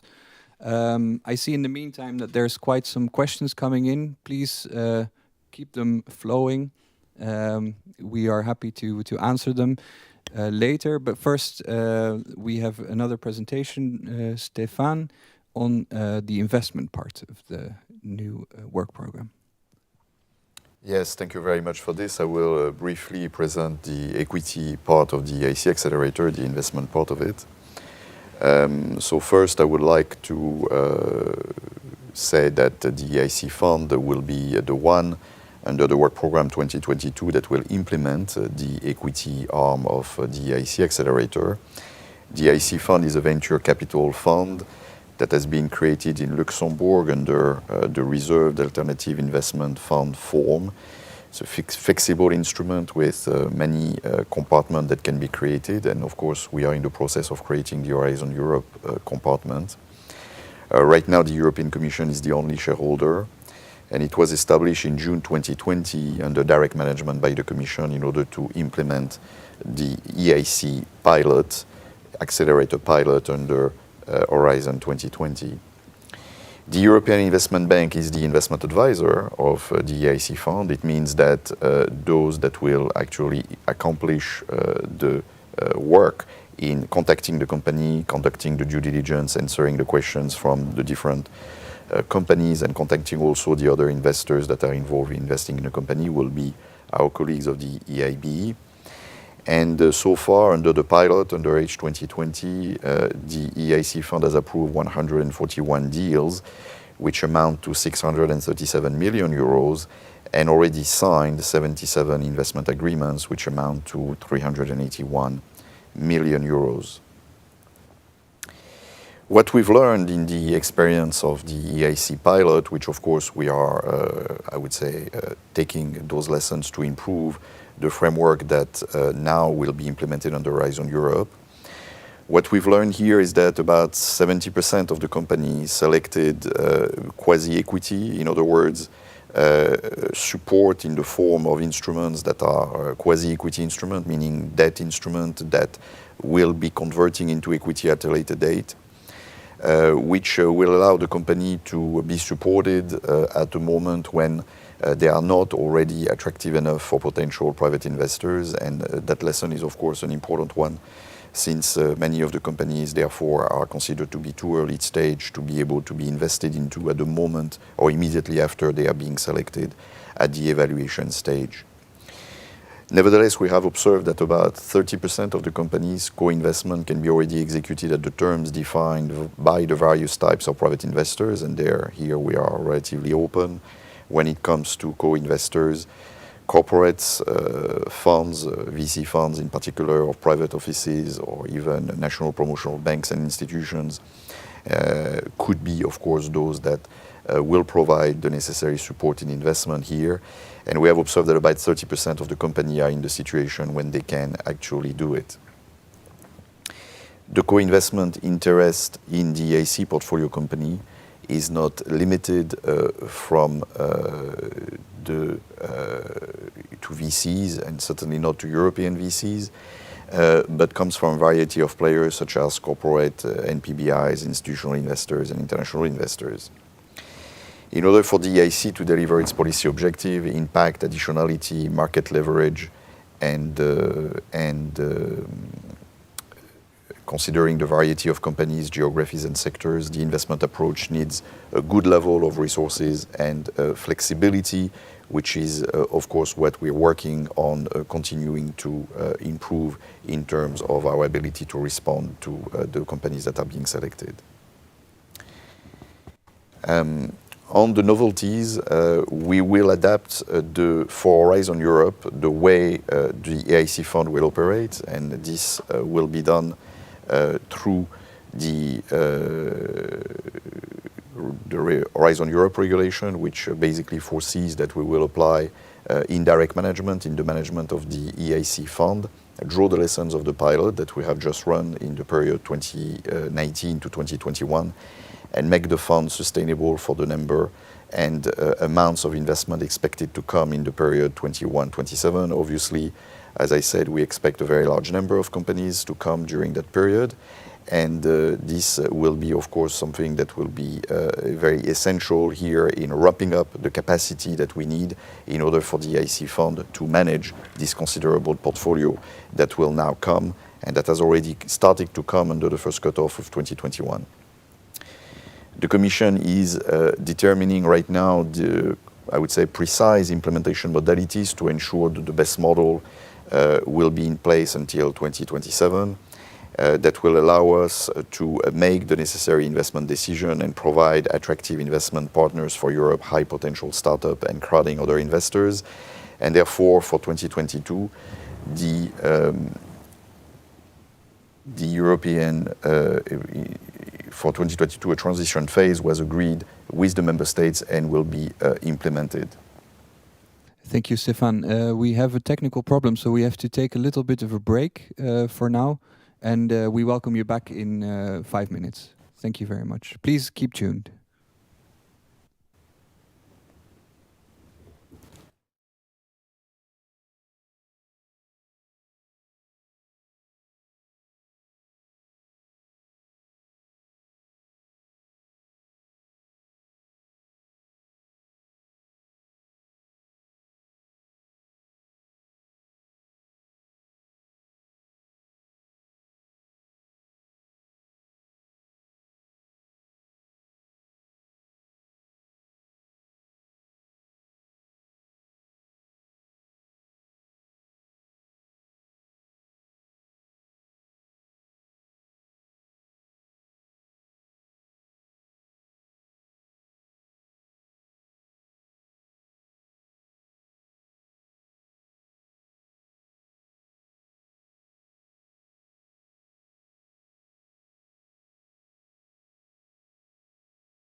Welcome back. Thank you for waiting and apologies. We're live, so anything can happen. We've had a slight technical issue, which is still not resolved.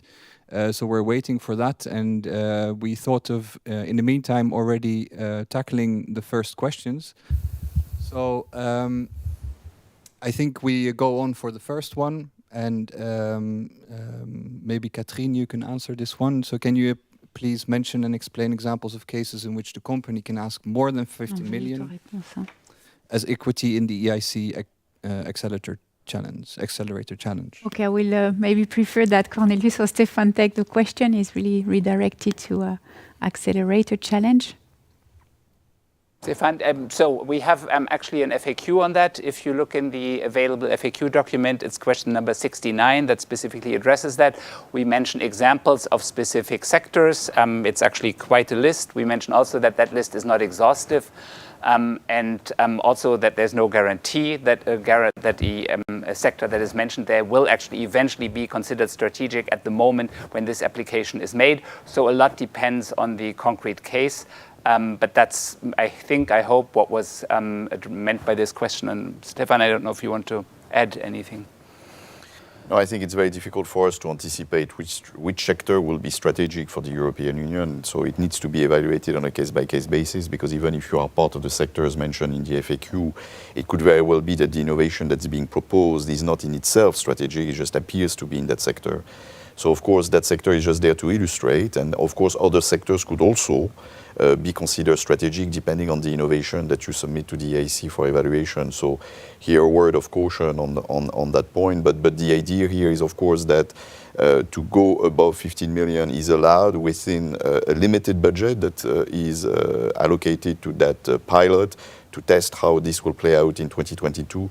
And we are looking here at supporting innovations, strong European innovations that are operating in strategic sectors for which there is a scarcity of European money going into that space, and for which the EIC can then play its role in supporting the scale-up of these important innovations.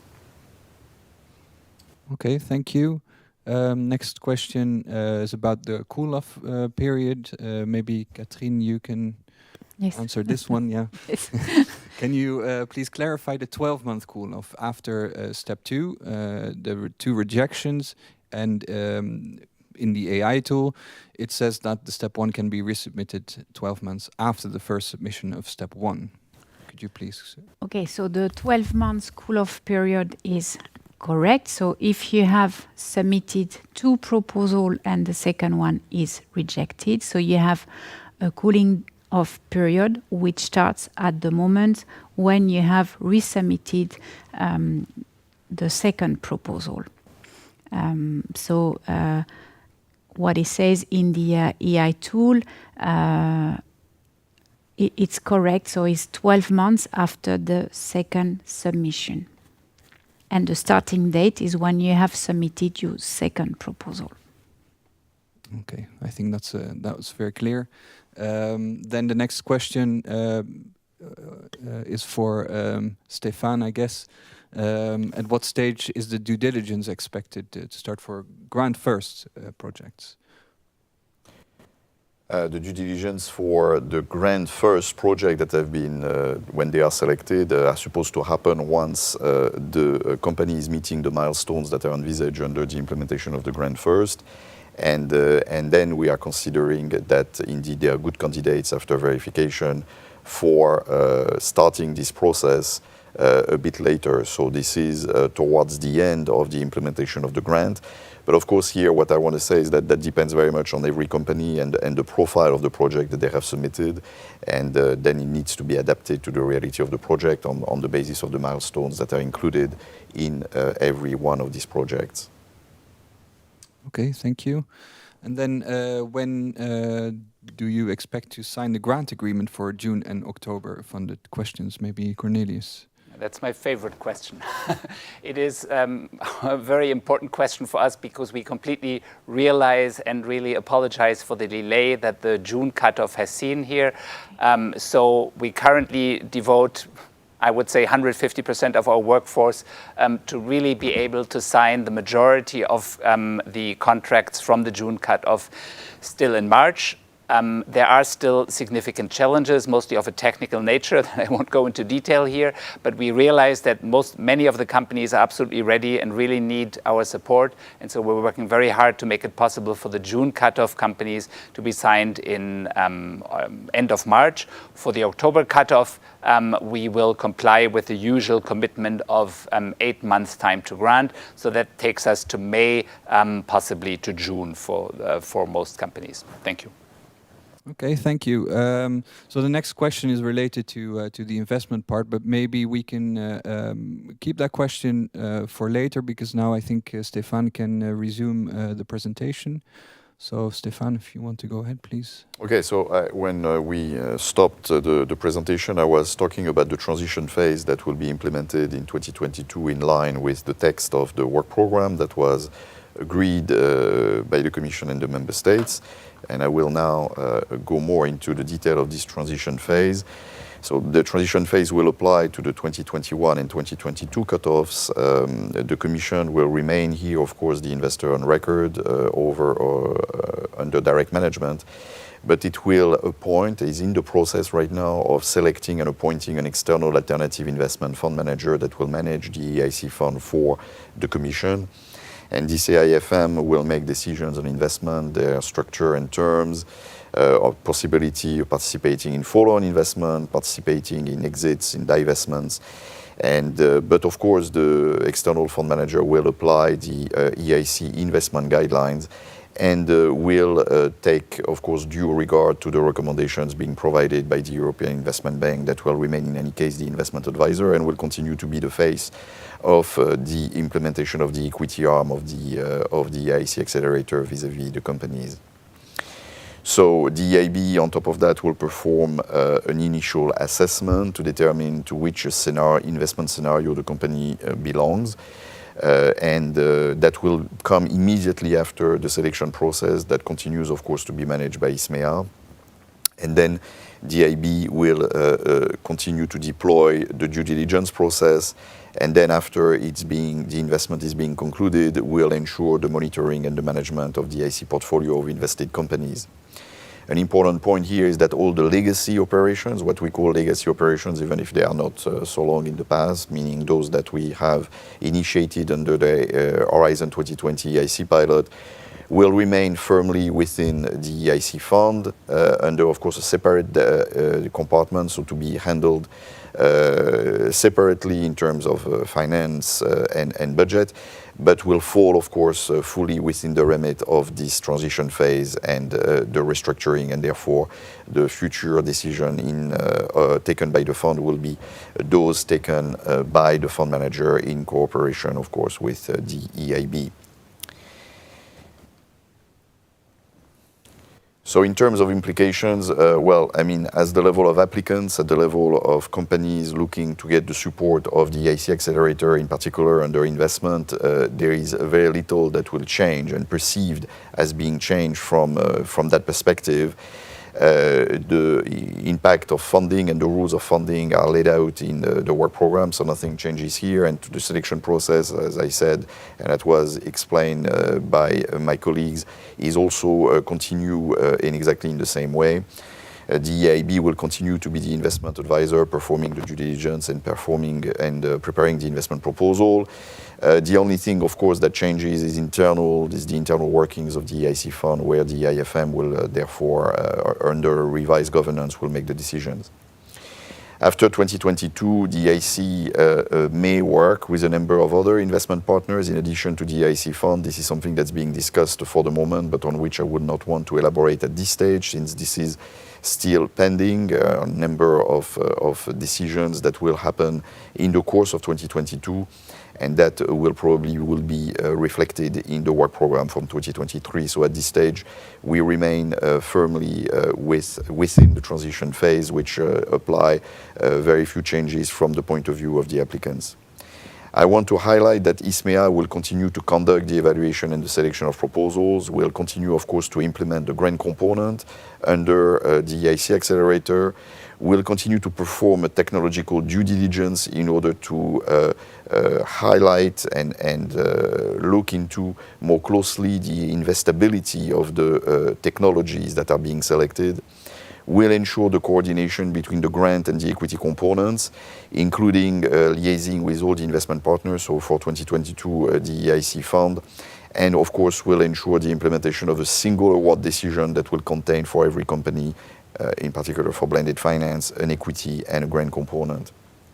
And last but not least, ISMEA will continue to implement the platform that we have created. I will say a few words in a minute on that animate the pipeline and is there to help the companies that we have selected find co-investors. So here on this picture, you see the process and the indicative approach that will be in place for the transition period. So starting from the left with the EIC Accelerator selection process, where companies could be selected, could be rejected or put in grant only or grant first process. And then those that are equity only or blended will be submitted to the initial due diligence of the proposed transactions, with the possibility that some of them are considered to be too early stage, and then they will be put back in the grant first category for some time to implement the grant, improve their prospects, and then will be allowed to come back, and then we will look at whether they have prepared enough, met the milestones in order for them to re-enter the pipeline of the fund. And then for those that are continuing on the pipeline of the fund, there will be a negotiation and a closing that will be organized with that will be led by the EIB and then submitted to the decision of the EIC fund. And then if the fund is actually coming to a decision on the case, on the transaction, on the company, then after the transaction is being signed, we will move into the management of the investment that will be done by the EIB, of course, in full conformity and under the leadership of the fund governance bodies. So now if we turn to the due diligence here, nothing changes. The due diligence is being conducted by the European Investment Bank that performs and prepares the due diligence and performs the due diligence and prepares the investment proposal. There is a very important part, which is the risk assessment, the compliance, and the know your customer part of it, which is very important. Since we are an EU entity, we need to respect the entire body of law that apply to this, in particular anti-money laundering, combating, I would say, harmful tax schemes that exist not only, of course, in the EU, but also where we operate in a number of associated countries or other places in the world where companies and investors may have operations. The EIB will review the product and technology, the market in which the company operates, and the state of the competition, the commercialization strategy, the business plan and financial projection, challenging, of course, those projections to make sure that they are realistic. We have observed during the pilot that often these financial projections are widely unrealistic, and of course they then have a negative impact in the decision-making in the process of due diligence. So please keep yourself to realistic financial projections. The management of the companies, the board and governance in particular. Here it's of course very key that the right teams is in place to actually implement the innovation that is being selected, that you propose for selection. And ownership and capital structure, I want to say here that of course we will, and we are only able to invest in capital structure that corresponds to companies that are, I would say, opening themselves to investment by external investors, in particular VC funds. And therefore, if you have a capital structure that does not allow for that or does not wish, or the current investors who don't wish to open the capital structure, then it will be impossible for us to then implement the investment for the EIC fund. And then we will try to optimize the investment structure. What it means concretely is that we are, of course, taking a view on the fact that the founders in particular and the top management needs to have, I would say, their skin in the game in the implementation of the project, the implementation of the company, and therefore we need to ensure that they are not too diluted in the capital table, the cap table, which will then provoke a misalignment of interest. So this is also a very important element for us to verify in this process of due diligence. Now, if we look at the novelties, I will turn, of course, to the new EIC investment guidelines that have just been reviewed and agreed. They have introduced a number of more flexibilities and instruments and conditions for the EIC fund to implement in the use of the quasi-equity, in the maturity of convertible instruments, in matching requirements that will apply only to the equity part and not anymore to the quasi-equity part, in the definition of the qualified investor, where the definition is broadened, and the aim here is to publish the revised guidelines in February, so in the next couple of days. They will be up and running, and you could consult them to know which would be the document that will guide the investment of the EIC fund as their moment of actual publication. Other novelties that we already covered through the question. So we have now opened the possibility for companies to apply to a ticket that is higher at 15 million of equity. But of course, it's limited, as I said, by a number of conditions and limitations. So proposals must be in technologies that are strategic for the Union, where there is global competition, and quite importantly, where the funding needs exceed significantly what is available or can be found in Europe, reasonably speaking. And of course, in that pilot phase that will apply to that new feature in 2022, the project that make that request for a ticket that is above 15 million, we will take care that all these companies do not represent more than 15%, 1/5 of the budget over the year, and will be submitted to the European Innovation Council Programme Committee for opinion. Now, let me say a word on what we do in order to improve the attractiveness of our companies that are being selected for co-investment. This is a very important element. Of course, the co-investment part is the DNA of the EIC. We are doing this not because, of course, we want to be nasty to companies. This is not the goal here. The goal is to allow you, even if you get support from us in the form of grant and equity, but we provide you a financial bridge through the EIC so you can reach out to other investors that then can provide you, of course, much larger rounds of capital and accompany you through the scale-up process. And the earlier you start that discussion with other co-investors, with other investors, the better it is for your prospects in the scale-up process on which you want to embark. We have done that, of course, by concentrating resources in improving a number of documents and materials that present the company towards the world of investment. And we are doing that systematically, helping the companies to address a number of shortcomings that may be perceived by investors, in particular when it comes to market size estimates, how they relate to the competitive environment, these expectations they have on their pricing policies, and how they plan to actually enter the market and develop their market plans. We have also done a number of specific events, for example, recently in the context of these e-pitching events with business angels, venture capitalists, and also corporate VCs. We are taking a great care in selecting the most promising companies for those events. Investors have a limited time to allocate for this event, so we are selecting very, very rigorously the best companies that then can attract attention on the side of these investors. And we provide, of course, tailored support for every one of these companies before they actually enter those events in order to, again, make the best impression and ensure that they play on their strength. And then finally, we have developed a comprehensive, we are helping companies develop a comprehensive fundraising strategy that is premised on the use of now a very rich investor network that has benefited from a lot of personal introductions that we do at every event we participate in. and of which our door is always open for new interest coming from investors, and we have regrouped them on an EIC co-investment platform that we are also mediating. And this is, of course, a very important part, that this is not a passive tool, but on the contrary, a very active one, when we have more than 800 investors currently registered, and 100 companies, of course, all from the pilot, so very close to the 141 on which we have a positive investment decision from the EIC fund, that are listed.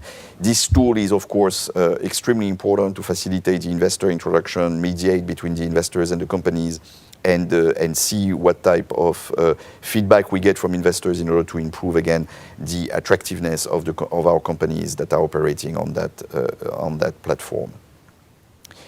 Now, if we look at the timeline, the tentative timeline for the transition phase is already being implemented right now, but we have not finished all the steps that need to be accomplished here. We foresee that they will be accomplished sometime during the second quarter of this year.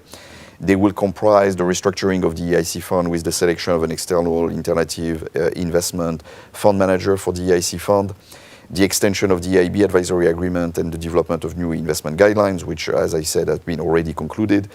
And it will require the adoption of a new commission decision that we foresee in the first half of March. The EIB will then be able to manage the transaction very, very quickly, those in particular pending from 2021 and those that will be selected in 2022. Very quickly, we have already prepared very intensively with the EIB team in order to make sure that we tackle the most urgent cases that we have in our portfolio in order not to waste additional time in the implementation of the equity part for the companies already selected. Thank you very much. That's all I wanted to say, and I'm happy to answer your very numerous questions that I see already accumulating on the investment part. Thank you very much. Yes, indeed. Thank you. Indeed, there's quite some questions accumulating in Slido. Please keep on putting your questions there. Again, if you see a question that slightly relates to your question, you can also choose to like the question, and then it will probably rise in popularity, and we will tackle it maybe a little bit faster.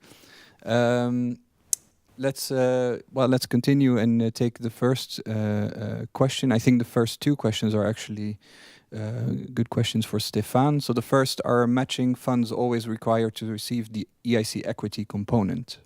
No. So matching funds are not a criteria for selection under the evaluation. You can apply even if you don't have matching funds at the moment when you apply, and you can definitely be selected if you don't have the matching funds.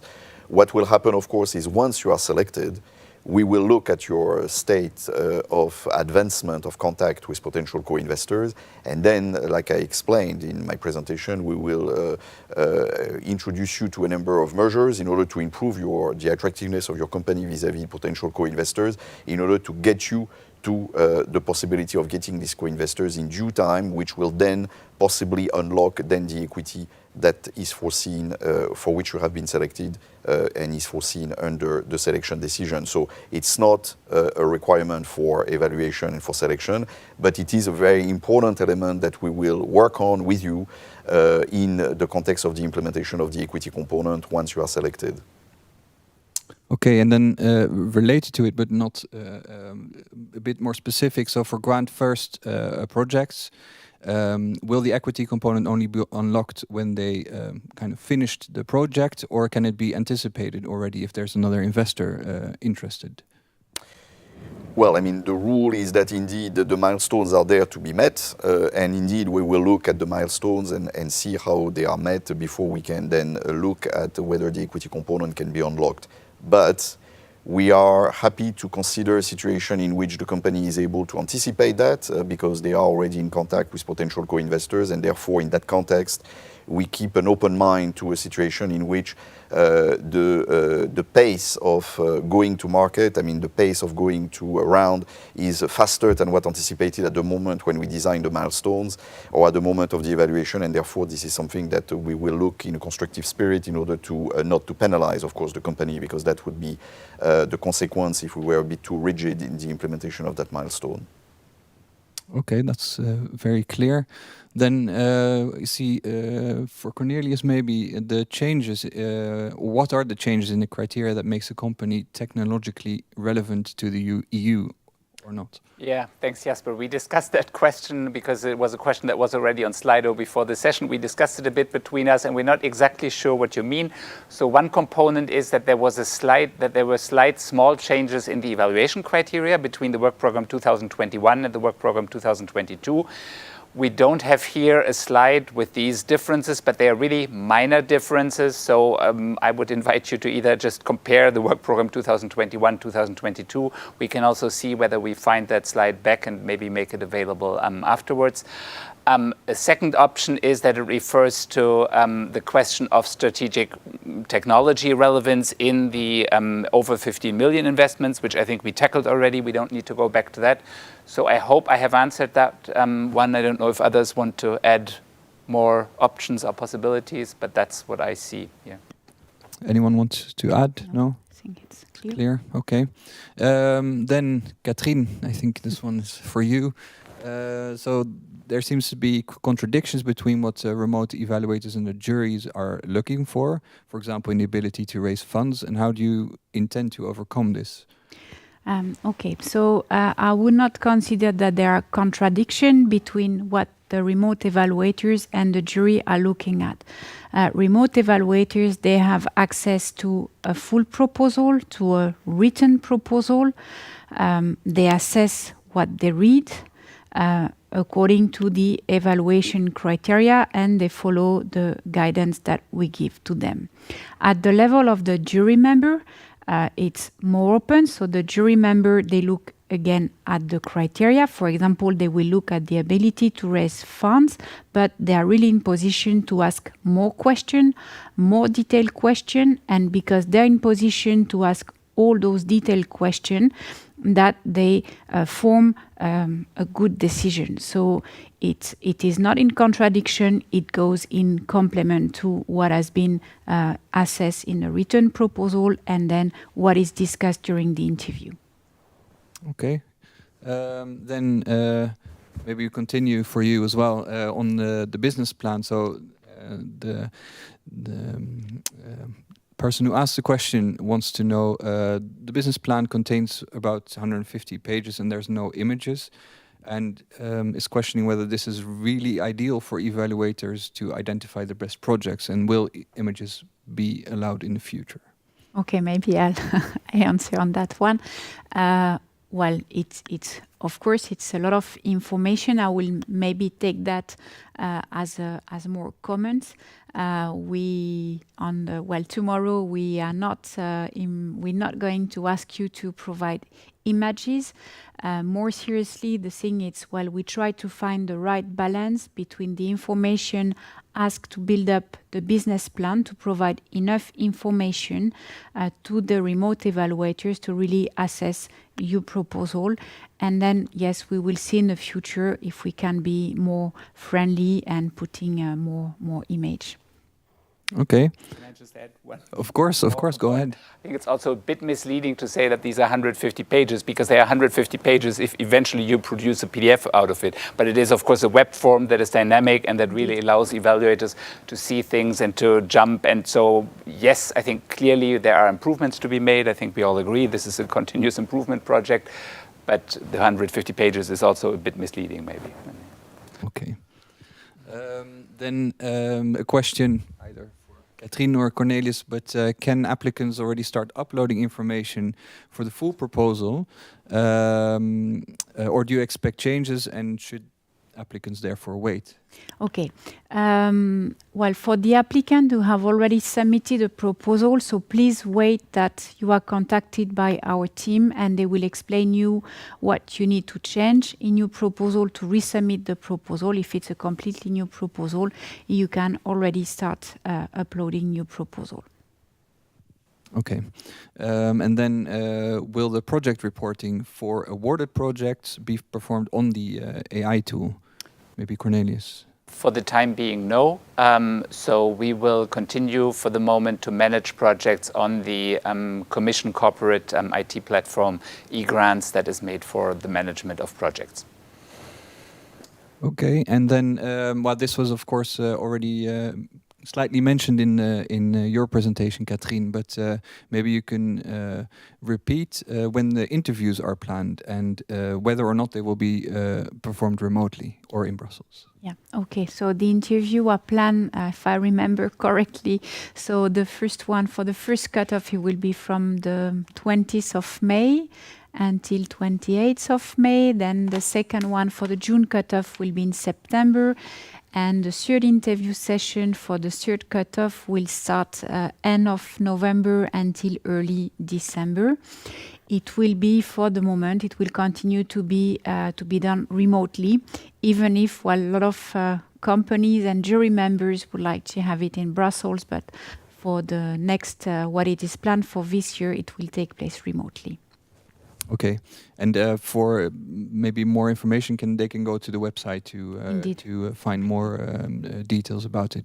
Then the next question: can you provide more details on the intentions to have a fast track system in collaboration with national or regional channels next year? Cornelius, do you want to? Yeah, we were also discussing that. The colleagues who are actually concretely in charge of this are not here in this room, but we also had the opportunity to discuss that before. So first, maybe just in terms of semantics or nomenclature, not to be confused, what we call fast track is the system that actually allows EU, like Horizon applications, to be faster considered for the accelerator, whereas the system that is mentioned here in collaboration with national and regional funding instruments is called the plugin. And then really all the details on this are in page 146 of the work program. I invite you to look in detail into this. Shortly, these are programs, national or regional programs that need to be accredited. This process is on its way at the moment.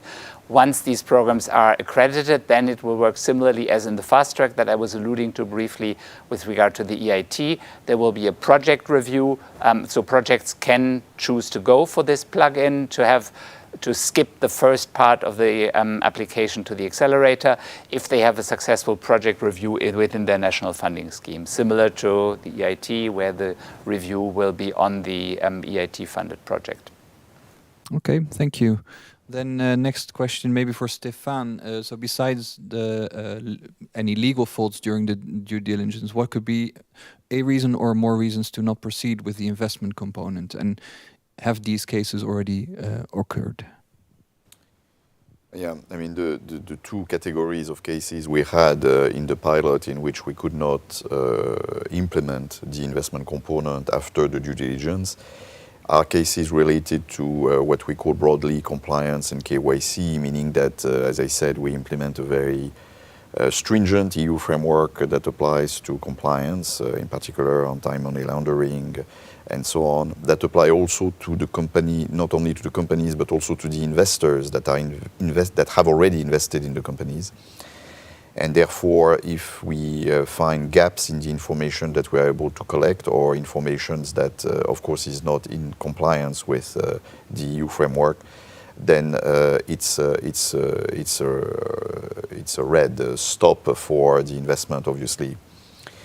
The second case, which has been much more numerous, is a situation in which during the due diligence we observed that the company is not ready or willing to make the necessary changes, in particular when it comes to the cap table for opening to external investors such as the EIC fund and potentially of other investors coming from the world of VCs, for example.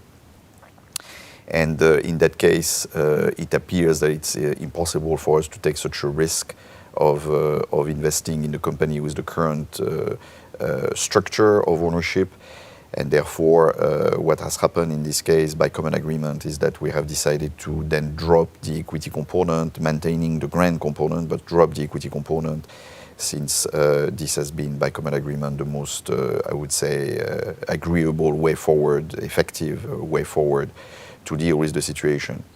So now there are of course other things that can happen during the due diligence. They could be, we could observe a number of material adverse changes from the moment of the selection. Something that of course we are in the world of innovation. Startups tend to evolve very, very quickly. And of course, from the moment they are being selected to the moment when we conclude the due diligence or even bring the case to a decision at the level of the governance of the EIC fund, you could have observed a number of major changes that then diverge, I would say, from the conditions and the elements that were provided by the company during the evaluation stage. And in that case, of course, we consider that the conditions for us to pursue the investment component are not met anymore because two important changes have already taken place there. So this gives you a bit of a flavor of what could happen during the due diligence that would then result into the investment component not to go forward. But of course, that list is not exhaustive. There are other cases. I just mentioned the one that have already happened into the pilot. Okay. Then a little bit more technical question for the application itself. I think relating to, health projects, but so which activities should be included in TRL9 work packages or TRL9 activities if at the end of the EIC Accelerator the project will not have reached market yet? So, for example, in case of clinical trials.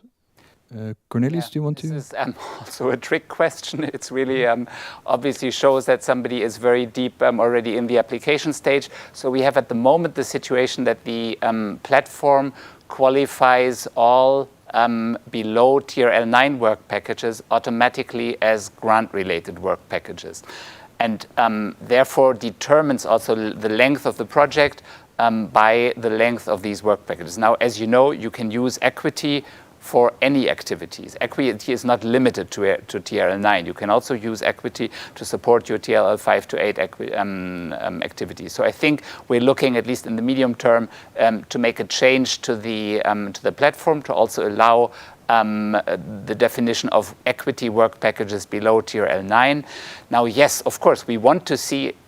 That's maybe part of the answer to that question. The other answer to that question is that we want to see your scale up. So we want to see what you want to do with the project once your clinical trials have succeeded. And we want you to choose an appropriate length of the project that allows you to reach the scale up. So if your clinical trials do take 4 years, you have clearly reached TRL, you are at TRL 5, which I know is complicated in the case of health projects, but still there are definitions that relate to that. Then you can apply, and then you should apply for a period of 4 years for your TRL 5 to 8 work packages, whether they are grant-related or equity-related.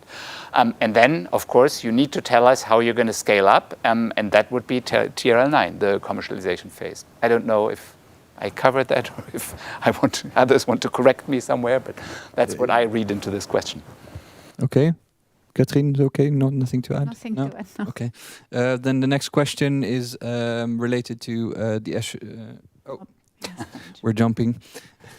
So yeah, is relating the additional support for women innovators. So in the definition of women-led companies, the applicant sees roles as the CTO and CEO, but what about the Chief Financial Officer and the Chief Operational Officer? Cornelius or Catherine? But I think for the moment, I was trying to find that wording from the work packages, from the work program. But if our slide is like this, then I understand that for the moment, it has indeed determined that we stick to CEO, CTO, and CFO was also there, right? It was just COO that was missing. Mm-hmm. And the other part of the answer is also that we really are that women's support is a very key priority for the EIC, but this specific instrument that we're using here is actually limited in its impact, I would say, because this only applies to the case when we have more companies than we can invite to the interviews, and that only means that women-led companies will then be given priority. It doesn't mean that anybody will not be invited eventually to the interview. It just means that we haven't had that case yet. We had a similar stipulation already in the previous work program. We didn't need to apply this prioritization. So it really has a limited impact. And yes, for the moment, it's limited to CEO, CTO, and CFO, if I remember correctly. I will look it up. And yes, we can look into future roles, I think, possibly in the future. Okay, clear.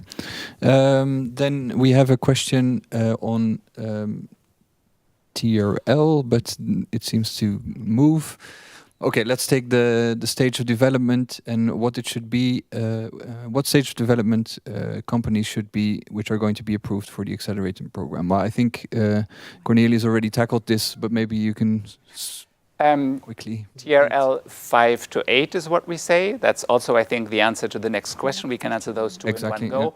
yeah. And that is further defined in the work program as having completed TRL 4. So as long as you have completed TRL 5, you're ready to apply to the accelerator. Okay, so then we have those two questions, and then can you please explain with some concrete examples in which cases the 4 months duration of the project can be extended? I think we are rather, sorry. No, go ahead. I mean, we can also take turns. I think we say that we, in duly justified cases, we will consider more than 24 months. And I think one should really consider this burden not too high. We want a realistic, and also evaluators will want to see a realistic duration. It's not about extension, it's about applying with a realistic estimate. And if there are good reasons and your technology needs a little bit more duration, 24 months is really just an indication. So just have the right reasons and apply, and then the jury will look into this. In addition, there's also the possibility that once you have been awarded the contract, then we will also, of course, look into the concrete situations of your company and also into force majeure. You can imagine with the last 2 years, we have extended actually a very large number of our projects even after the negotiation stage. So I think we are realistic and have an open eye for the real life worries of our companies to make that possible. Okay, and then recurrent question, I think, for the UK. So maybe you can add that because I saw somewhere that the UK came also past.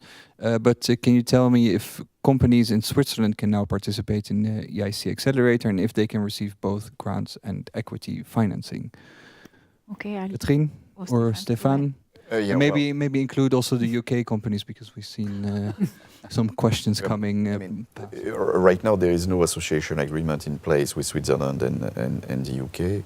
So companies, since we are functioning with mono-beneficiary companies that are applying for this, for support under the EIC Accelerator, we are not in a position to support companies in Switzerland and the UK.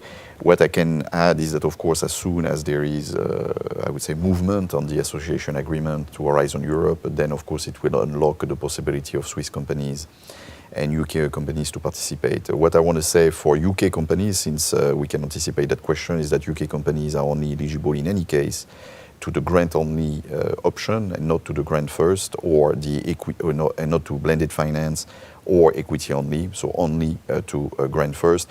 That is a choice that the UK has made during the negotiation of the trade and cooperation agreement with the European Union.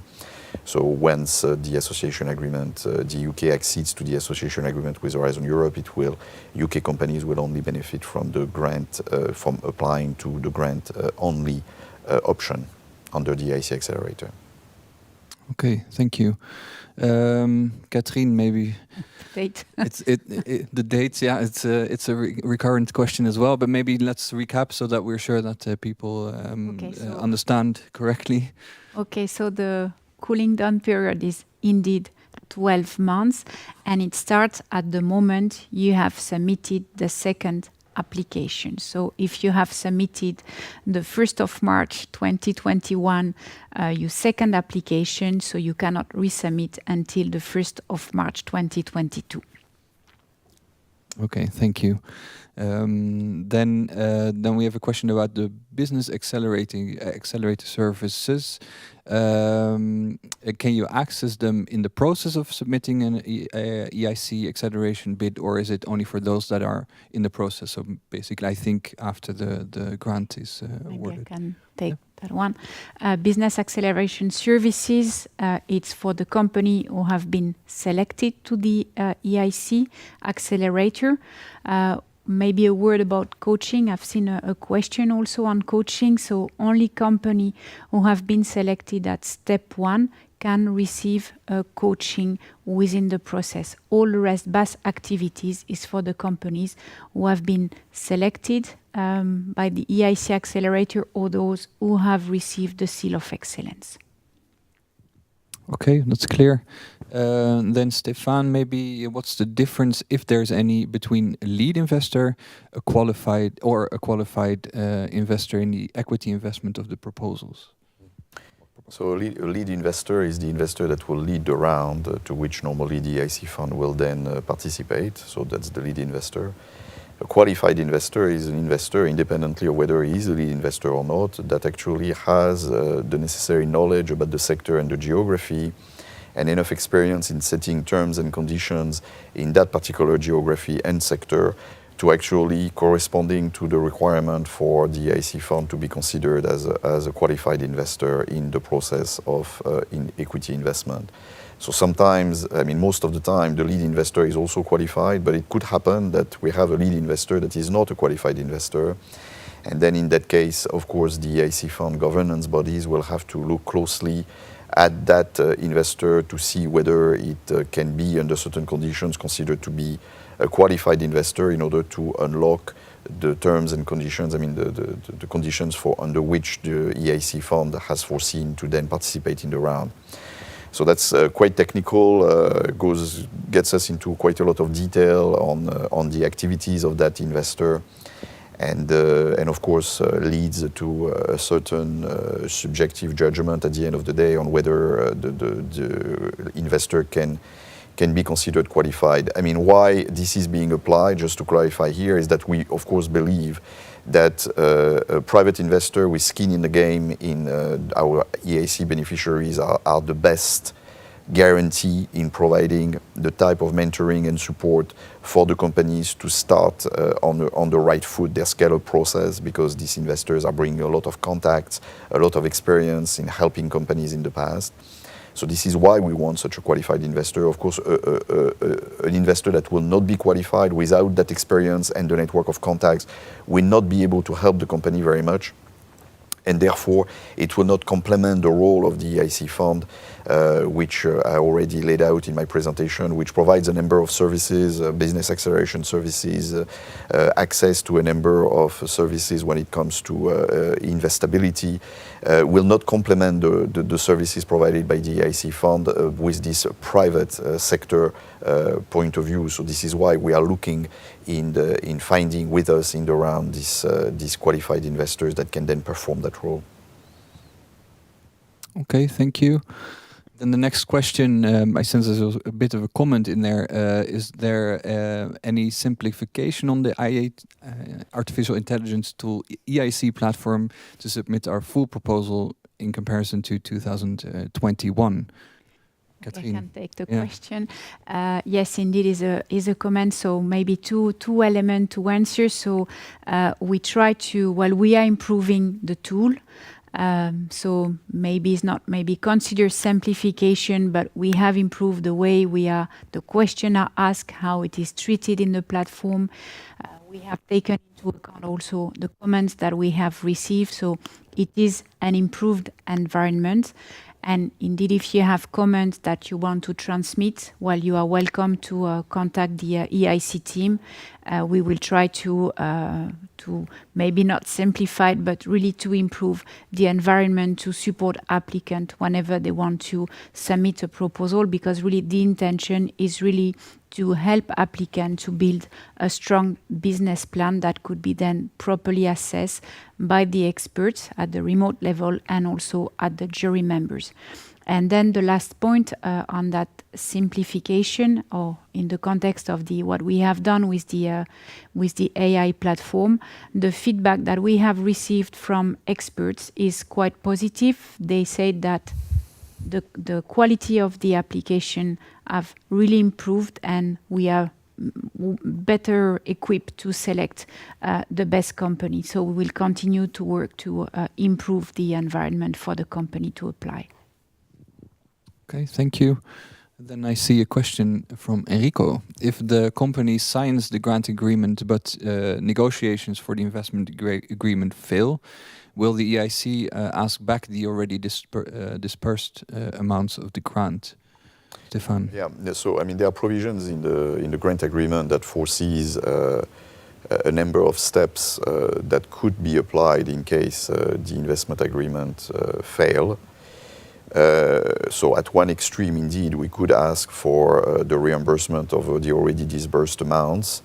This is, I would say, quite an extreme outcome of the failure of concluding the equity investment.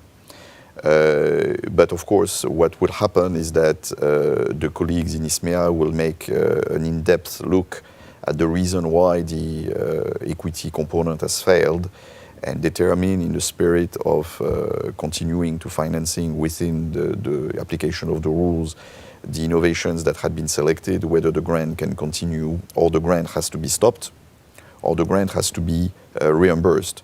So of course those options are available. They depend very much on the reason for which the equity part has failed.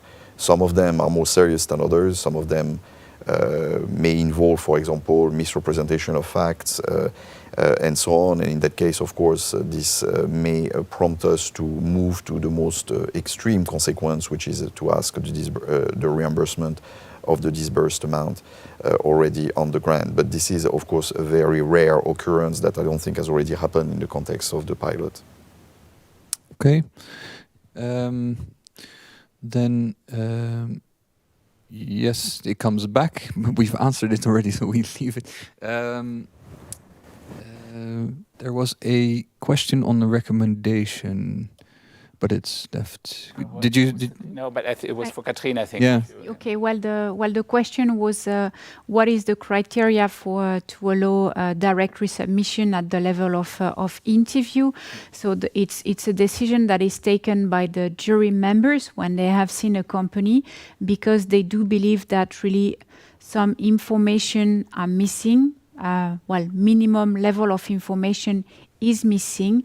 The proposal could be improved on very limited element that will really qualify the proposal to come back for an interview. And if those elements are fully clarified during the interview, the company has chances to be selected. If it is not the case and there are too many elements to be improved, reworked, then the jury member will take a decision to give a no-go and ask the company to go back to resubmit a full proposal.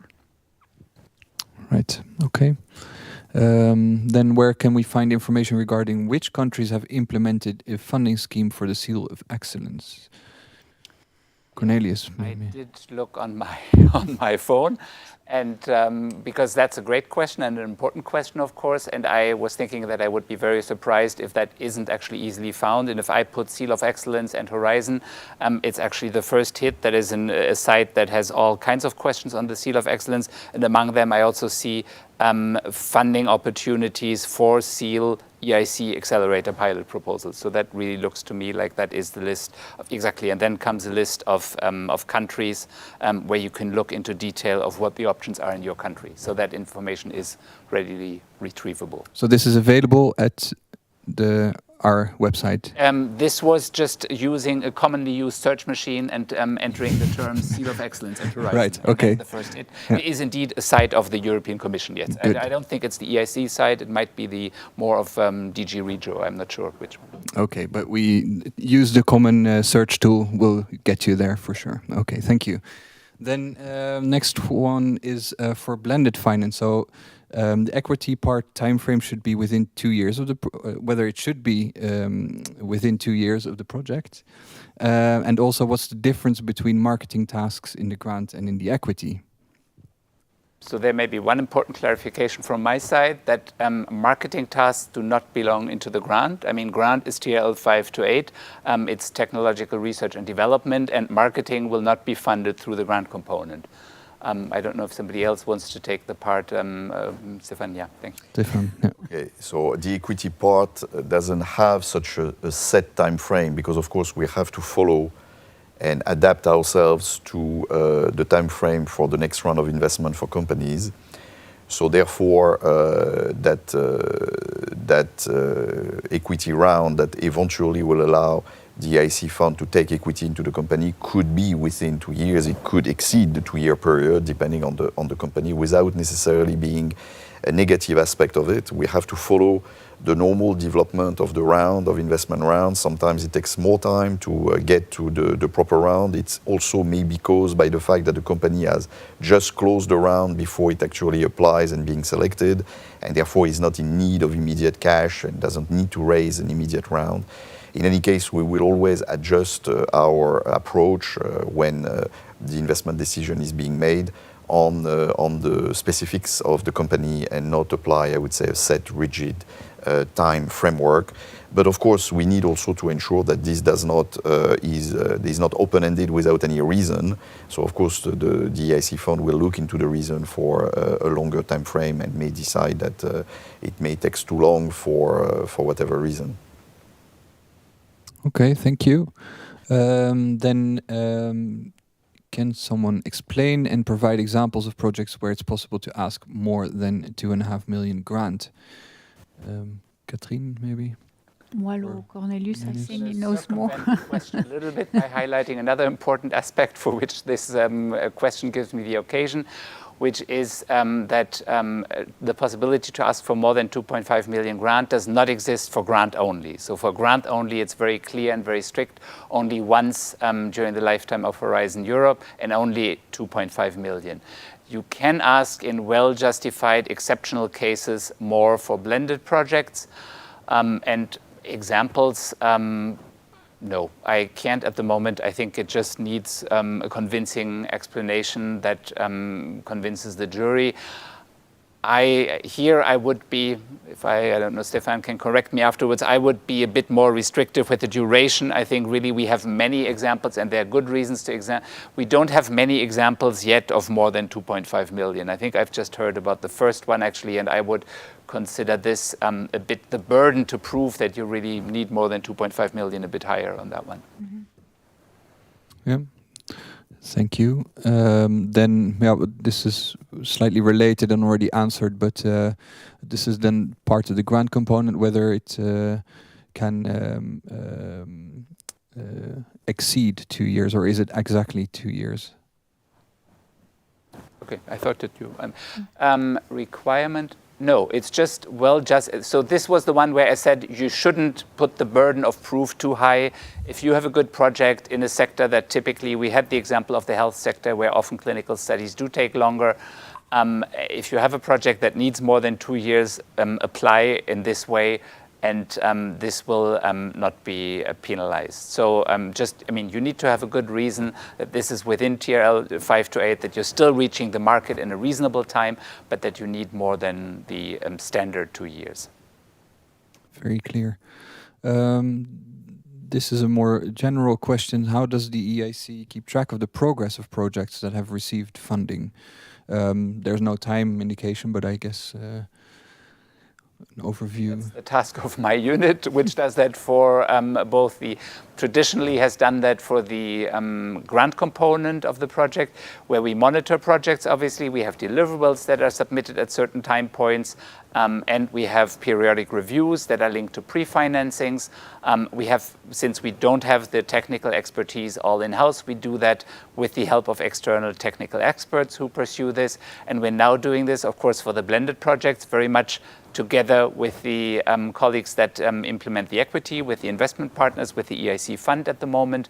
And we'll also look together with those, usually carry out these progress meetings, which have now replaced the traditional reports. So we have much shorter reports, and we have more dialogue in the form of progress meetings where all these people, these stakeholders come together, the project officer, the investment officer, the EIB if necessary, and the project, and will review the project, and will then also flexibly and quickly react to the changes in the landscape and in the commercial situation and in the project to find the best way for the project. But of course, also in some cases to take tough decisions and say, this is really not relevant anymore, or this project has now reached the process where we can really say it has failed and it won't reach its goals anymore. That's a perfectly fair process. I mean, we're there to also fund projects that fail. Otherwise, we wouldn't be taking enough risks. But at some point, you need to draw the conclusions.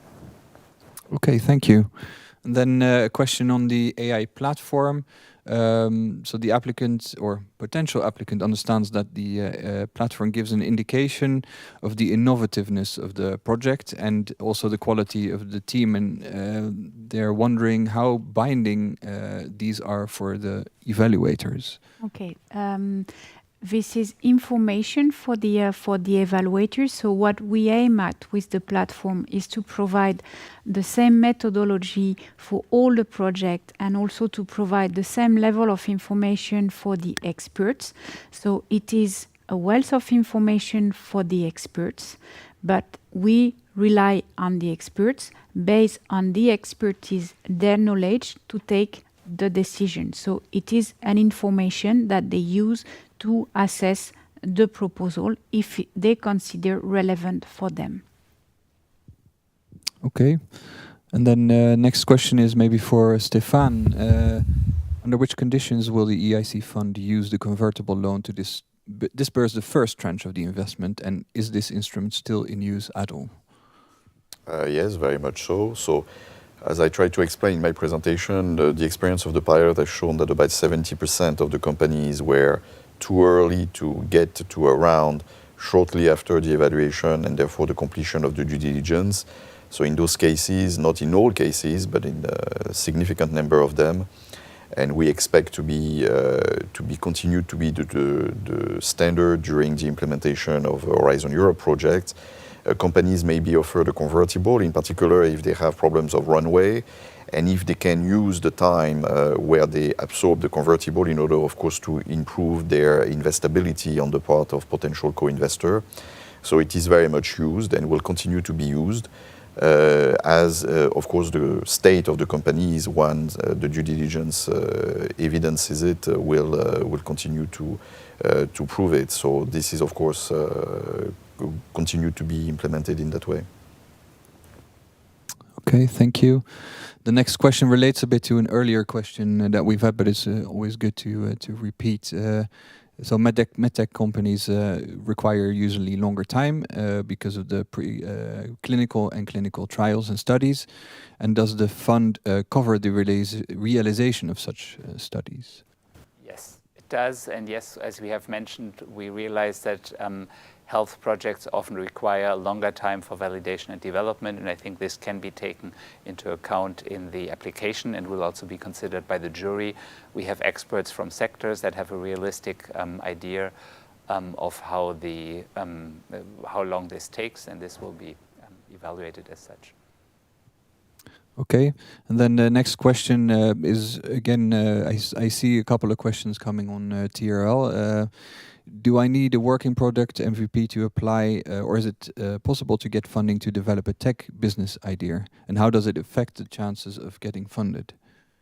Well, maybe I can start answering on that one. So as we presented the evaluation process, so we start if you believe you have an idea and, a deep tech idea, capacity to scale up, so come to see us. So we really want to help you to develop your idea, to support you in your capacity to scale up.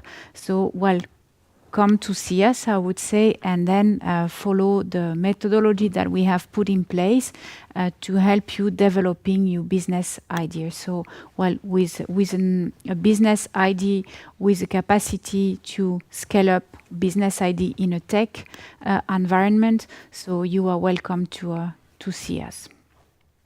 Okay, and then maybe the next one you can answer as well, considering the expertise of the EIC jury members, how much will a project with equity financing will positively be?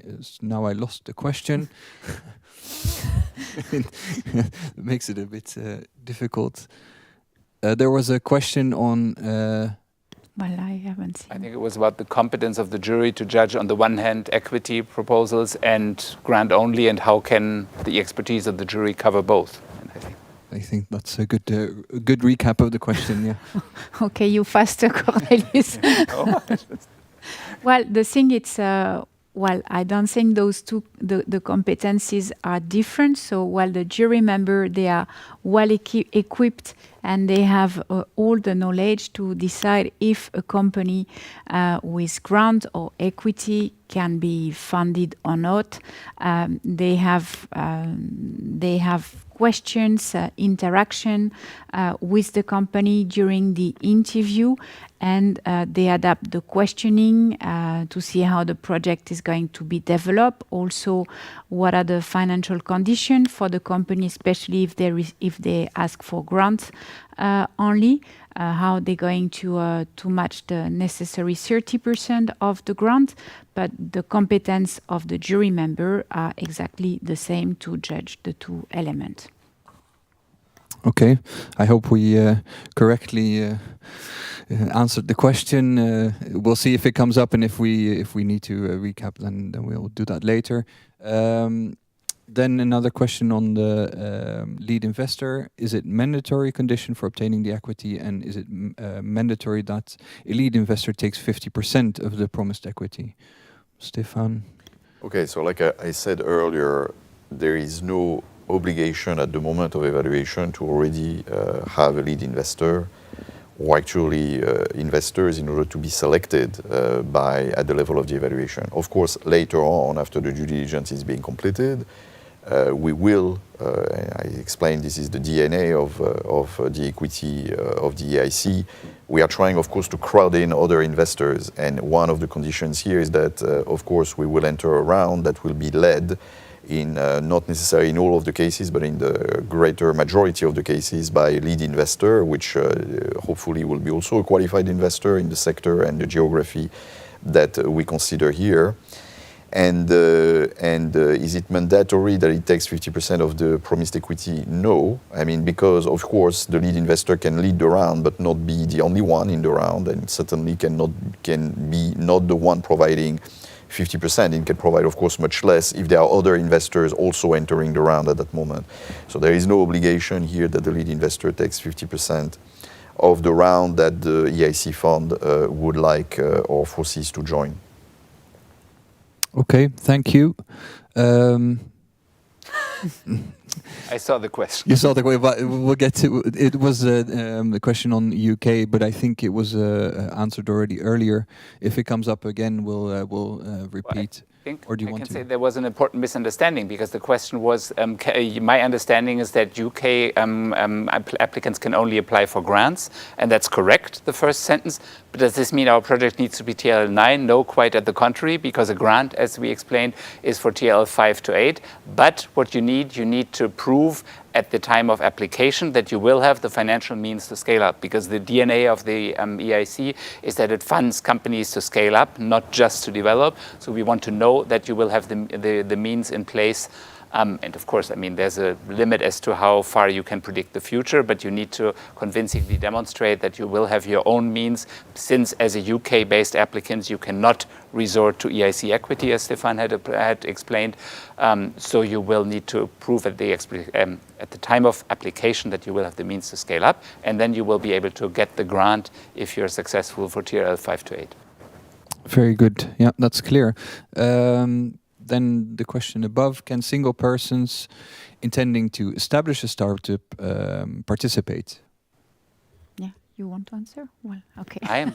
Okay, well, they can. Yes, they can. Single person can participate, but at some point they will have to establish their company. So this is an important element. So you're a single person, you have a quite deep tech idea, you want to come to see us. So at step 1, you can do so. If you are selected, then at some point you will have to have your company created. Okay. Well, so we answered the UK-based question.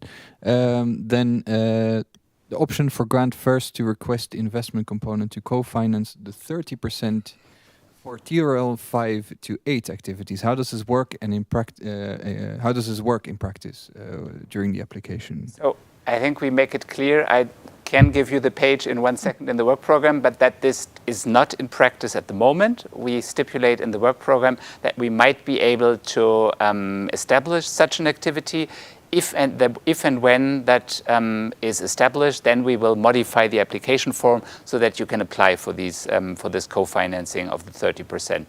At the moment, this is not possible, and we cannot predict when and if this will be possible this year. Okay. Then can applicants propose the removal of a remote evaluator due to a potential conflict of interest? Catherine? Sorry, I was reading the following question. It's about the conflict of interest, whether a remote evaluator can propose to remove an expert because there's a conflict of interest or potential conflict of interest. Well, you can always come back to us. The thing is the way it works. So when a remote evaluator receives a proposal, if he has a conflict of interest, it is the remote evaluator to declare the conflict of interest. As an applicant, if you believe there is a conflict of interest and you want to inform us, well, you can do so. We will, of course, verify the information, and if the remote evaluator has a potential conflict of interest, it will be taken away from the evaluation of the related project, and we will investigate, because it's really something that we are looking at quite seriously. We have had some example last year, and then while the experts will not work with us anymore. So it's important that whenever there is a conflict of interest, it is declared by the experts, and it's a quite serious issue for us in terms of evaluation. Thank you. It's very clear. Is it possible for the accelerator to fund a project on a similar topic to an already funded one if it will operate in another market or even another geography? Yeah, yes. We like competition. We think competition is good, and we fund plenty of similar projects that achieve, because we don't know from the get-go which of the projects will succeed. We believe that multiple approaches are needed, and we will have definitely fund projects that want to achieve very similar goals. Okay. We'll stay with you. Another question on the TRLs. We've answered it a couple of times, but I think it's good to repeat so that it's really clear for the applicants. Is it necessary to reach TRL 8 with a grant component, or is TRL 7 okay? Well, that's actually, I saw that earlier and was kind of disappointed that it had disappeared, because I think this is a tricky and an interesting one. I think no, because I think you need, again, the DNA and the goal and the raison d'etre of the EIC Accelerator is to scale up. So if you tell us something that only goes until TRL 7, I don't think that we see the perspective to scale up. So I think you need to tell us really, even in your grant-only component, that where you will take this, how you will take this project to the market. And that requires to go at least to TRL 8 and then have a perspective beyond. Right, very clear. How do I get more than 3 days business coaching for EIC Accelerator? Okay, maybe we need to clarify. You have 3 days of business coaching to prepare your application. If you are then selected, well, it may happen that you may have more business coaching, or you will have more generally have access to the business acceleration services. So you need to be selected in the accelerator or have received the seal of excellence to have access to the business acceleration services, which include coaching. Okay, and yes. Another nice question, whether there's another EIC Experts Day coming up. Yeah, we will try to organize, we aim to organize an EIC Experts Day in September. So we are working on it at the moment, and we would like to have the Expert Day in Brussels and have really a big gathering of all the experts of the EIC. Thank you. Then the next question I have to read a bit carefully. Passed Go Step 1 of E-Accelerator application in 2021. May I assume only the new program will count for all the next steps that are following in the platform? Okay, maybe I will clarify. If you have received a Go in Step 1 in 2021, you have then 12 months to prepare your proposal and to submit to a cut-off date for the full proposal. So it's not a question that work program, the year of the work program, it's the 12 months from the first submission to the next cut-off date. Well, first submission in step 1 to the cut-off date for the full proposal. So this is how it reads. Okay. Then another question on the Seal of Excellence. When will Seal of Excellence holders be informed, and specifically retroactively? Yeah, they will be informed. Well, two elements. So the Seal of Excellence company, the company which were not selected at the interview stage in 2021, in their evaluation summary report, they have the information that they will receive the Seal of Excellence. So it's already a first piece of information, and when and then we will retroactively inform the applicant with the creation of the seal, and it will happen I think during the course of the month of March. Okay. Then Stefan, in the case of a startup, would EIC follow the latest company evaluation, Series A or B, or require their own evaluation?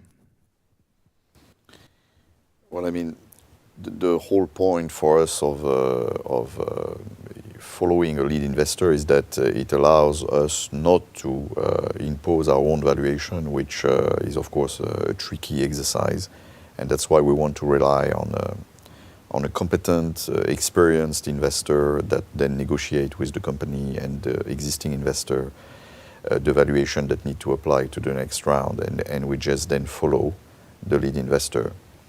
While if for the case of the company we are not able to immediately participate and already release in the form of a quasi-equity instrument, that does not, of course, prejudge the valuation at the next round, and of course the previous round will form the basis for the valuation, which we will convert in case there is no new round that happens in the meantime. But of course the goal here of this quasi-equity instrument, this convertible instrument, is to prepare the ground for the next round of funding, and therefore we can expect that there will be another valuation being provided by the lead investor in agreement with the other investors participating. Okay. And then the next question is about the innovation activities, and completed in 24 months. Are they, sorry, I'm not following this question. Are these the grant covered activities, or also the ones fully equity financed, for example, clinical studies? Yeah, I think this relates to the question that I tried to answer before, and I don't know how to make it simpler. I also have no guarantee that I understand the question, of course, fully. But as I said, for the moment, the AI tool allocates all TRL 5 to 8 activities automatically to the duration of the grant component. So therefore, all the innovation activities, even if you intend indeed to have some of these activities eventually financed by equity, for the moment the tool will consider it part of the length of your grant. Now this can, if you discover that this is an artifact of the tool, we can fix this during the negotiation and could potentially shorten the duration. But I would say here, I mean, if the question is again about the 24 months, don't worry too much about the 24 months. I mean, make clear that you have a convincing project that achieves the scale up. And then the evaluators will understand that, and we will fix this if there is an artifact during the negotiation and clarify that. Okay, thank you. And what are the conditions to apply for investment only? And can we apply if we already have an EIC Accelerator project ongoing, specifically grant only in this case? Cornelius, you want to take that one? Cornelius? Yes, you can apply if you have a successful EIC Accelerator grant-only project. You can apply, and you're not from the UK, you can apply for investment only, and then the project will be evaluated like any other project that applies for this. So obviously, I think, I mean, the success rate, as you know, in general of our project is low. So this is not an advantage, not necessarily a fast track or a given situation, but you can apply. Okay, thank you. And then Stefan, another question on the qualified investor. So if a company just closed an investment, will the EIC consider this recent round as a valid for the matching condition? It's difficult to answer that question because that depends really on the specifics of what you mean by a recent and whether that information was provided in the context of the application, and therefore the idea of requesting an additional equity from the EIC fund will be at a later round in comparison to the one that has just been closed, or whether it happens that the round has been closed while the application was being looked at. So things went faster, for example, and therefore it prevented the EIC fund to actually participate in that round. I think the specifics here of what you mean will be quite decisive in determining whether we will therefore be able to consider that the matching conditions have been met. Also, of course, it will also depend whether the round that has just been closed can be reopened in order to allow the EIC fund then to enter that round. The recently closed one under the same terms and conditions, and if of course this can be done, this is an option that the EIC fund will look into, whether it can conclude the participation of the EIC fund on that basis. But I will be prudent here because we really need to look at the specifics of every case.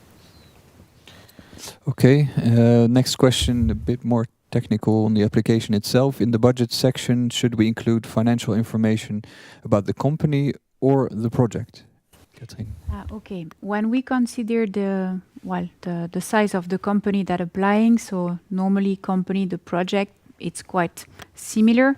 If it's a bigger company and you're in position to differentiate the financial information about the company and the project, so you put the project information.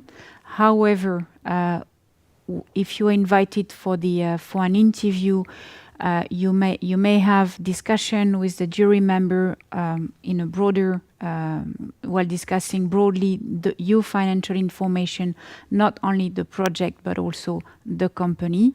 And then, in case you are selected, I believe you will have the same discussion also at the moment of the due diligence process, because the two things are not separated. Okay, thank you very much. Then I think it's meant for work package. Do you recommend a separate work package for project management, or is this not recommended anymore? As it seems that this is the recent move, although not officially. Well, I think we had a lot of discussion about that question in the past. So.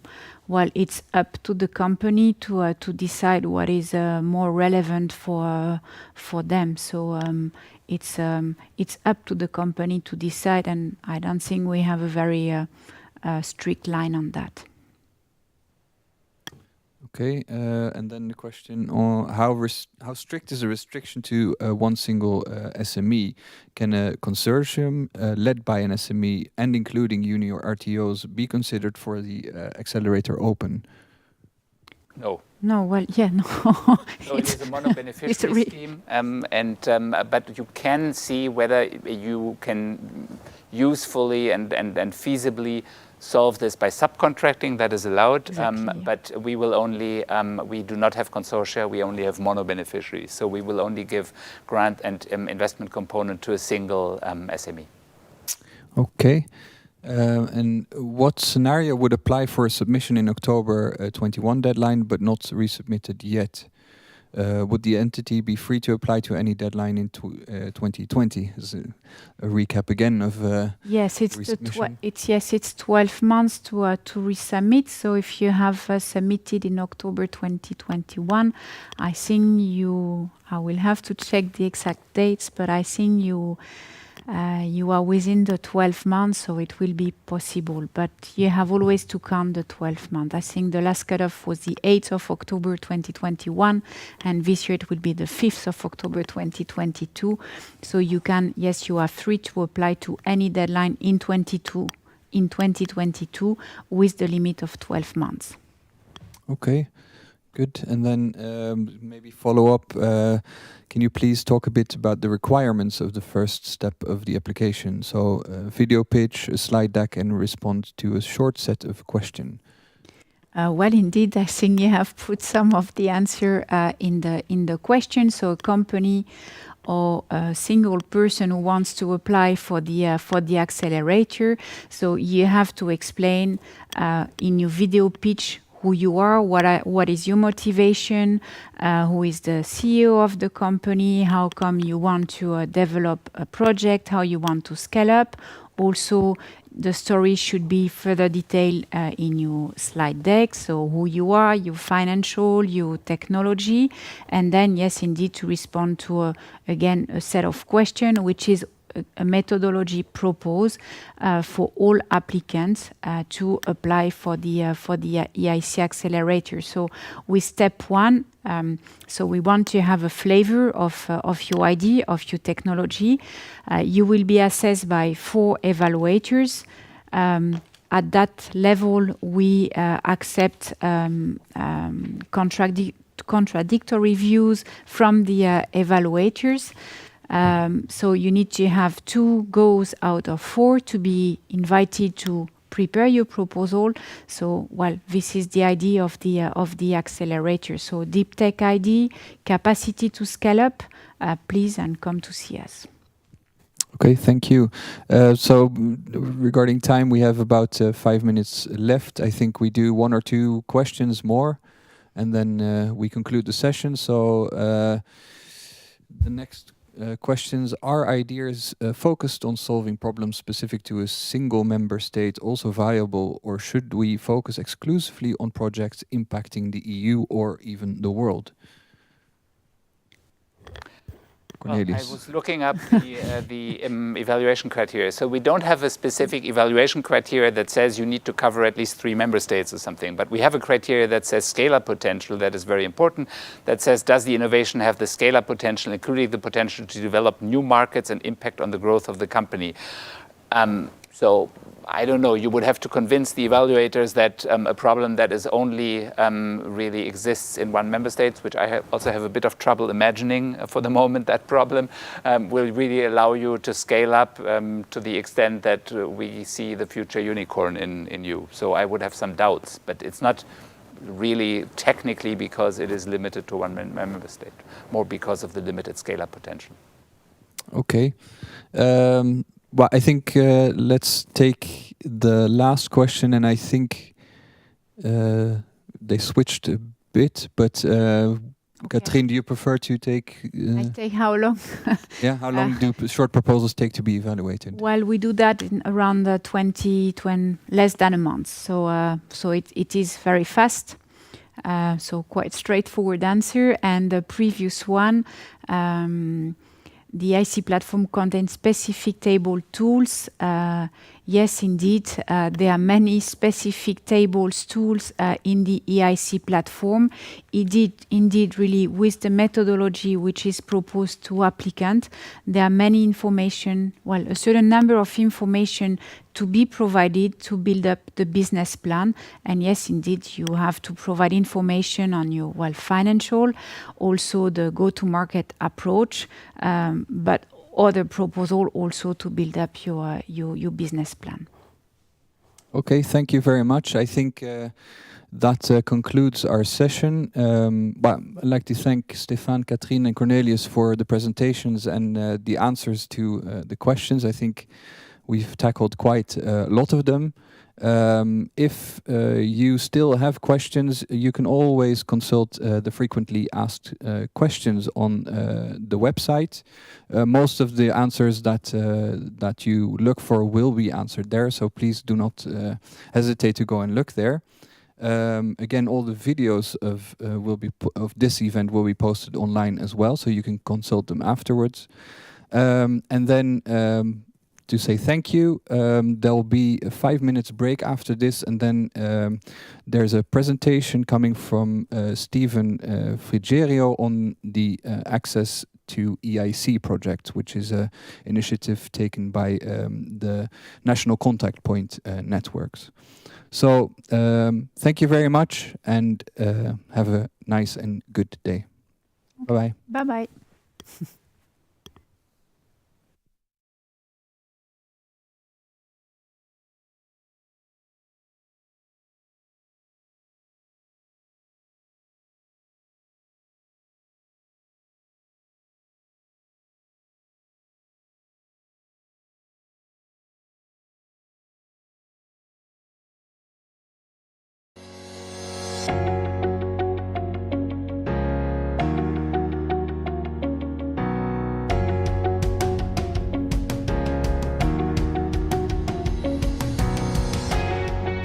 Hello to everyone. My name is Stephen Frigerio. On behalf of Access to EIC Network, welcome and thank you for joining us today. I'm glad to be presenting to you the Access to EIC project, which will help you and guide you through the EIC application process. Without further ado, I'm pleased to present to you the presentation that we have today. And this presentation is really focused about who we are, what we do, and how we can help you access the EIC. To start off, I'm on behalf of APRE, the Agency for the Promotion of Research in Europe, based in Italy. We're glad to be coordinating this project with a network of 15 partners, which span all of Europe, as you can see from here. What do we do exactly? Well, our real main aim and goal is to improve professionalization and skills of NCPs. We develop training materials, we develop training tools, but we also organize trainings to help NCPs improve their skills so that they can help you as applicants improve your access to the EIC program. Not only do we train NCPs, but we actually, most relevantly for you, develop the tools for you as participants to help you access those EIC tools and those EIC calls and EIE calls. So we're there really to help develop the right guides and tools for you as an applicant and to improve your chance in accessing those funds that you would really want to get as an applicant of the EIC. The way we offer tools is really across the different programs across the EIC. And really, we can start off by looking at what kind of tools we can give to applicants with regards to late stage TRL. So for the EIC Accelerator, we have developed specific tools such as the Accelerator annotated template, but also a pitch deck that can help applicants improve their chances in the application under the EIC. Not only that, but we've also have in the pipeline to develop an InvestEU guide so that you can combine potentially other sources of financing to further combine them with your application or to scale up your further application with other European Union financial instruments. But we also provide support to other aspects of the EIC, including the EIC Pathfinder and the EIC Transition. And these are obviously lower TRLs, as we know about the program. And through this, we also develop specific tools, fact sheets, guides to help you apply to these specific programs. So we're glad to be providing this information, to providing these tools. And we've done this as well in the past through Horizon 2020. Access to EIC has been there in the past, and we continue to be here for the remainder and for the running of the whole program of the EIC. So in the past, we've developed guides related to the Pathfinder, helping on the experience to further improve your application to the Pathfinder. And of course, we've developed specific tools from technology to business to try and help those technology-focused projects to commercialize those projects into more business ideas. Even the Accelerator, we've been very active on that in the past through the EIC pilot program, and we plan to do that in the future by providing an updated EIC Accelerator annotated template for the coming period of Horizon Europe, but we also plan to further adapt our guides to the new AI tool, the Pathfinder as well, the best practices, as well as the EIC Transition with potentially pitch decks and pitch fact sheets that can help you with your application.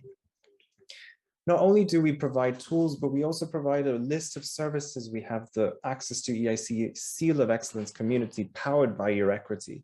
And this is done through our partners, BPI Funds, who have developed an absolutely phenomenal platform to help Seal of Excellence companies accelerate and search for different financial instruments and also potential investors to help them scale up their projects. So we're glad to be here today, and we're glad to be presenting this project to you.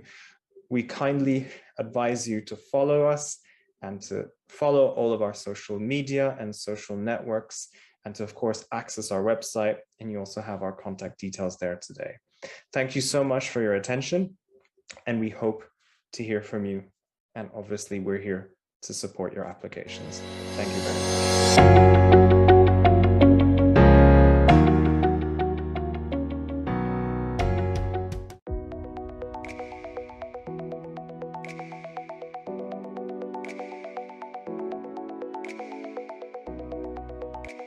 Are you ready? If you're an entrepreneur, if you're an innovator, if you have vision and ambition, and if you firmly believe that your innovation has the potential to make a positive impact and to compete on a global scale, then you must seize this opportunity.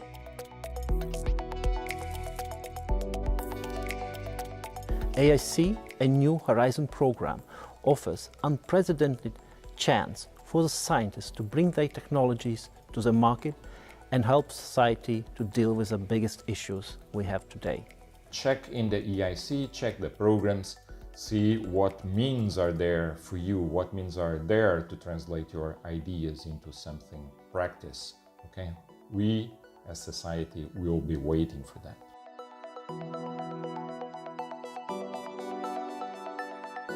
Together with co-investors from the private market, we're just adding a lot of funding into an area where companies with disruptive technologies from the deep tech, medtech, biotech sector, renewable energies. If you're a deep tech startup or an innovative research team looking to get your idea off the ground, I encourage you to apply for one of the many different opportunities. It also enhances the European innovation ecosystem through partnership with the European Institute of Innovation and Technology, the European Research Council, and national regional agencies and ecosystem builders. And also we'll be very happy to syndicate with other investors, with other venture capitalists for promising financing rounds into deep tech startups in European companies. Thanks to the EIC, European innovators don't need to automatically go to Silicon Valley any longer.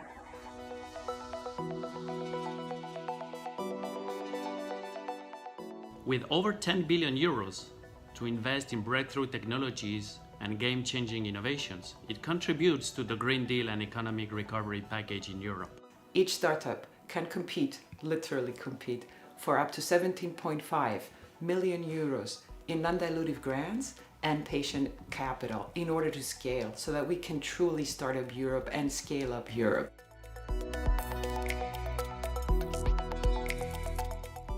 EIC shares funds but also mentorship of coaches that help to assess the business feasibility and market opportunity.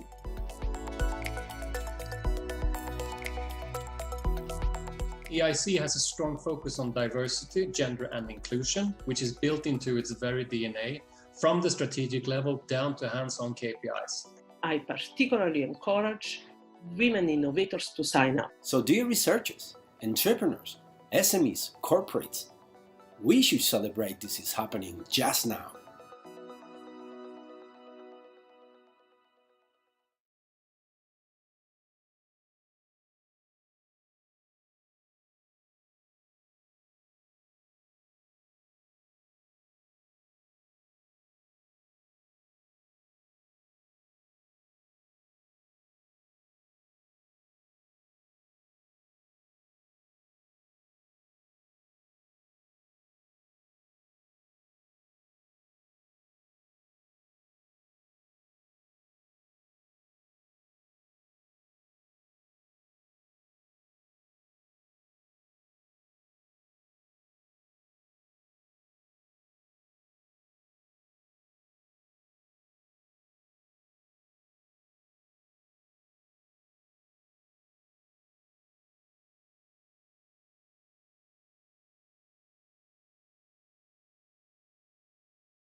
And welcome back to the EIC Info Day. We're in our TV studio in Brussels for the final closing session of the EIC Info Day 2022. My name is Elena Martinez. I'm here with Jean-David Malot, Director of the EIC and SMEs Executive Agency. Hello, Jean-David. Hello again. And Jean-David will answer the general questions that you have submitted throughout the day in Slido. Before we start with the questions you have submitted, however, let me just ask Jean-David, if I was a startup, why would I apply to the EIC? Excellent question. I hope that the day already provided the answer. But just to sum up and to focus on what has to be kept in mind in this context. First, with the EIC, we are providing extraordinary means for our deep tech promising startups and SMEs in Europe, not only by providing them means in order to scale up with a combination of grants and investments, and with big tickets of investments. I mean, we can go up to 15 million euro on our side, and sometimes a bit beyond. This is one of the novelty of the year, as you know. But also, this is only a part of the investment, because our objective is to create the condition for crowding in of other investors. And when you look at the pilot of the EIC, you can see that we have been already able to create the condition where when we are investing €1 in the capital of a startup of an SME, we have been able to attract another €3, so a leverage effect of 3.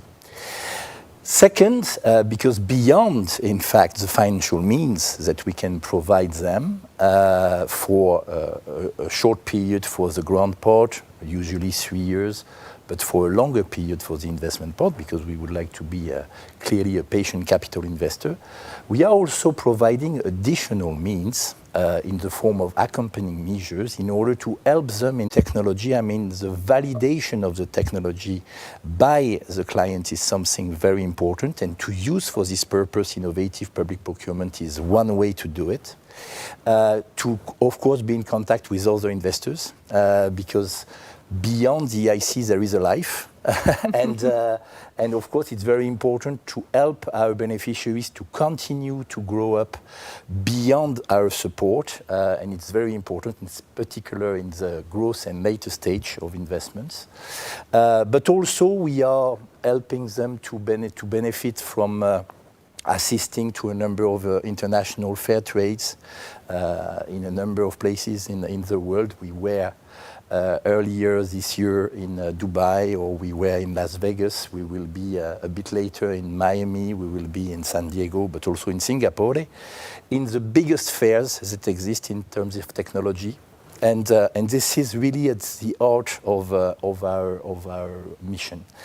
And of course, I'm not forgetting the coaching, the mentoring activities that we are bringing. So a very impressive package of support, which is quite unique, in fact, in Europe, and that we are developing also in cooperation with other partners. And I insist on this because we are not working in isolation. We are working also with the EIT, in particular the EIT KICS. We are working with the European Research Council. We are working more and more with a number of national promotional bank and institutions, in particular those that are also innovation agencies, in order to create this connection which is missing and which is one of the challenges that we are still facing in Europe. So a number of reasons to participate to the EIC. And the last one, if you allow me, our agility. I mean, we are able to provide all these means in a very quick way, despite the fact that we have faced some difficulties at the very beginning of this fully fledged EIC in the context of the investment dimension of the accelerator. It's not because we were not able to do it, it's because we would like to do better. So sometimes the best is the enemy of the good, but we are now back on track. And I'm really very proud of the work that has been done by the team, and I'm sure that this will be also perceived by the participant. Thank you. And you mentioned crowding in investors, co-investors from venture capitalists, corporate venture capitalists. What's in it for them? I mean, it's very important, in fact, not crowding out, in fact, investors. I mean, the purpose of the EIC is really to de-risk investments in this very particular segment where, in fact, some very promising technologies are emerging and are carried out by SMEs. And this is in the DNA of the EIC to create the conditions for these investments. Now, what we have done in the context of the pilot, and that we will amplify, in fact, in the context of the fully fledged EIC, and we have started already last year, is to create the condition for these investors to be in touch with us. So we have developed a network where, in fact, we are sharing a number of information on, of course, with the agreement of our beneficiary, with the DNA, which is each time signed, in order to present them the possibility of investments. We have also introduced the possibility under Horizon Europe for the EIC that a proposal is not necessarily submitted by a startup or an SME, but directly by an investor on behalf of the SME, and where the investor is indeed demonstrating that he is already very much interested to co-invest in this company. And this is something that I'm sure in the future will grow up. And last but not least, and it was also something that I mentioned a few minutes ago, we have seen the need for giving the possibility of bigger tickets, because in a number of technology, if we want to compete with the US in particular, but also with other parts of the world, I'm thinking in particular of China or the Arabic Peninsula, where you have big funds that are able to take more risk. We need, in fact, to accompany the other investors in big rounds. And in this context, in order to de-risk the investment of private or promotional investors, because we are working with both, and not only the private VC, but also some promotional investors, as well as some corporate VC, as you said. I mean, it is necessary to be able to be a major actor and therefore to be able to go beyond sometimes 15 million euros. Thanks, Jean-David. Very clear. Shall we look at some of the questions that we have received? For sure. But I understood that we answered already a lot of them. I think we did. I'm sure that it's a never-ending list. Indeed. Let's see. Let's look at the first one. And you in the audience, please keep submitting them and voting for the questions that you're seeing on Slido. So the first question is there any tool to facilitate project writing or submission provided by the EIC? And of course, this will differ by program, I suppose. Yeah, of course. I mean, allow me, for answering this question, to take separately the Accelerator and the other two main schemes that are the Transition and the Pathfinder. Because in the Accelerator, and you know that risk is part of our DNA, so we have decided that we will take some risk in the context of the EIC Accelerator, and we will use a new type of platform, an AI platform, which has the purpose to help, in fact, our startup and SMEs to build their proposal in a different ways than the usual ways that you will find in other places in the Transition, in the Pathfinder, but also elsewhere in the framework program. So in a way which is more intuitive, in fact, and which is driven, in fact, by this platform, which is powered by the Innovation Loop company. Also there we took risk because we have selected a startup. So, but it's in line with the EIC. But this is something which, of course, at the beginning was something a bit surprising for our beneficiaries, but that over the time appears to be something easier in reality for the companies that are submitting proposal, and that we intend to reinforce again in the future. We will sign in a few days, by the way, the continuity of our cooperation with this startup, in order not only to continue this, to expand what we are doing in the EIC Accelerator, but also to reflect for the future, to see what we can do, in particular for the two other main schemes. Now, it does not exist, especially for the other program, a specific tool. What we are doing, nevertheless, is that we are making a number of events. We are working, of course, with our NCP. We are working with the EN. We are working with other actors in order to help, in fact, our beneficiaries to understand better what is expected in the proposal. But we are not providing a tool in order to write a proposal. I mean, it's not a competition of good writing. It's a competition of the best ideas, the best project. And what is key, therefore, is to understand the philosophy behind. What is key, therefore, is to understand what we are looking for. And I fully understand that it's absolutely crucial in this context to provide, in fact, to potential submissionaires a full picture of the rules, a full picture of the objective and the expected result. And this is what we are trying to achieve with our cooperation, as I told you, with EN, NCP, and others. Thanks, Jean-David. The next question is a very technical one. Where is the list of eligible costs for the EIC Work Programme 2022? I mean, the eligible costs, in fact, are exactly the same that you can find in all of the places of the framework program. So you have some information, of course, first of all, in a document that I'm sure almost nobody is reading, which is a legal basis, but also in another document, which is the grant agreement, where all of this is described. But you have also a number of information in the general annexes, in fact, of the work program, not specific, in fact, to the EIC work program. Thanks, Jean-David. You're welcome. So the next question is again on the IT platform, and it's about the possibility of the IT platform sending correspondence to more than one contact point. Is that possible? I mean, it's a discussion that we had for a long period now, and I have to say that you have pros and cons. And this is the reason why, for the time being, we have not changed the approach of having one.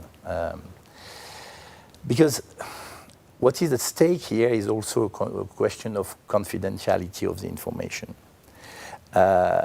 When you have the access for a person which is indeed part of the company which is submitting a proposal, I mean, we consider that it is enough. I mean, if after this, other colleagues within the same company can work with this person in order to feed, in fact, the proposal, we consider it sufficient. We understand that, nevertheless, we may have some cases where it could be needed to have maybe two contacts. We are reflecting about it. It's not a technical issue. It's more a question of principle. So it's not a question of progress. It's really a question of substance on which we are discussing. Thank you.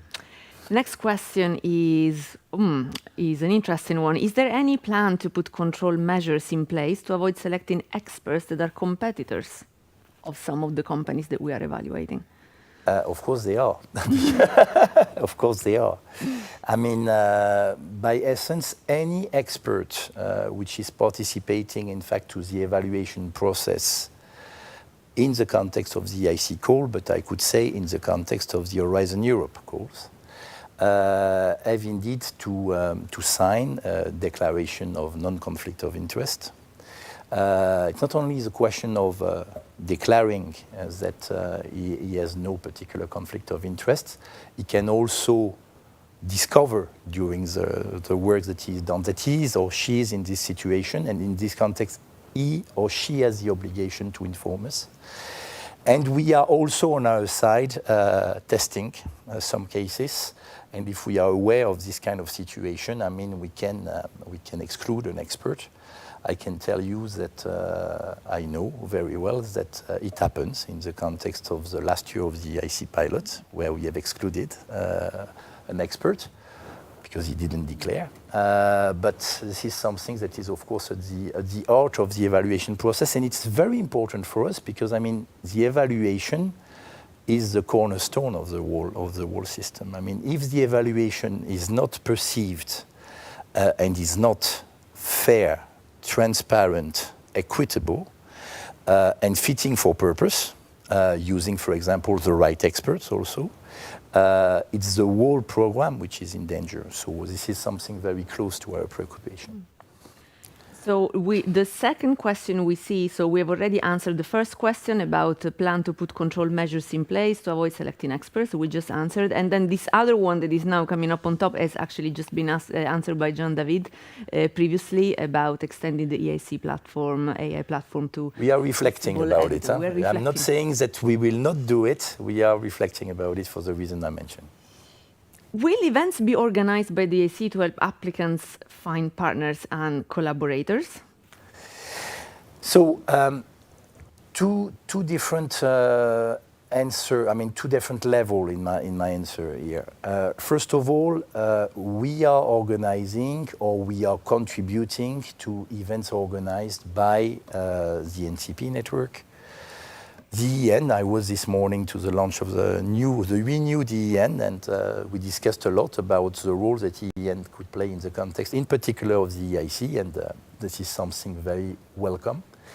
So it's one thing. I mean, in this kind of situation, of course, the purpose is more to spread the information than to help applicants to find partners and collaborators.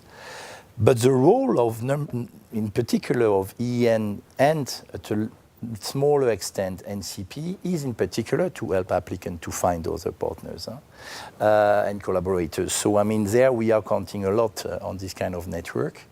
It's not our work to find, in ESMEA or in DGRTD to find, in fact, applicants.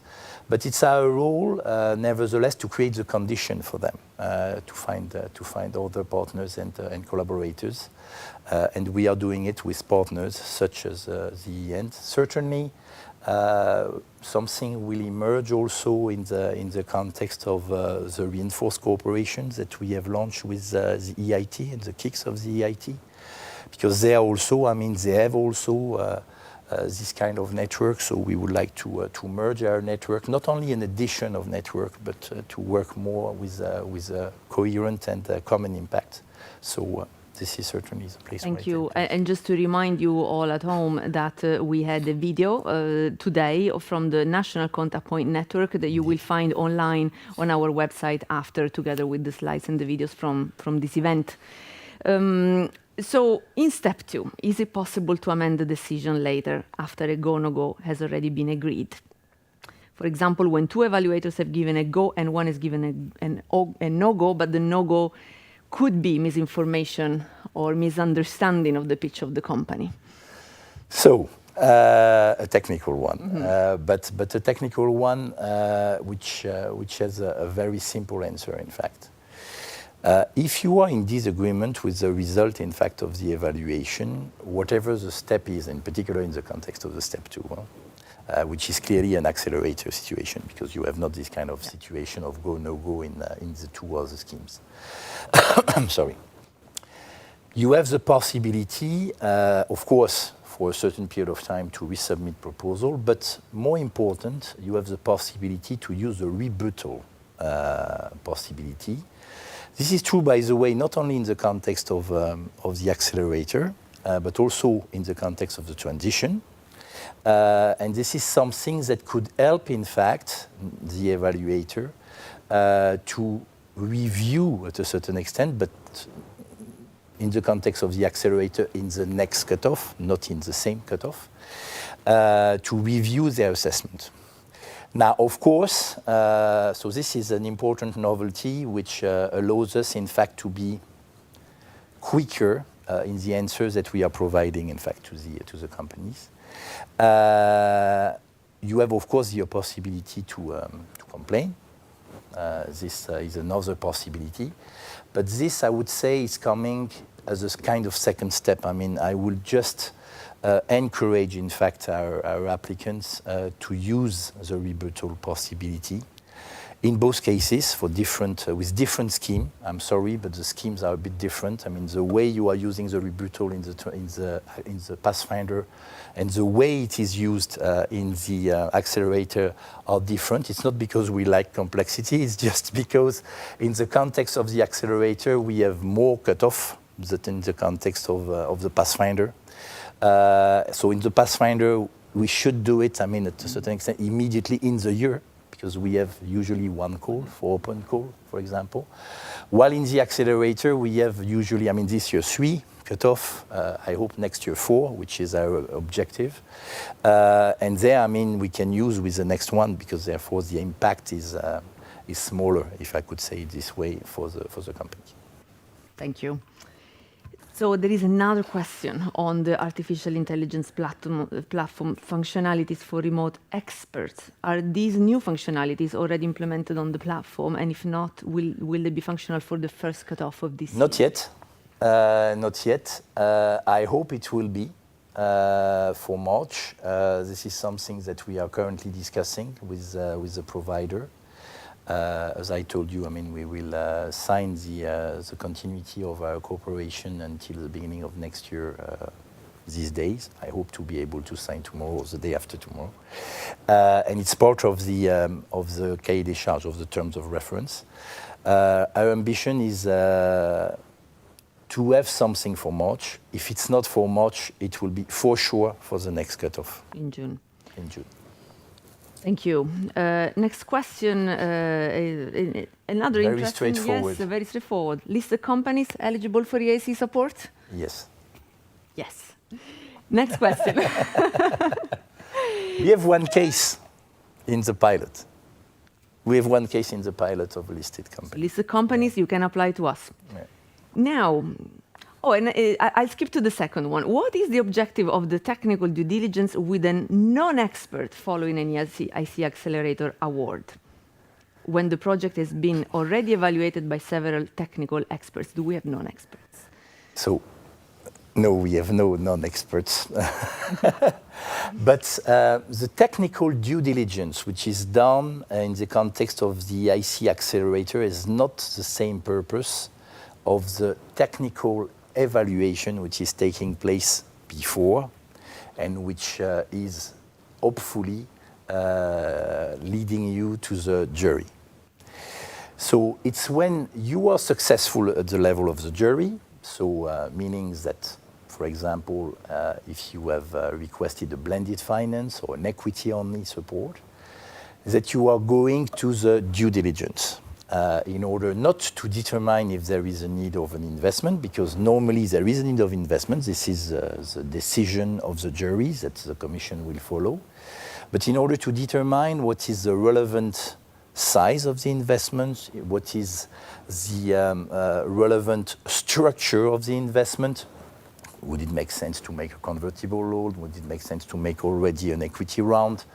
What will be the number of installments that will be done?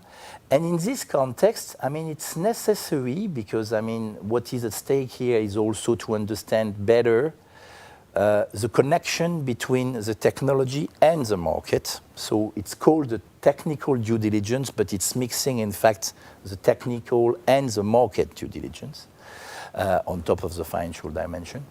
And this is where, by definition, you need to have an additional assessment. The experts that we are using are not only scientific experts, so maybe this is the rationale of the question behind. They are people that are able to mix the 3 dimensions, and therefore to bring additional information to the investment committee, which is assessing, in fact, this due diligence, and the investment committee that will later on propose to the board of the EIC fund an investment structure or not. Thank you. The next question refers to, I suppose, the development of the EI platform and an assessment result that the number of patents is matter of fact, so something that the applicant was not agreeing with. So has any progress been made to improve the online platform? No, there will be. There will be. This is something, as I told you, that we are discussing. I would be interesting, certainly, to have more information behind this question, because, the question per se, I do not really understand what is behind. The AI platform is not there to help us to take a decision. No? Let's be clear. It's not a decision-making platform.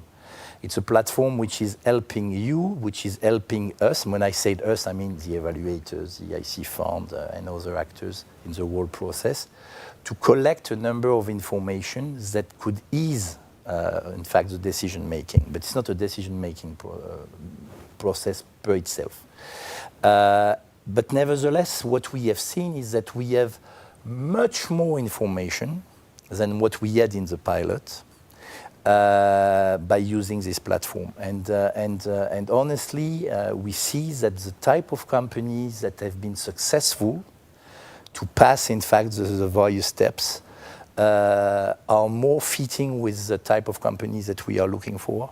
And certainly, I'm not saying not only, certainly not, but certainly the type of information to which the applicants have access when they are building their proposal, thanks to this platform, explain also that a number of the companies that we are able to select at the end are more fitting with our objective. But again, I mean, this is not perfect. We are aware that it is not perfect. And this is why we will introduce a number of improvements. Super quick answer. Yeah. Are the business acceleration services reserved for EIC project partners, or are they open to everyone?